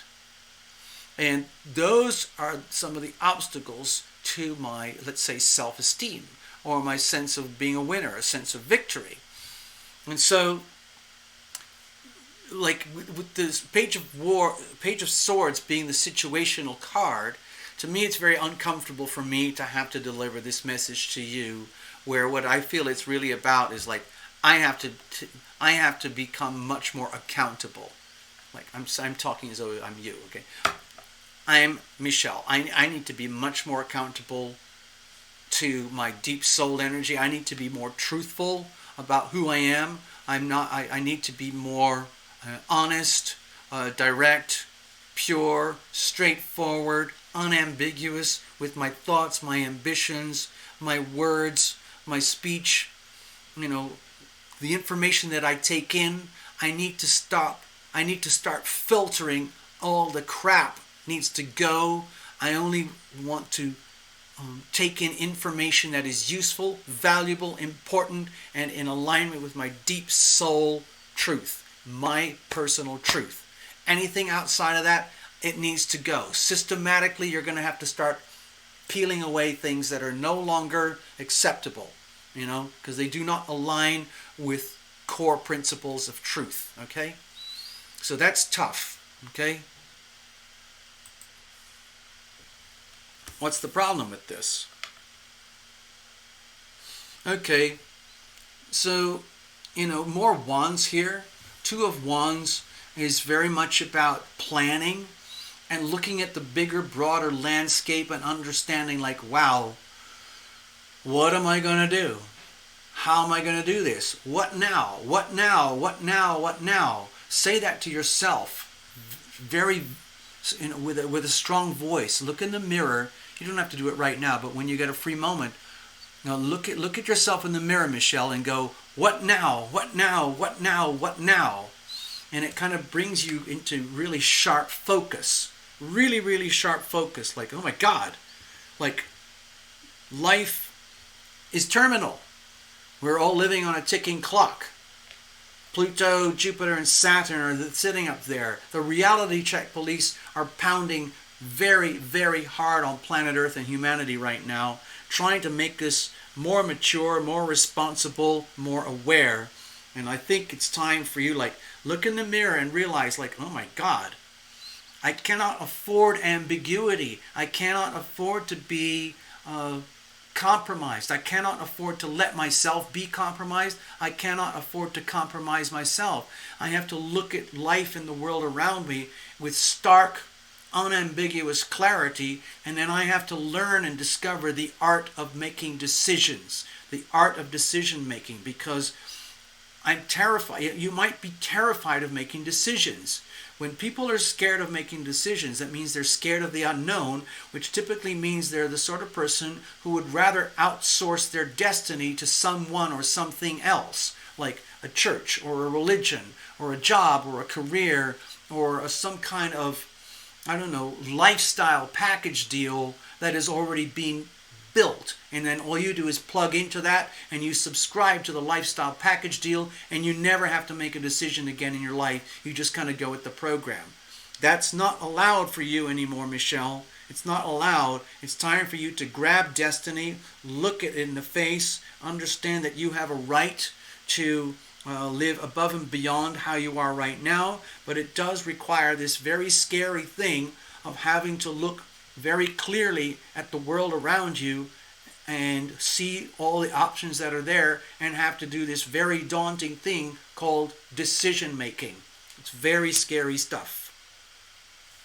So how do we deal with that? Okay, my feeling here, let's let the Ten of Swords here is a card of acute terminal pain. The way I see it is, let's wake up, Michelle. There must be something going on in your life right now where if you're honest and you admit it, you can't take it anymore. It's stuff like, just admit, I no longer allow myself to be a pincushion to other people's pain and suffering, stress and anxiety. I no longer allow myself to to live a life of self-inflicted wounds, self-inflicted self-sabotage. It's done. It's over and over. This is forbidden. I need to acknowledge with the Ten of Swords that there's a lot of very subtle sabotage that you have allowed to happen to yourself, and very subtle self-sabotage that you have done to yourself. It's so easy to do, okay, Michelle? So don't feel like I'm trying to punish you or judge you, okay? This is so easy to do. It's so easy to allow yourself to be sabotaged. It's so easy to self-sabotage, okay? But this reading is a very strong message to say enough is enough is enough. It's time to like wake up, wake up, wake up. Understand that there's a whole way, a new perspective that you can look at the world now and say enough is enough is enough. I'm done with this. It's time to declare in the mirror, I'm done with this. This is it. I can't take it anymore. There's no point in taking it anymore because I can't take it anymore. I'm sick of self-sabotage. I'm sick of sabotage. Sometimes sabotage is sabotage that you have allowed to happen to you from others. Either way, it's sabotage, and that is destructive to you, Michelle Lawhorn. So this is over, okay? It's not allowed anymore, okay? So that's the way you do it. I don't know how to do that. We probably have to have another reading or something. But this is a really stark message that however you've been living in a way, like a sort of semi-ambiguous way that allows for, let's say, very non-committal decision-making, non-committal commitments to decisions or outcomes, that's over. You cannot afford to like live the way that you're living anymore. It's time to like wake up, call yourself out in the mirror, and admit to yourself that you have been sabotaged, that you have allowed self-sabotage, and you have allowed sabotage. Okay, so it's like three versions of it. You have been sabotaged, you have allowed sabotage, and you have allowed self-sabotage. All of that has to go. You have to do that. That's your day job now. That is your job now. And face the music, looking at life ahead, like clear and clean and sober, and realizing, oh my God, the whole landscape looks differently right now. I don't have to be scared of the world outside there anymore. Okay? So this is almost like a call to arms. It's almost like it's time for you to rise up. Okay? That's what it looks like here. From my perspective, in essence, it's time to wake up. It's time to rise up. It's time to wise up. It's time to call yourself out in what is no longer acceptable in your life, in your world, and lean into your subjective truth. What is true for you? And find out what that is and dig into it and go from there. So that's your reading. Okay? I hope it didn't hurt too much. All right. Oh my gosh, I think I heard that little meow sound again. Stay there. I think Bubba's here. Let me just go check. Oh my gosh. Oh, it's here. I hear him. Where is he? Is that you, Bubba? Did you eat all your dinner already? Oh my God. Where are you? Let me have a look. Oh. Hey, Bubba. Look. Bubba's here again. He already got fed dinner earlier, and he's already meowing at the door again because he wants seconds. There's Bubba. He wants to get down. Okay. Maybe he's a little bit camera shy. It's all right. All right, so Bubba, I'm going to leave the door open. And, my gosh, I think we're going to have to go out and take care of Bubba. I'm going to have a little huddle. I'm going to have a little huddle with Bubba. Huddle with Bubba. Say that quickly. He gets this kind of wimpy sound. It's like, meow, meow. Anyway, so thank you, Michelle. I hope that helps you in some way, shape, or form. Hope it didn't hurt your feelings. Anyway, that's what we do here. You're very brave to have come here and done this. Thank you for sharing with us all. I'm going to wrap the show up pretty much like right now. You've got lives to live, places to go, people to see, things to do. So let's get on with that. Okay? And we'll see you next week. If there's anything you need, of course, get in touch. Go to tarotlumination.com. There's a connect page. You can become a member. You can book readings. All sorts of things. Okay? And so, thank you very much. I'm going to gracefully exit now. Let's see how I'm going to do that gracefully. Okay.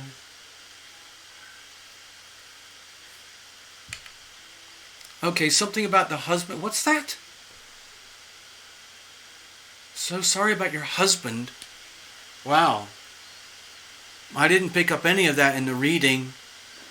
So, if you want to follow up, Michelle, at any point, get back with Tarot Illumination at tarotillumination.com. We can do private consulting and things like that. What did I can't, the readings come out the way they come out. I don't know anything about what you guys are talking about your husband. Okay, so maybe that was nothing to do with the reading. That's just that's like conversations between some of the guests here tonight. So I hope that makes sense to you, Michelle. Or if I missed something completely, please let me know. Get in touch. All right. Okay, we're gonna wrap it up. I'm gonna play a Tarot Illumination song called "I Am Guided."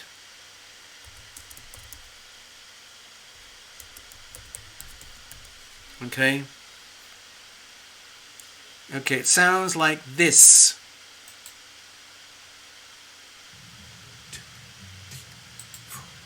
I am guided, I am protected, I am guided, I am protected, I am guided, I am protected, I am guided, I am protected, I am guided, I am protected, I am guided, I am protected, I am guided, I am protected, I am guided, I am protected. When the light of hope it fades, when all faith is blown away, when all sense of trust goes down, when a smile turns into frown, when it feels there's no relief, nothing in which to believe, desperate in woe and grief, angels come reminding me, I am guided, I am protected, I am guided, I am protected, I am guided, I am protected, I am guided, I am protected, I am guided, I am protected, I am guided, I am protected, I am guided, I am protected, I am guided, I am protected. Angels gather close to me, show me what I cannot see. Angels take me by the hand, lift me when I cannot stand.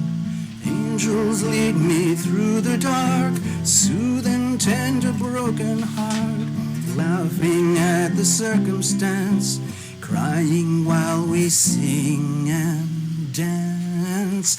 I am guided, I am protected, I am guided, I am protected, I am guided, I am protected, I am guided, I am protected, I am guided, I am protected, I am guided, I am protected, I am guided, I am protected, I am guided, I am protected, I am guided, I am protected, I am guided, I am protected, I am guided, I am protected, I am guided, I am protected.